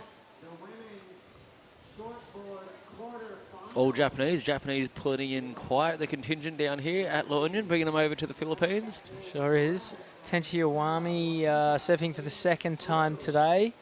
He looked very impressive in his round of 32 win. Manojo Yahagi opens up with a 2-point ride to put the first points on the board in this final round of 16 heat. 26 minutes, 5 down, and we have got surfing on board. It's usually interesting to see the rhythm of the ocean. Sometimes we've got all 4 surfers on the board within about 2 minutes, and here we are almost 4 minutes in. We've got 1 rider with a throwaway score. Plenty of kelp out there in the ocean. That's usually a good sign that there's a good swell. It's ripping all the seaweed off the bottom of the ocean, off the reefs, and putting it in the lineup. Another swell looks like filling in after we get out of town too, Benzie, which is nice for the local crew. On the weekend too, so I'm sure the surf schools will be flaring up down here, the beautiful San Juan. Any correlation between swells over here and swells back home in Siargao for you? No. Generally, you're sort of running on 2 different areas in swell magnets, so these guys are looking for those sort of trade winds that blow down through past Japan. We do get a bit of the swell. We can have similar systems, but we're usually running on the low pressures that are sort of getting squeezed down from those trade winds in the north in Siargao, which will be sort of running along the top of Indonesia as well. And they'll just be smacking into us over there in Siargao. So big shout out to those over in Siargao. I know the weather over there at the moment, and since Christmas has just been wet and windy. But we're also in plenty of swell over there at the moment too, so there's not too many complaints from the surfers. If you're going to get wet, you might as well be out in the surf as opposed to the rain. It doesn't really matter too much. But yeah, generally speaking, 2 very different sort of swell windows for the east and west coast, funnily enough. And would you ever jump on a plane and dash over this way if you saw a forecast that you liked the looks of? Yes, by all means. If I had opportunity and green up and riding, I'll get back to my jibber jabber in a second. Yeah, this is Koichiro Suda on his backhand. We've seen him do some real damage, big vertical turns. There's one right there. Unfortunately, commentator's curse. He goes down on his heels, but a bit of a point of difference. A lot of natural footers in this event. To see a big strapping lad on his backhand just take it to 12 o'clock. That's yeah, served him well through the event so far. It has, and he knows, he looks like he might be jumping as our surfer in blue, sitting on the inside, trying to get a backup or another number. Actually, I've been pretty landlocked over there in Shargo for a long time. We've been setting up and founding a school over there, a little non-for-profit school, Nissi Academy. So that's taken up a lot of the past years of my life. And then, of course, there was that pandemic thing that happened where I actually took off back to Australia. But the more I'm getting involved in Philippine surfing, the more I'm finding out what swells, what areas, and the local crew are sort of letting me in on a couple of their little hidden gems too. So definitely on the cards, strike missions here, there, and everywhere.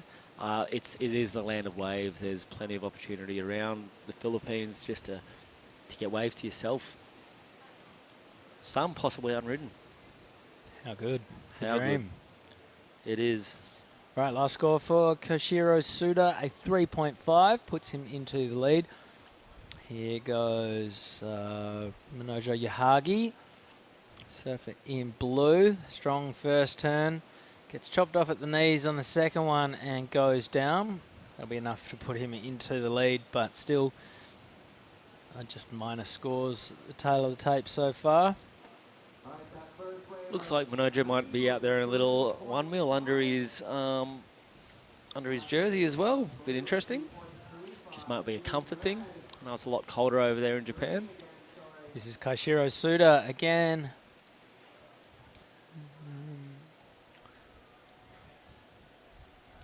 So Kajiro Nishi and Tenshi Iwami yet to open their accounts, and then Minojo and Koshiro under priority, just staying a little bit busier.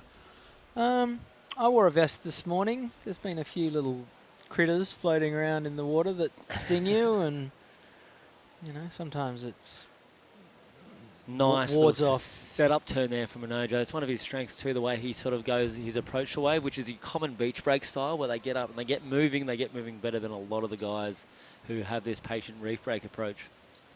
Sorry, and this is that tall stance of Kiyoshiri on the back end of that one. Well, you're saying the vest, the little bites often with that seaweed getting ripped up? And also just, you know, chafe and rashes and those kind of things when you've been putting in a lot of time in the water. It gets you. Your body's only made for certain amounts, isn't it? And a little vest. And also the way this swell does push in, it does push all the way up from winter, basically. Believe it or not, there's other parts of the world that have winter. I sometimes forget that. There's also a bit of sun getting around. Some people don't like getting burnt. True that. I actually forget there's winter in the other parts of the world. I went to Hong Kong a few years back during Christmas and almost froze because I refused to buy a jumper out of pride. But that's me and my problems. What are we now? About 30 degrees, you reckon? Heating up, less wind today. Be nice and warm in the sun. Black sand beaches. Oh, it's beautiful up here. Light breeze. Bit of a devil wind going from the left of the screen to the right, so that's sort of a southerly that's coming straight into the right, but shouldn't stop aerials and that kind of business. I think we're going to cross down to Luke Landrigan now, who is with the winner of the last heat. Take it away, Luke. I'm here now with Joe, last heat's winner. So Joe, tell us about the wave during your heat. Yeah, wave is so good, but so big wave and small wave, all 難しい. Yeah. It's your first time here in La Union? Yeah. What do you think about the place, the waves, the vibe, and the locals? Yeah. Philippine is good food there. Yeah, good. So you're into the quarterfinals. And what's your strategy going to the quarterfinals? Are you going to get a lot of waves? Are you going to wait for the set waves? Or what strategy do you usually do? Japanese okay. Yes. 今回この3000で CS に近づけたらいいと思うのでもっと頑張ります。Any sponsors or family members you want to do a shout out, you can do in Japanese also. ここの波がすごい良くて自分的にもハマってる感じがするのでクォーター、セミ、ファイナルと気を抜かず頑張ります。There you go, Janasuchi. Congratulations and see you in the quarterfinals, yeah? Back to you guys at the booth. Thank you very much, Luke. So that was Joe Azuki. He's been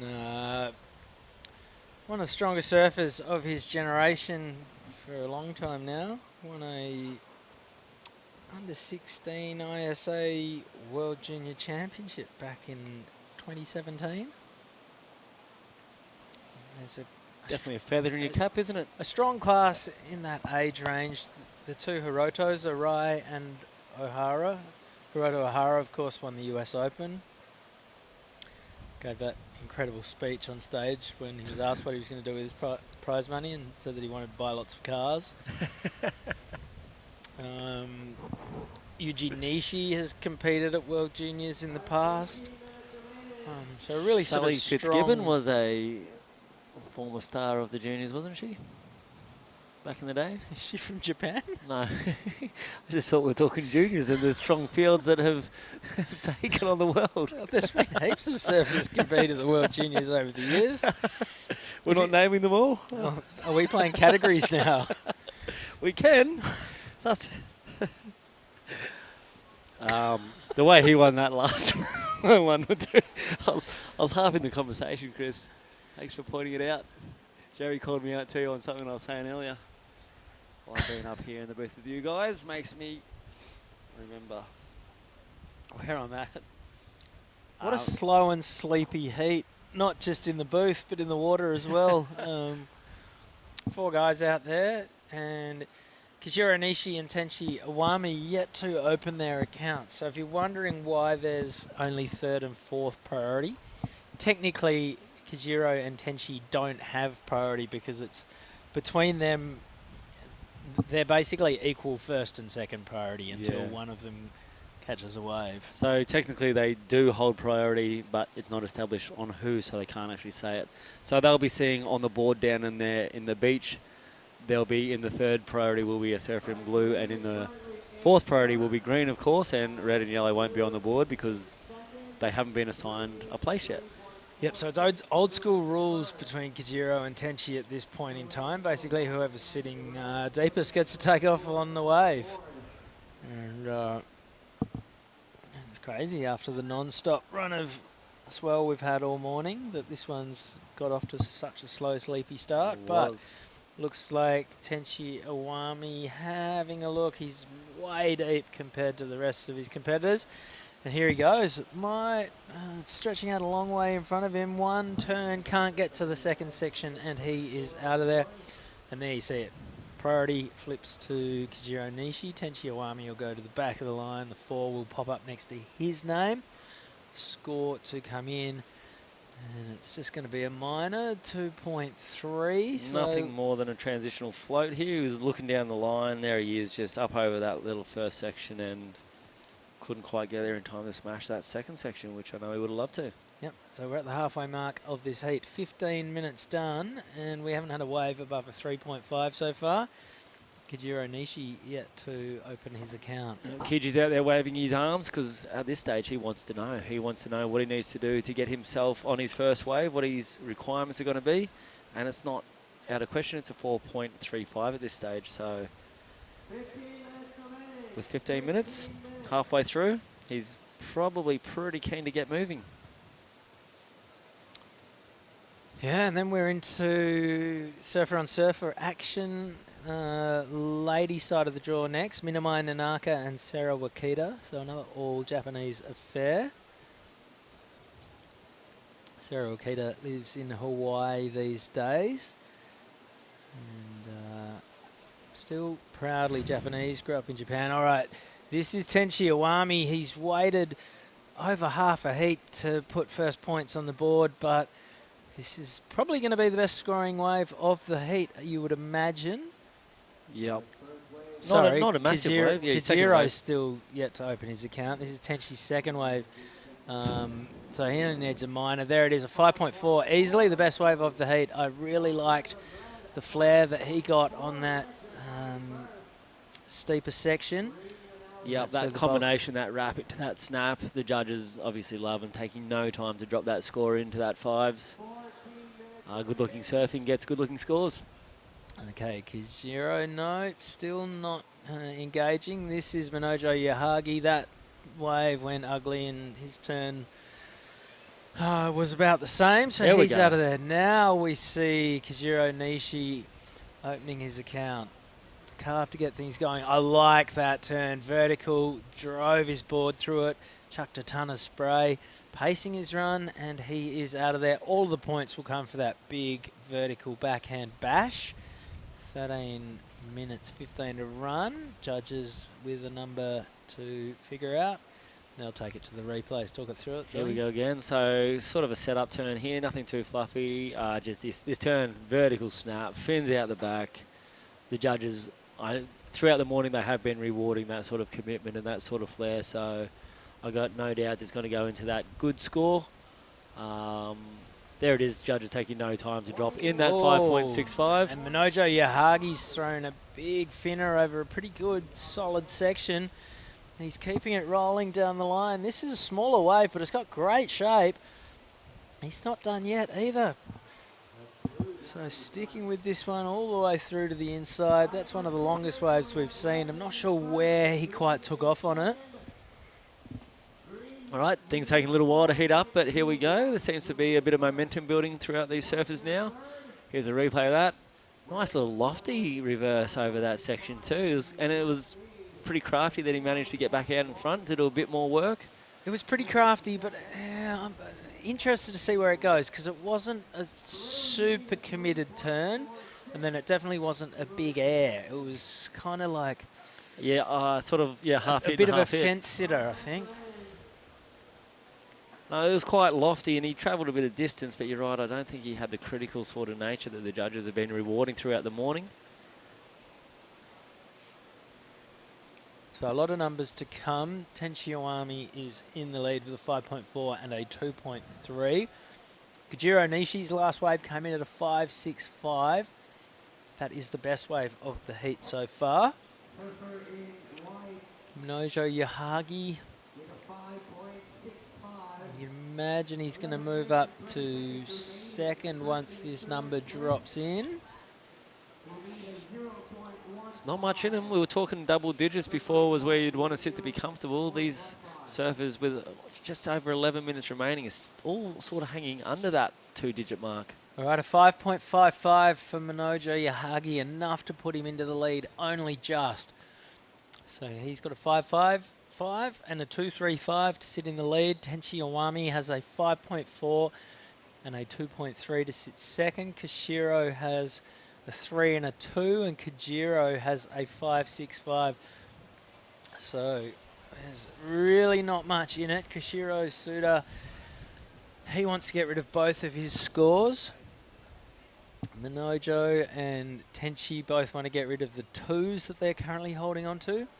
And Kajiro, you almost say, is in the box seat, despite the fact he's sitting in 4th. He's just got the one wave ridden, and it's the best wave of the heat so far. A big shout out to my mate Midras, all-round great guy. I think he's based down in Melbourne still. I haven't seen him for about 5 years. You used to hang out around Sharga together. Now I think he's in Melbourne. Thanks Midras, watching all the way from wherever you are in the world. Good people, always will be. Love you, Mid. 10 minutes.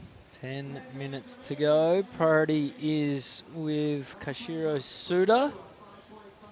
He's got some work to do. Second priority with Kajiro Nishi.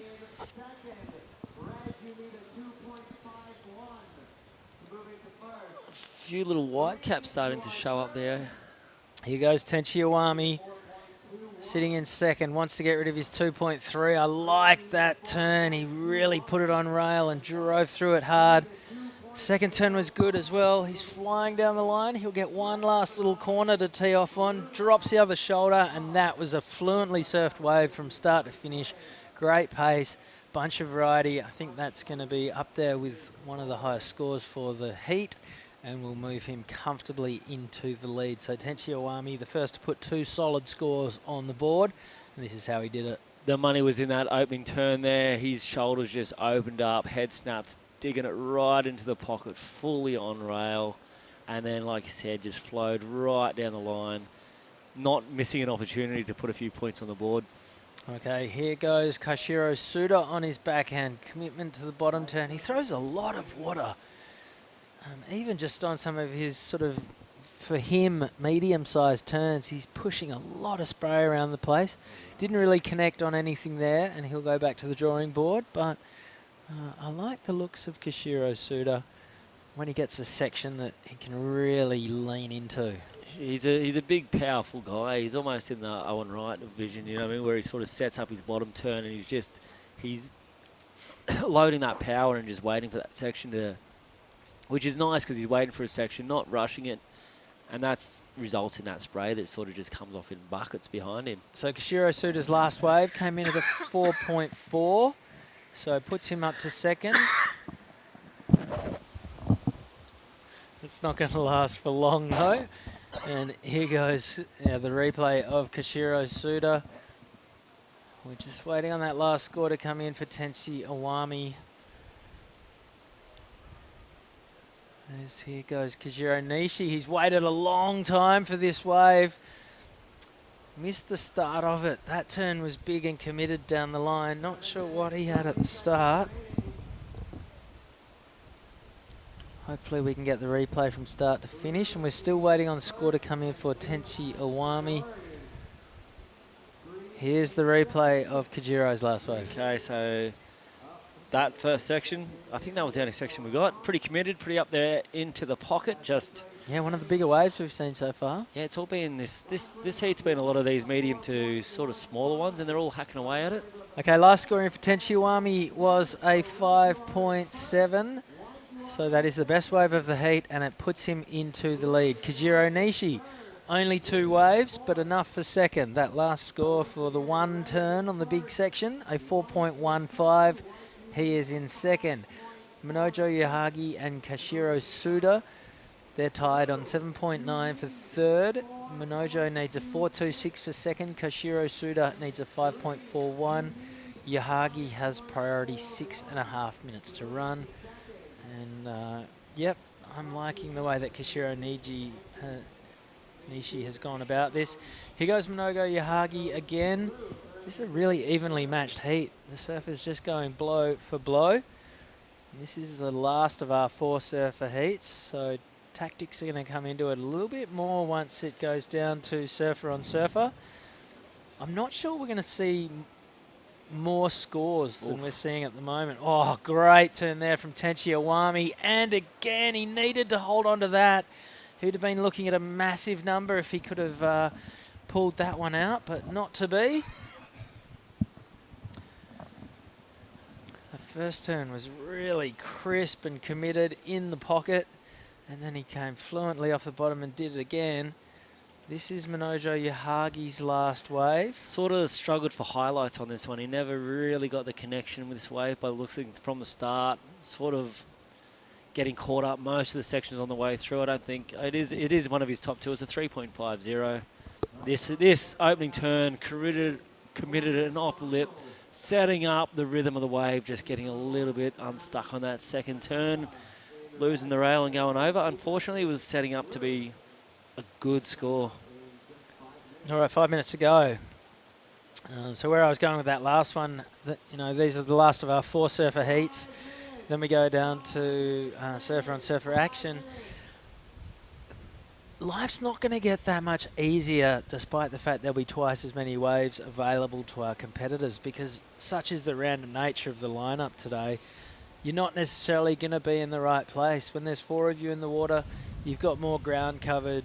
There's got surfers under priority who are operating where, more of a carefree nature where they're staying active. Priority's going to come into play. We're going to see some surfers, I think, it'll turn into an anchor for them, won't necessarily work in their favour. Absolutely. Oni Onwa, he called it earlier, he said he's not even that interested in priority today, even including the 4-man heats, because of the nature of the way this wave is sort of setting up. Like you say, you might go out and miss position because the other surfer's not in the lineup.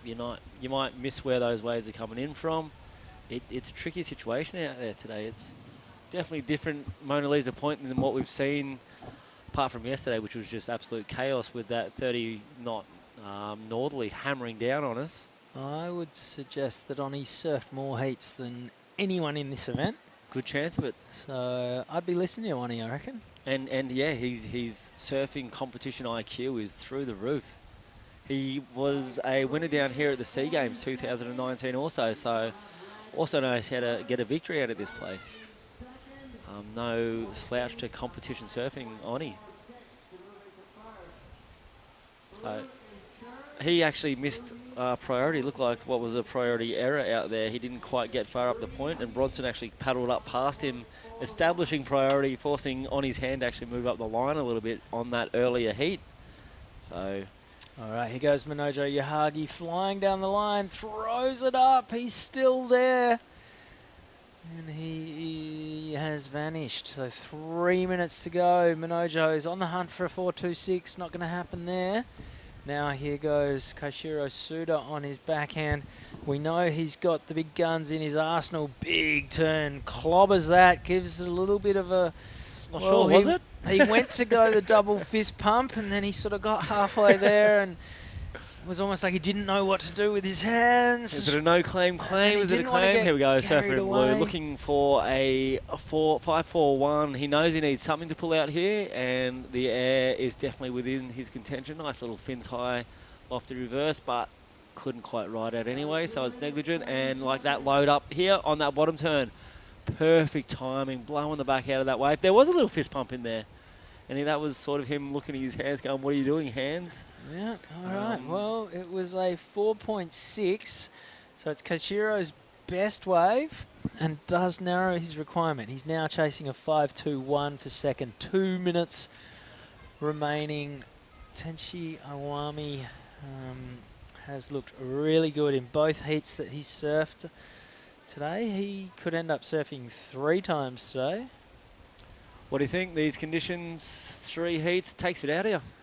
It does, yeah. A little bit different to your standard. Some people might think that's only an hour and a half in the water, but under competition conditions, you've got to paddle out 3 times, your heart rate's elevated. Yeah, you've got the adrenaline spike, you've got the come down. All right, here goes Kajiro Nishi in white. He sat for the first half of the heat without taking off on a wave. This is only his 3rd wave, and he goes down off the bottom turn.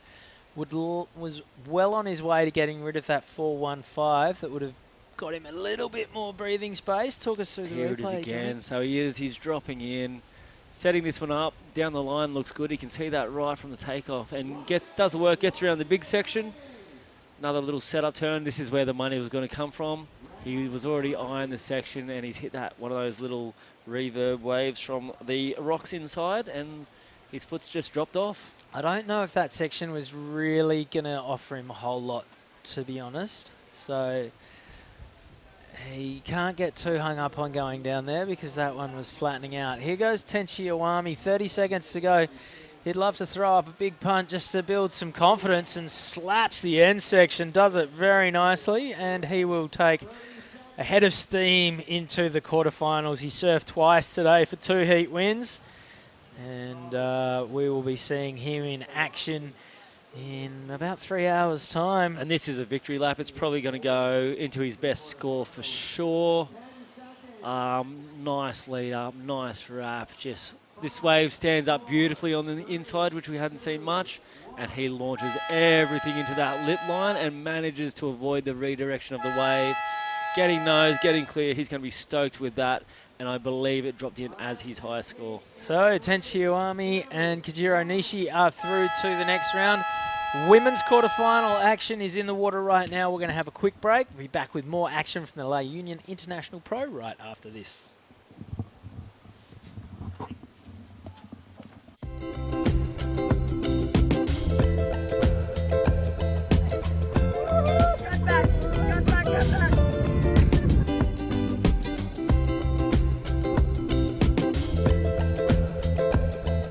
La Union, it's not just the place too, it's like also the waves. It's such beautiful, the food, it's so good, and yeah, I'm so happy to be here, and the people is so amazing, like they're so caring. Wow, this car is like feels so special. I never ride a car like this. This is my first time, so whew, so happy to ride in this car. So good. You know, I actually love driving Volkswagen. When you go really fast, you don't feel it that you're going fast. I don't know. I feel like we're not driving. I feel like we're flying. Because we're not. It's not even like bumping. So it's so good. I like this one. Look at this one. This one with turbo ba?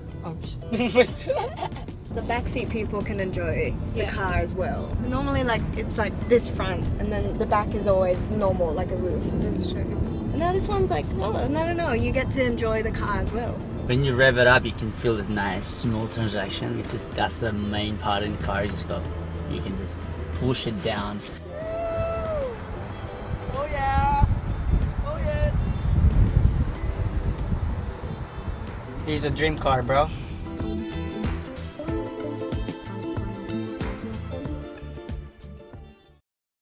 All right, a beautiful little ad there showcasing one of our sponsors, Volkswagen, and also the Department of Department of Tourism Region 1. That location is literally about a 5-minute drive from here. You step off the beach and the sand into some beautiful scenery in the Philippines. Fields, there's a man-made forest. I still don't know what that means. I want to go and check out this famous La Union man-made forest. You were down on a golf course the other day. There's point breaks all over the place, beach breaks all over the place. There is. I can tell you on the way to the golf course, there was an awful lot more traffic than that. Yeah, absolutely. That's why we went the other way, Jerry. Yeah. Took us about an hour to get into the traffic. Not too bad on. So that was level city. heading to the north, or that was heading to the east? All right, we have Chris Binns down there on the beach with our heat winner, Tenchi Iwami. We'll send it down to you, Chris Binns. You beauty, thanks fellas. Tenchi, you've surfed twice. Yeah. One more to come. How are you feeling?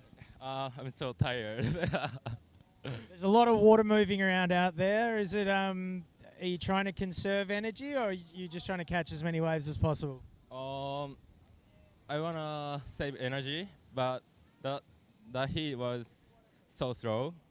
Yeah, I think keep busy. Yeah. When you got a heat like that with 4 Japanese surfers, are you guys? You're all friends, obviously. Are you talking, or are you just like eyes on the horizon? A little bit talking. Yeah. No, we're coming. Trash talk or friendly? Yeah. Yeah. And is that the same board you rode this morning, and is that the same board you're going to ride in the next? Yeah, same. I will be riding same board. Yeah. And what do you think it's going to take to progress to tomorrow, the final day? I'm so stoked and I'm so excited. My first QS quarterfinals. Yeah, let's go again. Yes. Oh, mate, you're on fire. Some words in Japanese to everyone back home. Yeah. Japanese? Okay. 応援してくれてありがとうございます。ファイナルデーにつなぐことができました。とりあえず一つの目標としてクォーターファイナルズに行きたかったので、このまま優勝を目指して頑張ります。All right, you're through to your first ever QS quarterfinal. Good luck getting through to your first ever semifinal. Thank you. Back up to you guys in the box. Thanks, Benzie. Much appreciated. Momentum building for Tenchi down there. Great to see a young up-and-coming surfer starting to put it all together. Yeah, first time quarterfinal, pretty exciting for him. Speaking of quarterfinals, Minami Nonaka and Sara Wakita are out there at the moment. Minami's already had 2 waves and 2 very similar scoring waves. You've got a 3.5 and a 3.9, but it's a start, and it's not easy out there, John. It's kind of still fairly big and lumpy, and it's very difficult to find the right spot.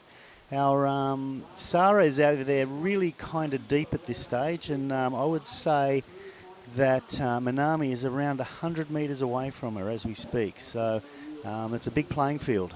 It is a big playing field, and these girls are also, what, they ride about a 5.2 board at the biggest? Yeah, no, it's nothing, and she's copping one right on the head at the moment. And not super heavy out there, but there is a lot of water moving, but they tell me that it's not incredibly heavy. No one's throwing their boards away under the waves, but as you said, the boards are tiny, weigh nothing. You can probably hang onto them one hand and go under the wave. We've had 2 broken boards too throughout this event. Yeah, I've noticed that, yep. So not incredibly heavy, but sometimes you can get your board in that wrong place, wrong time, and bad things happen. Yeah, 100%. 5 minutes down, 6 minutes down on this heat. And we're going to go through and do the women's quarterfinals, and I believe we're going to follow straight up with the men's quarterfinals, hopefully leaving just the semis and finals of the men's and women's tomorrow. Is that what you've heard? I've heard that also, which is pretty exhausting for those surfers who have to go back to back to back, but everyone's in the same position. Yeah. Tenchi just saying out there he was exhausted because it is quite big. It can take its toll on you when it's big because your heart rate's immediately elevated usually, plus competition, all compounds, and it's a long paddle back too. It's a long paddle back. There's a lot going on out there. Yeah, I mean, Red's still not out the back from the last heats, the last wave, so it takes plenty of time to get back out there. She's just getting back out there now. It's a bit of a rip heading down there, and it's messy on the inside, but yeah, it's pretty tiring. I don't think here's a replay, and I'm not sure if this is the second wave or the first wave. That is Minami just working it up into the inside. Both our competitors are Japanese, obviously, in this heat. And she's going to finish it off. Nice looking wave there. Yeah, well, it wasn't a finish either. She's carrying on a bit further. No, that was it. So, again, I'm not sure it was the first or the second wave, but they're quite similar waves. I'm going to say that's a 3.9. So you call them the second wave. In my expert opinion, Jerry. I did like that finish. It was pretty nice, but we didn't see the first one, so I'm just going to put it out there.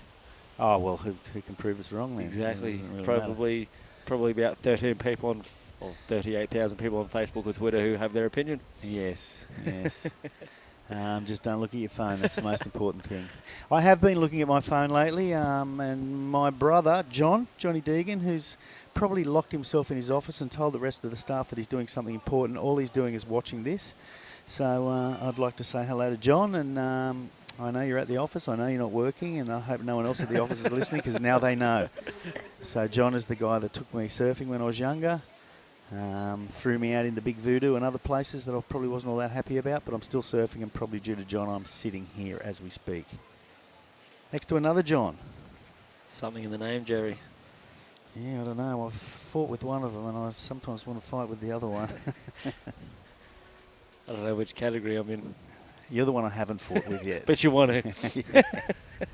So I said there's no silver lining to that cloud, but a little bit quiet out there in the morning. For the girls in this quarterfinal. Is it still in the morning? That's the question. Always, it's the afternoon. Yeah, it's 12:30 here in the Philippines. So I know people, my brother listening in Australia, it's 3:30.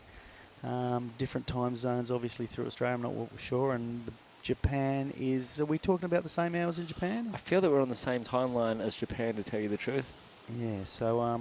There we go. There's a run to the finals. Minami Naoka, Sarah Wakita, the current heat out there, will be facing up against Nilby Blaine Carter from the Philippines, or Shino Matsuoda, also from Japan. Kalani Johnson will match up against someone. We're back in the water here.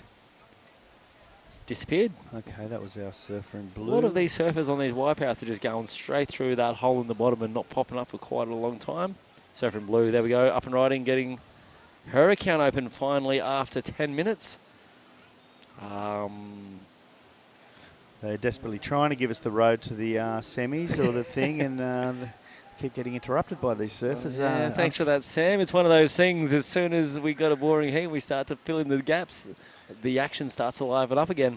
So that was away from both. A really short one from the surfer in red and a longer one from Sarah Okita in blue. That's Minami in red.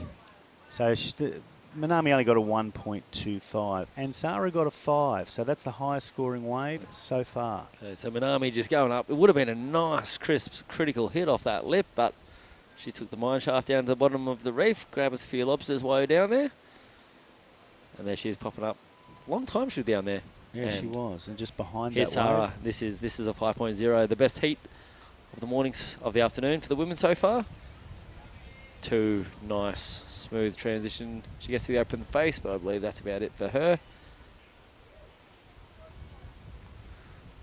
Couple of jumps, a wiggle, and a finish that she didn't quite finish, unfortunately. Yep. That could have gone up into the very good range had she finished that wave. She could have got into the very good range. It was actually a nice little wave. Those 2 opening manoeuvres definitely getting every set of that 5. Judges setting the scale for the women's surfing, the quarterfinals here. Obviously, men and women surf a little bit different. It's going to be interesting to see how the women react to these conditions the way it is. Yeah, the conditions, I don't know that they're deteriorating. The wind has certainly swung around today. It was from the south. It's more from the southwest at the moment, but it's not screwing it up in reality. The waves are still fairly clean. Some open walls, and here's the surfer in red taking off wide. That is Minami. Wide, but look at that. Opening turn was critical in nature, but then it shut down actually all the way to the bank on the beach. So it was a really nice first turn from Minami. It is challenging conditions out there, isn't it? Here's a replay of that one. This opening turn was as it bowled up there, was really good. Nice snap, and then unfortunately just didn't give her another chance to add to the total. That was setting up to what could have been a really good. I think the judges might have actually enjoyed that first turn. They really did. It was a 5.50, so they did see what I saw as well. The way it bowled up, the way she took to it and attacked it was 100% what they're looking for out there, that commitment. Yeah, and I think, look, there's limited opportunities when it's shutting down, when it's section-y. You know, you make the most of one section, you do a big move, they are paying you for it. Yeah, and you could just imagine if she had had another opportunity on that one, it could have gone also very good or excellent. Here comes Sarah Wakita. She took off on a wide one. Obviously, there was nothing in her future on that wave, so she's chosen to get back out there and keep priority. You didn't surf this morning, John, before I woke up, I had the best intentions this morning. And let's have a look at Surfing Blue's last wave, a 0.90. It's not going to be too exciting. She just pulls off. I don't think we need to rub salt into that wound for her. I'm sure she's not excited about it. It'll be a throwaway, possibly within minutes. I had good intentions, Jerry. The world's built on good intentions. I wanted to surf, actually. I knew the swell had bumped up, and I was pretty keen and excited. But I knew we had a pretty early call time, and with that win last night, I was actually pretty cool to get down here. Pretty keen to get down here and make sure the event site hadn't blown away overnight and swept away, and give our contest coordinator, Wenna, a hand to re-establish the grounds. Because it was incredibly windy yesterday, and I must say, when I crashed out pretty early last night, but it was still really blowing a gale at sort of 9 o'clock last night, and I was a little concerned about what we were going to wake up to. And La Union gave us exactly what we were hoping for. Nice conditions, good solid swell, and a great day of competition. Yeah, and according to the predictions, this wind is meant to die off as the afternoon progresses, and we still have this heat plus 7 more, so that's almost 4 hours still.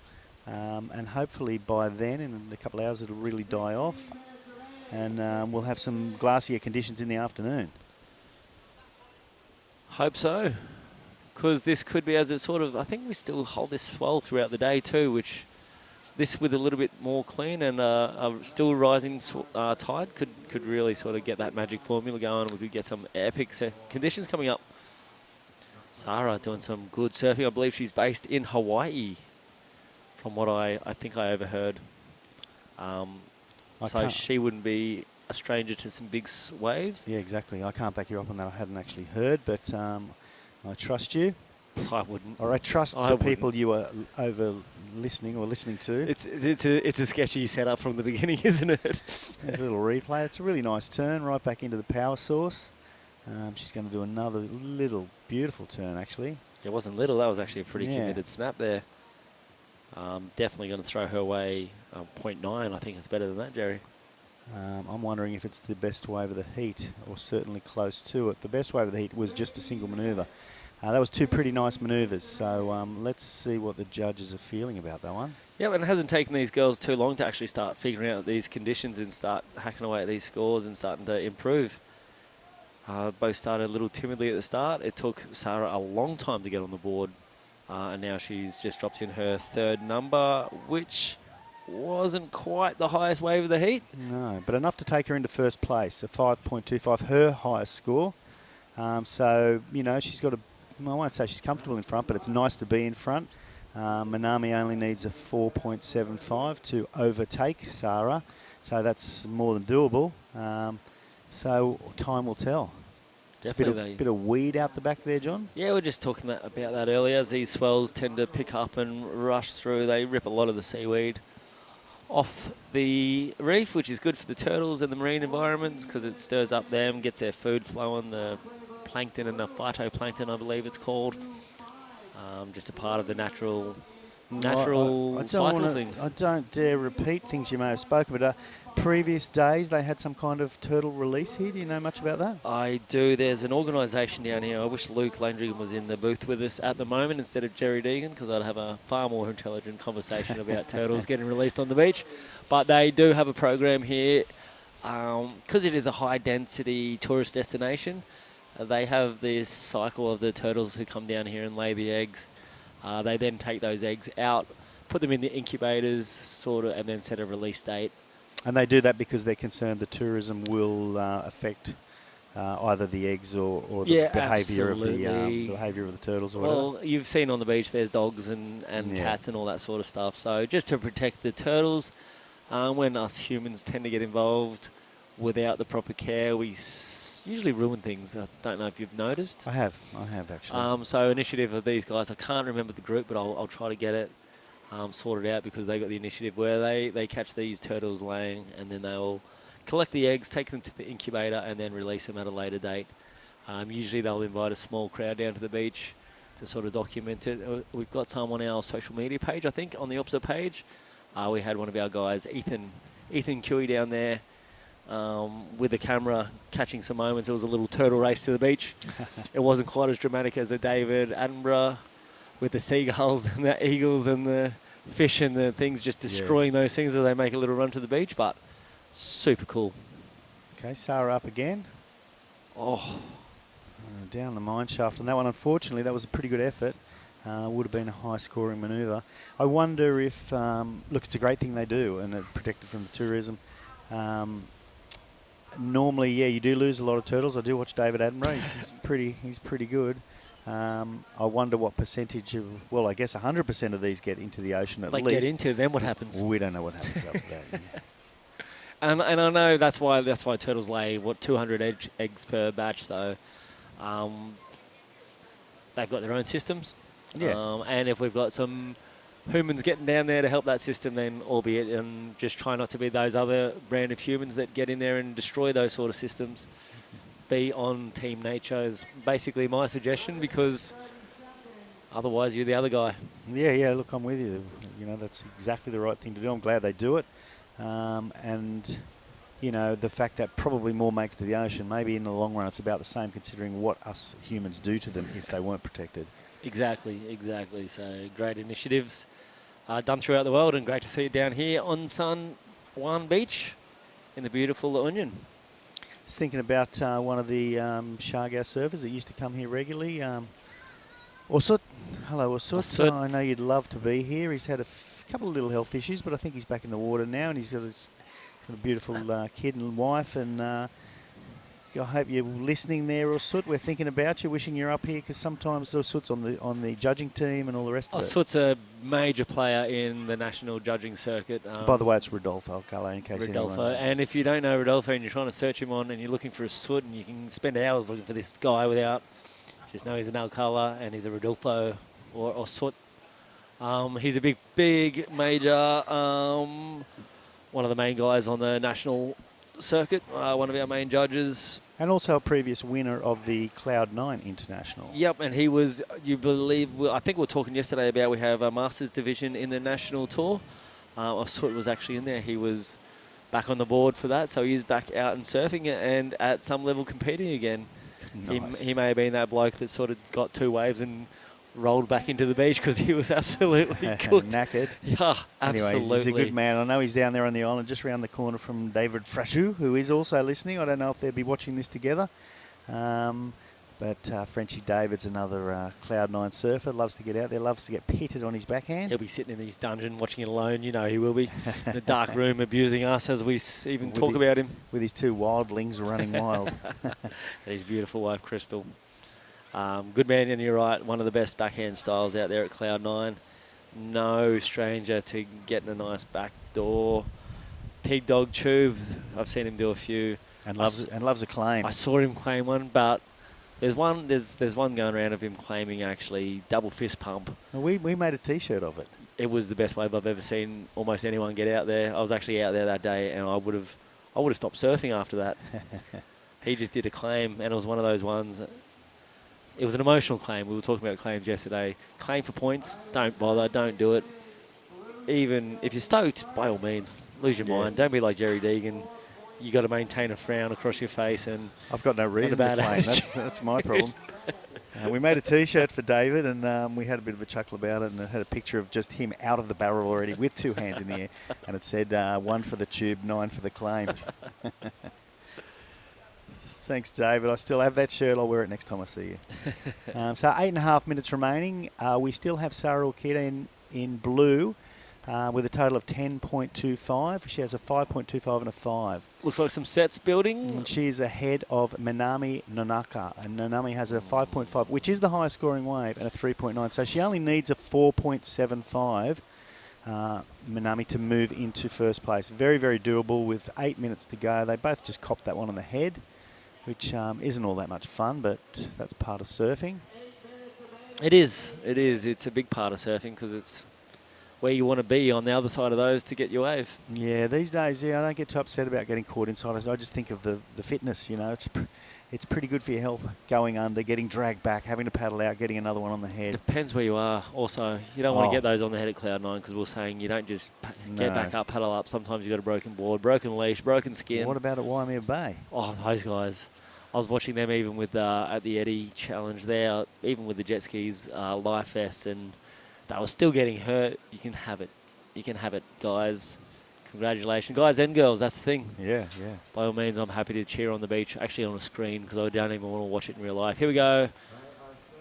Minami up and down. Nice first turn. What's she going to do? She's going to finish it off. Oh, she de-weighted. That was really nice. She just got bounced off at the bottom. That's a shame. That was going to be a high scorer.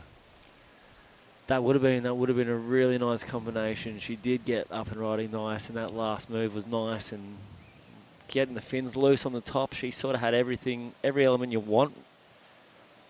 Here she goes. This is the replay. Beautiful wrap to set things up. Get back down there in the pocket. Getting the finish. There she is. She gets the fins up, get a little bit of a drift, and then just couldn't re-establish that rail to dig herself out of that maneuver on that. She stayed nice and low. Kept going down, unfortunately. Yeah, that was a shame, but with 6.5 minutes of time remaining, then she can certainly get out the back and do it again. You are getting tired, aren't you? I am tired, funnily enough. It's the middle of the day thing. I'm waiting for my second wind. I don't know why. I went to bed at 9 o'clock. I think I got too much sleep. I had a beautiful juice from Seabuds, and I've got no reason to be tired. I drove 2.5 hours up into the mountain last night to drive down again. When you said it was going to be an hour, I'm thinking I'm not going because I knew it was more than an hour. It's a beautiful place up there. Like, it was 10 degrees cooler. It was sensational, but we only had 10 minutes to eat dinner and drive back down again because Marimo was in his heat. I hope he doesn't blame me. He just bowed out in that last round. Well, I would blame you. Came in third place. I went up there many years ago with Luli and Luigi, and great hosts they were, and we spent a bit of time up in their house up there, and we visited here 15 years ago that was, and that was the first time I came here as well. My daughter was 1 year old. I'm not sure if she had a good time, but we did. We had a great time. We played golf up there too at Camp John Hay, and this is a tropical country, and it's always really hot, but up in the mountains it cools down quite a lot. I didn't take a jumper. I regretted it. Luckily, yesterday was a cold day here on the beach because it was so windy. I wasn't there long enough to get cold, fortunately. I don't know if you're smart enough to get cold. Stupid don't freeze. I have heard that throughout my life, so life's good. Okay, with 5 minutes remaining, still no situation change there. Minami Nonaka still needs a 4.75 to move into the lead. Sarah Wakita has priority, so she's going to do everything she can. That last wave from Minami, just out of interest, was a 3.0, so you could just imagine where that would have gone if she hadn't managed to finish that off.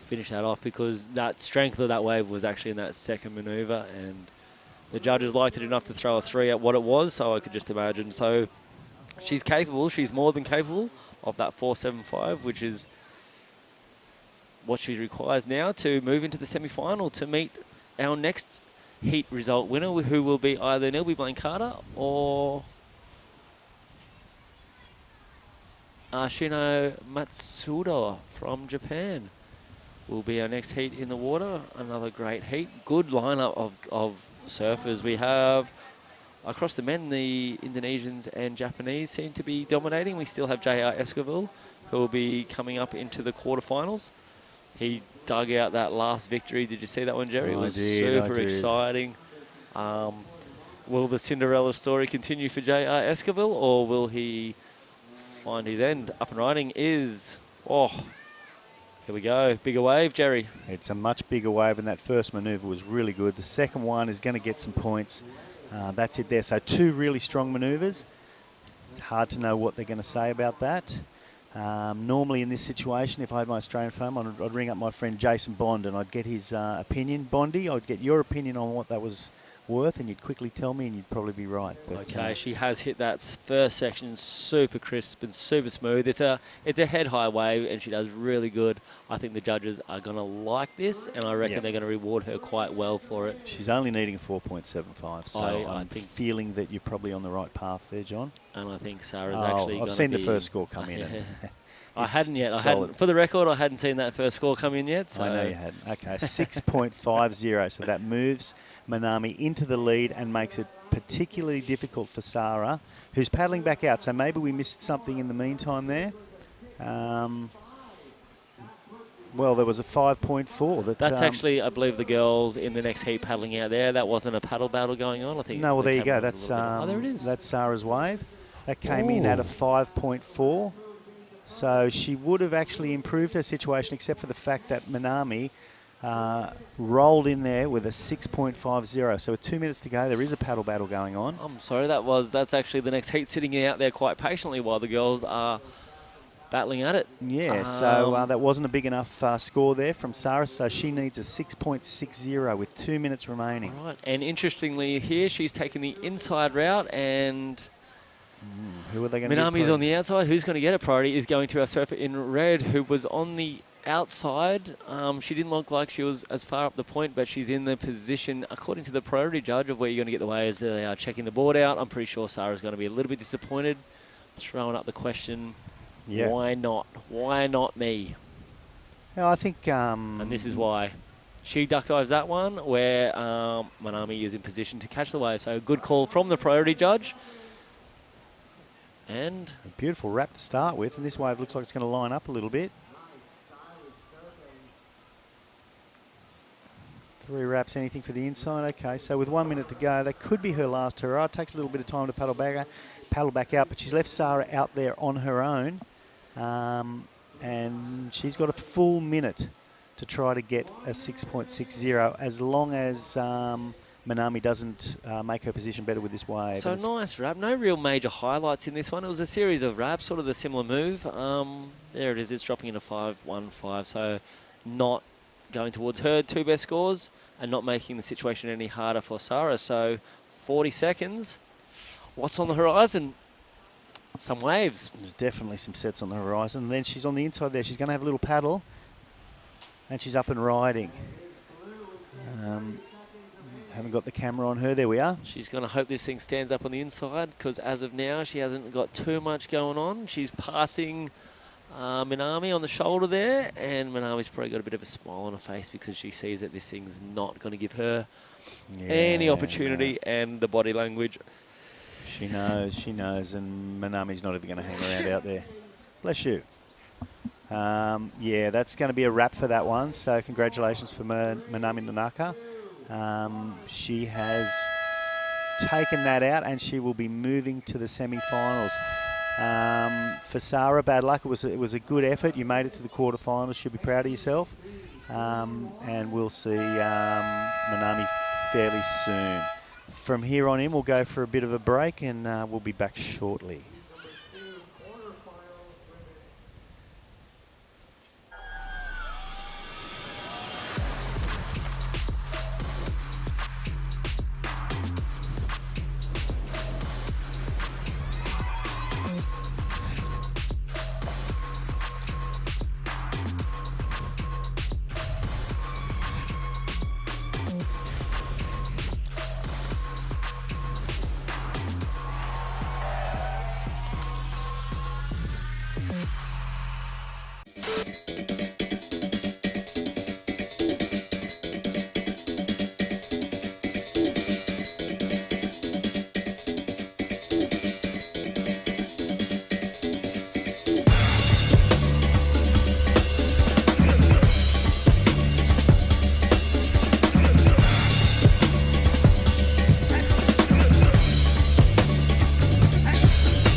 Okay, welcome back. We're here with Heat 2 of the quarterfinals.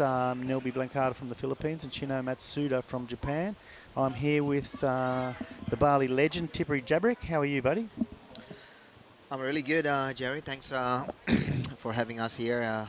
And what a blast today also. We have, I would say, conditions are way better today than yesterday. And then a couple high-scoring heats. Absolutely, yeah. I mean, they're getting good scores. The surf's solid. The wind's not great at this stage, and the inside's kind of messed up, but they are still scoring well. And I've just been informed that we're probably going to go on hold after the women's quarterfinals, and we'll confirm that fully with you shortly. But at this stage, that's what it's looking like. So if that's the case, we'll go on hold, and we'll come back early in the morning, have the men's quarterfinals, followed by 2 lots of semis and 2 lots of finals, and wrap it up tomorrow, Tip. Yeah, because there's not much hits to go. I think the event director, the contest director, been making a really good call, making sure every heats are we're trying to get a great finish. I think that's the aim. Yeah. Okay, so and we're looking at clean waves tomorrow of similar size or slightly smaller. So hopefully tomorrow when we show up, the tide will be a little higher in the morning. It'll be running down the reef, and it looks pretty promising.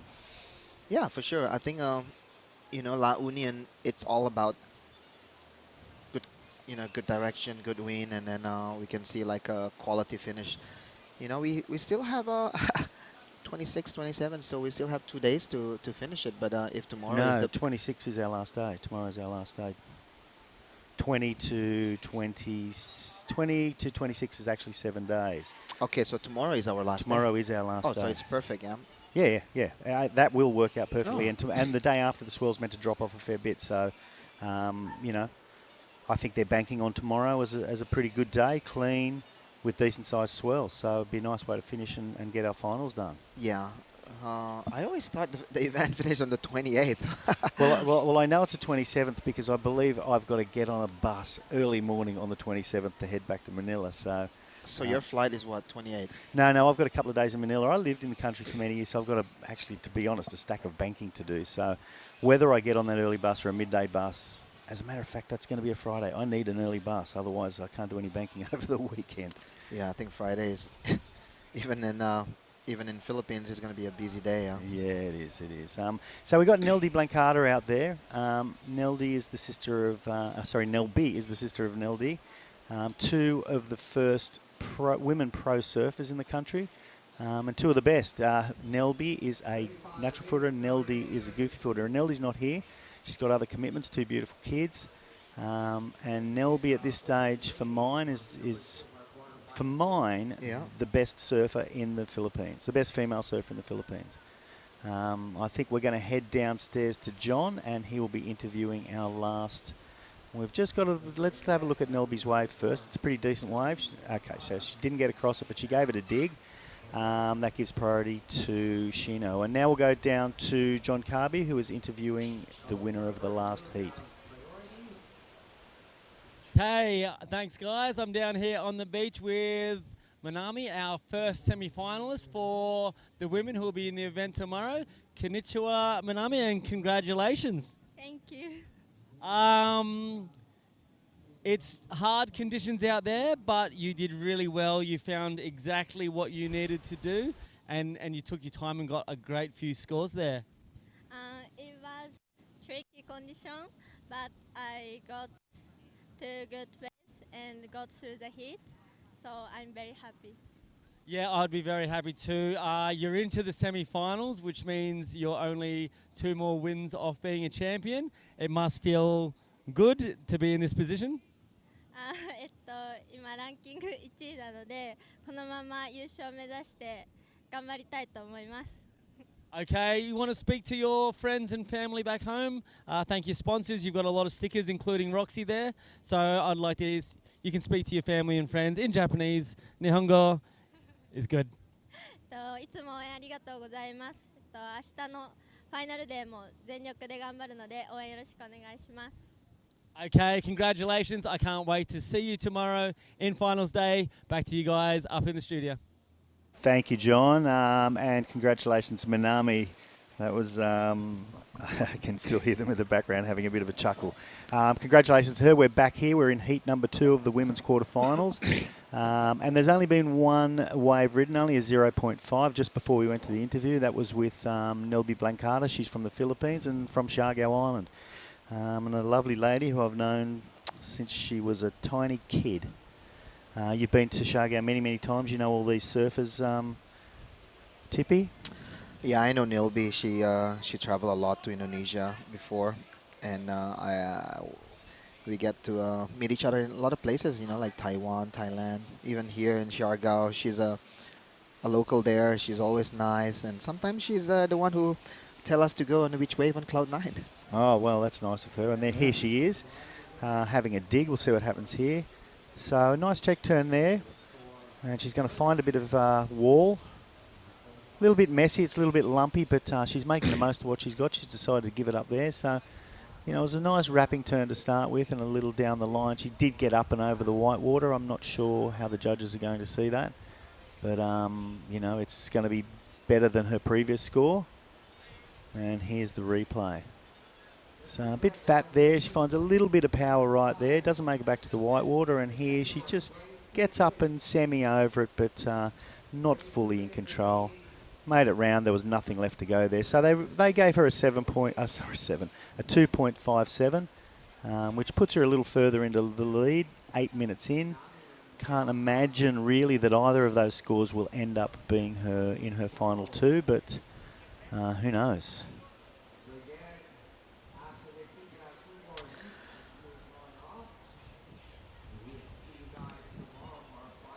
So sorry, mate, you go. Yeah, Shino Matsuda, yeah, you know, she's a different surfer. She's on her backside here.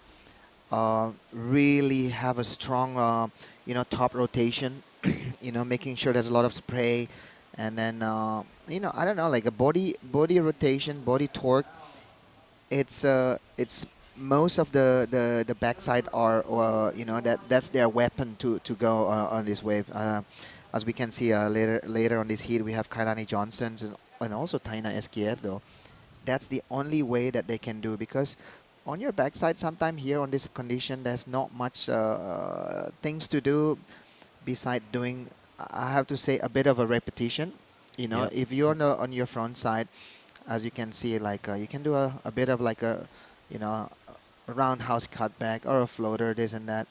So we will see a lot of similarity of goofy footers out here. I think you're right, but I like that move they are kind of stuck doing. It tends to be a little more vertical than the natural footer. But yeah, you're right. It's a different style of surfing for the goofy and the natural footer out here. And you know, being a goofy footer myself, I love to see them get straight up and down. I saw JR before I was just take control.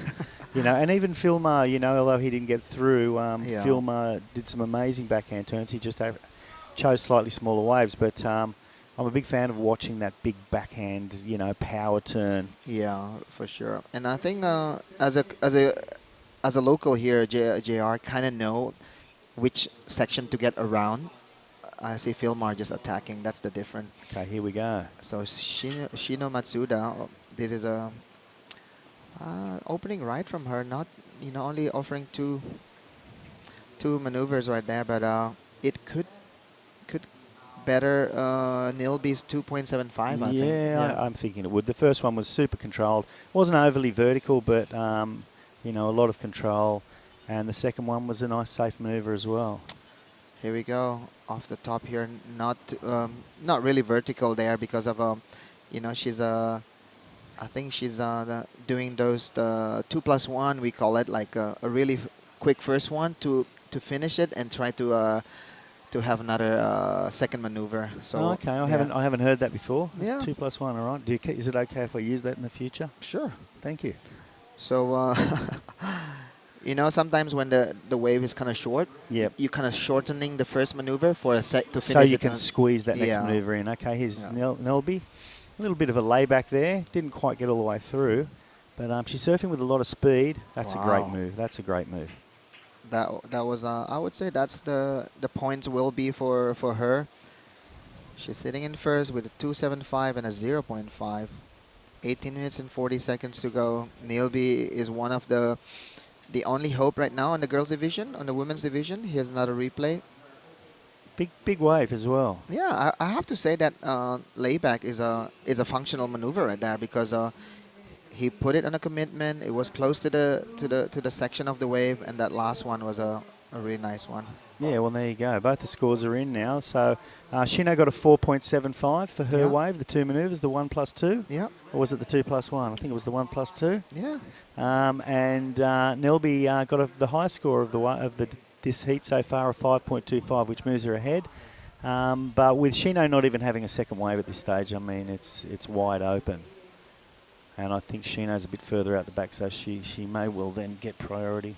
I can turn my head and have a look. She's actually having a little paddle for this wide one. I don't know there's going to be much wall on that one. Maybe she's going to hang around. No, she's not. And Nelby's miles away. So that's why she did it.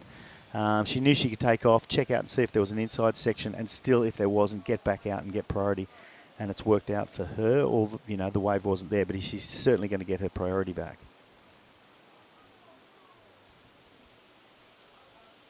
Nelby's a mile away. I know you guys watching this can't turn your head and see the whole beach, but yeah, she ended up a long way down the beach. Oh yeah. You know, the condition today is a lot of water moving. You know, there's a lot of physical activity that they need. Or, yeah, no, it's a lot of paddling, a lot of heats. Yeah. It's really tiring, and not only that, you know, if it's glassy, it's easy to paddle. You're going over chops and lumps and duck diving waves, and yeah, they're going to be pretty tired tonight. Yeah, and for sure, like it's really good. You know, we have the opportunity to only surf, you know, 1 or 2 heats per day, because we have the length of the waiting period. You know, some event, you know, it's a marathon. You have to surf like 3 to 4 heats a day. Like you know, if they don't have the time of the waiting period, sometimes it's just like one or 2 days of a event of a QS, and then they have to finish like regardless of what the surf's like. Regardless, and then a lot of heats to go for each surfers. Here we go, Shino Matsuda having a look on that one. She's way outside. She's not gonna lose her priority. Neilby is still paddling in the channel there. So if you can see, this is the playing field that we are looking at. That's the right-hander. That wave is actually super wide. Normally, when people surf La Union, they're surfing like really deep to the right. Yep. But this one, as you can see, everybody just surfing right in the middle of the bay, because of the condition is a little bit bigger than normal. Yeah, and you can't get across from the inside. So it tends to be a bit fat on the outside, but they are making the most of it. I see Nelby having a paddle. She is fit. Yeah. You know, Nelby, they do a lot of exercise, CrossFit in Siargao, and they go to the gym, and they have a routine with their coaches and with the Philippine surf team. Every day, if they're not surfing, they're doing some kind of exercise or some kind of strength building or something related to getting themselves better in the surf. Yeah, I think these days it's the transition about how you treat yourself with these sports, you know, because before there's a lot of saying the best way, the only way to do is just keep surfing. That was the way I always thought it was, Yeah. but obviously it's not the case, because all those top surfers now don't just surf all the time. Yeah, but back in the days, if you ask Kelly what kind of exercise that he does back in the days, or, you know, Sunny Garcia, they might just saying, just keep surfing and keep paddling and keep fit. But these days, it's all about, you know, different routine, different food, you know, different music even. Well, it's a science almost, you know, and even before Kelly in those days, I mean, back in the 70s, I think it was a beer and a cigarette. Yeah. You know, go surfing, have a beer and a cigarette, or worse, and just go surfing, you know, and that's surfing didn't have the reputation. Now it's a full-blown pro sport. Yeah. With professional athletes that make a pretty good living if you're at the top of the tree. Yeah. But the funny thing is, you know, the sports are gaining like, you know, mass what do you call that? Following? Yeah, like mass appeal. Yeah, because we have the Olympic, this and that. But the industry itself, I have to say, like in the early 2000s, our surf industry is way stronger than now. Really? Yeah, because you can see there's a lot of surfers. Before we go there, let's see, Senior Matsuda's Shino. So yeah, so if you're talking about in the 90s or 2000 early, if you go to any given QSs, you will see most of 80% of the surfers have sponsors on their boards.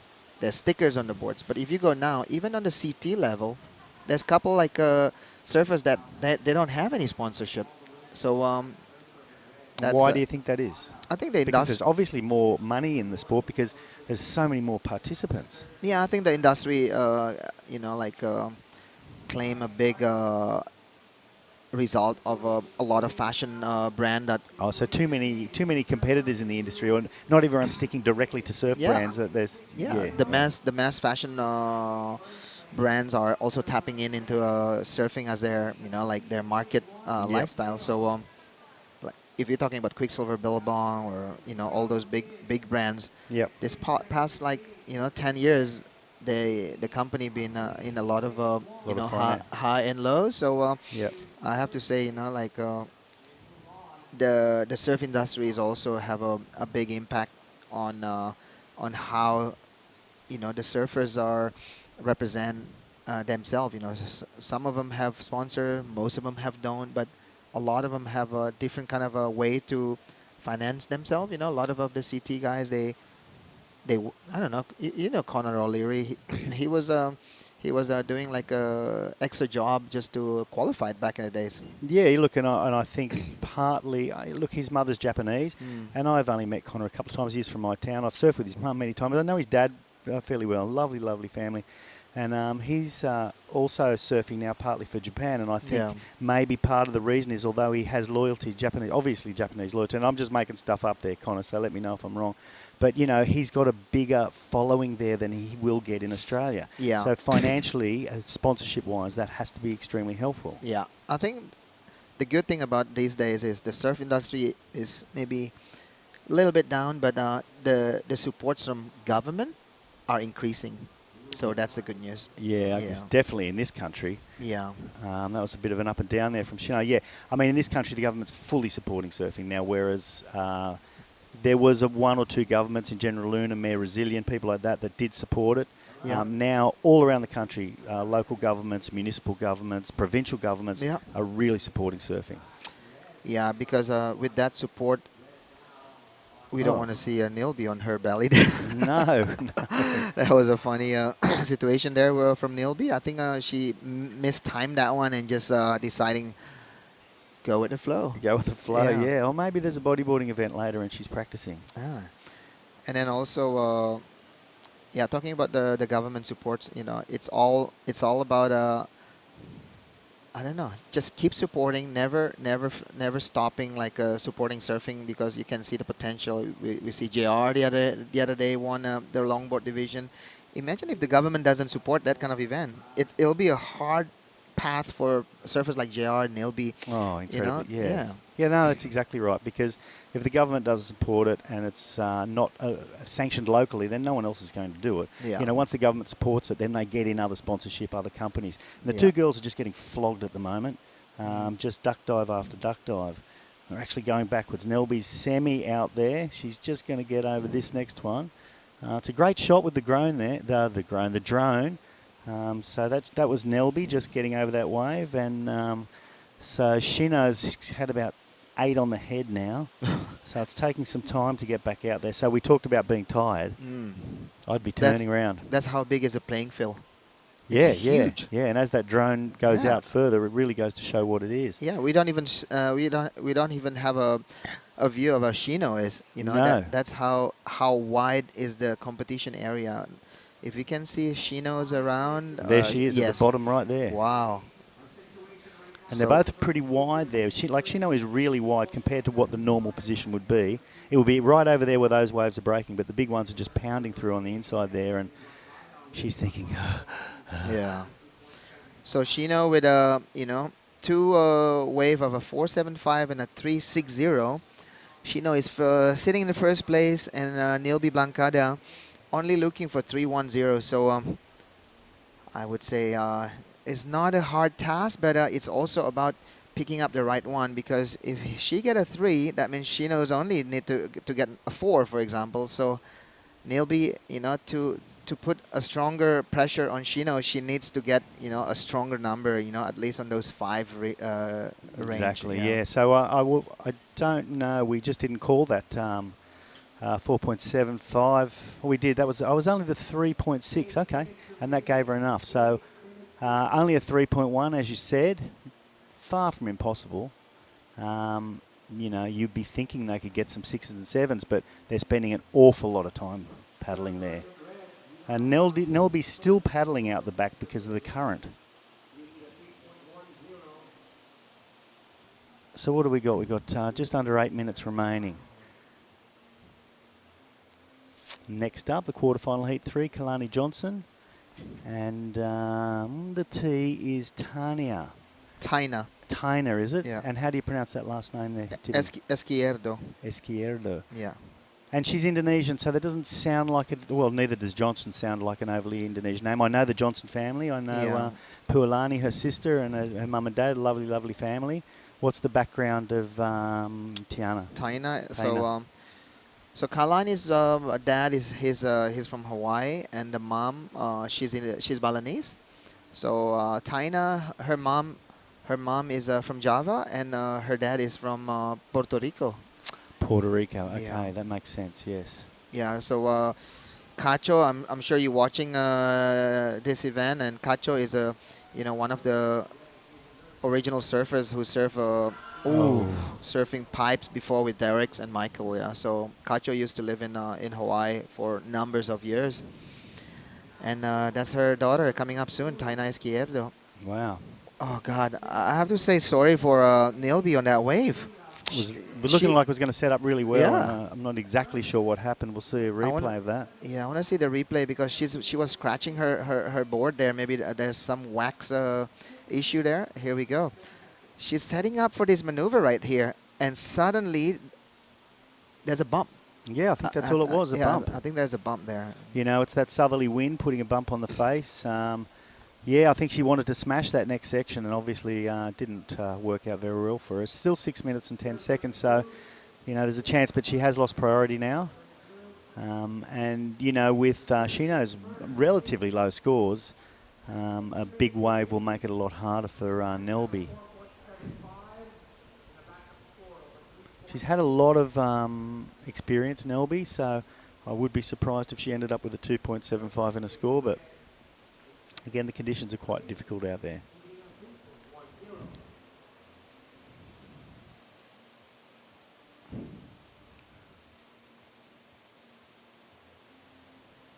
We'll see if before we finish we can find out what's going to happen. Did you get a message about what time tomorrow morning they're talking about?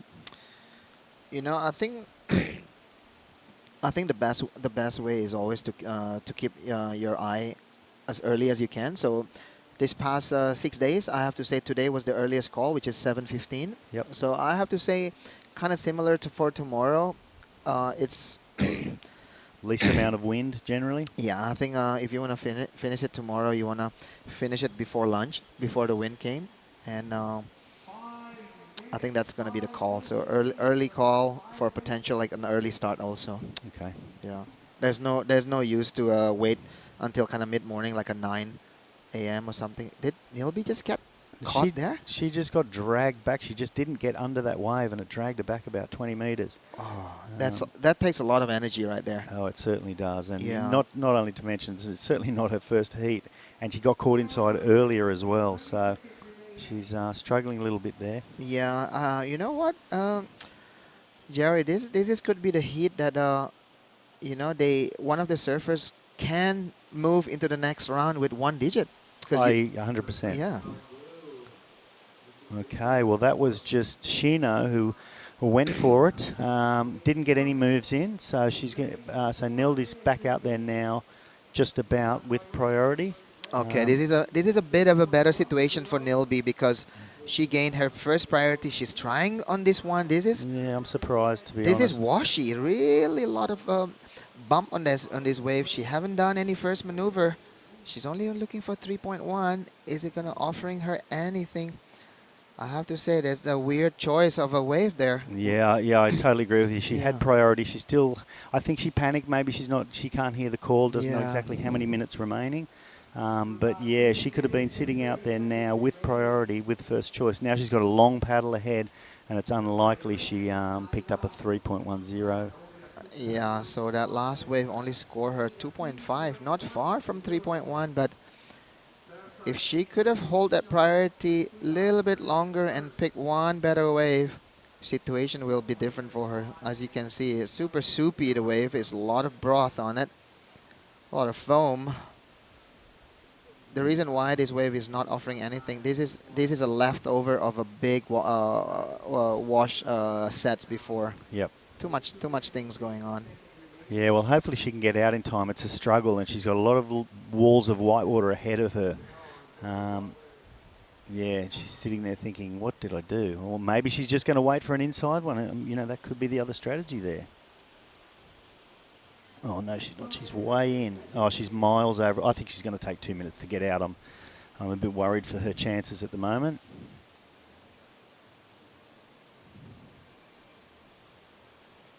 Yeah, it's just a bay of whitewater at the moment, and she's a long way from the takeoff position. You know what?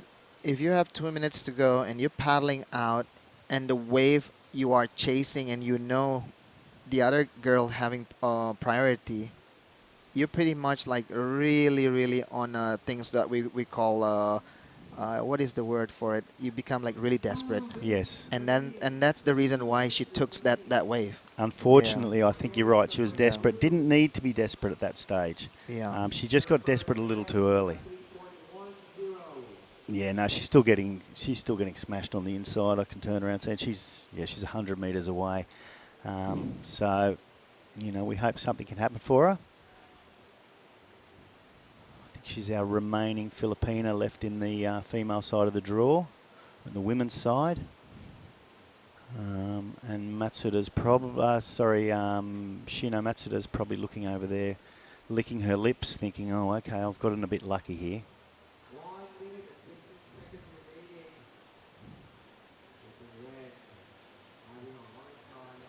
Wow, 1 minute to go. This is like, I would say this is a little bit of a heartbreaking right here because Nilby surfing is there. It's just about opportunity that she's trying to get. Sometimes you have to manufacture your opportunity. I agree, and I think her coaches will pull her aside after this. They'll look back at the replay and she'll now understand because she's not going to get back out there. She's still in the channel, actually. She's still in the channel, yeah. I think, you know, unless some weird miracle happens in the channel, then. Oh wow, she's trying to catch a laugh actually. No, that wave is not breaking. That's too. And it's actually putting deep. it further away from the lineup, and Shino's out the back, taking off on another one. A bit of a victory lap, I think. So commiserations, although it's not over, but commiserations to the Blancada family. I know they're watching with bated breath there, and she tried her heart out. She'll sleep well tonight, and Shino's just gone past her, and she'll be coming in on this wave, which has been a pretty nice wave as well. So that'll be basically the end of quarterfinal number 2. Yeah. And it's a big congratulations to Shino Matsuda. I think I'll probably be going down and having a chat with her. And commiserations to Nelby. You tried hard, just didn't work out this time. We'll see her back in Siargao for the event. So we'll head off to a break and we'll catch up with you later, Tippy. All good. Thanks, Jerry.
back to the La Union International Pro. This is quarterfinal number 3 on the ladies' side of the draw. It's a World Qualifying Series 3000 event, an all-Indonesian affair right now with a few other flags mixed in. Kailani Johnson, Indonesian, but has a touch of Hawaiian heritage. Up against Taina Esquerdo, who is also Indonesian, has a touch of Puerto Rican in her lineage. So you can see the cultural melting pot that is Bali. It's been a magnet for surfers from all over the world for a long, long time, and now we're starting to see all these bloodlines filter through into the next generation coming from the island of the gods. Speaking of Balinese surfing, the man, the myth, the legend, Tibi Jabrik is next to me for the call. How are you, Tib? Yeah, I'm really good. Thanks, Binzi. You know what? There's a lot of strategy for this QS qualification for the Challenger. And one of them is to make sure that you're gaining a lot of points. But you have to understand, traveling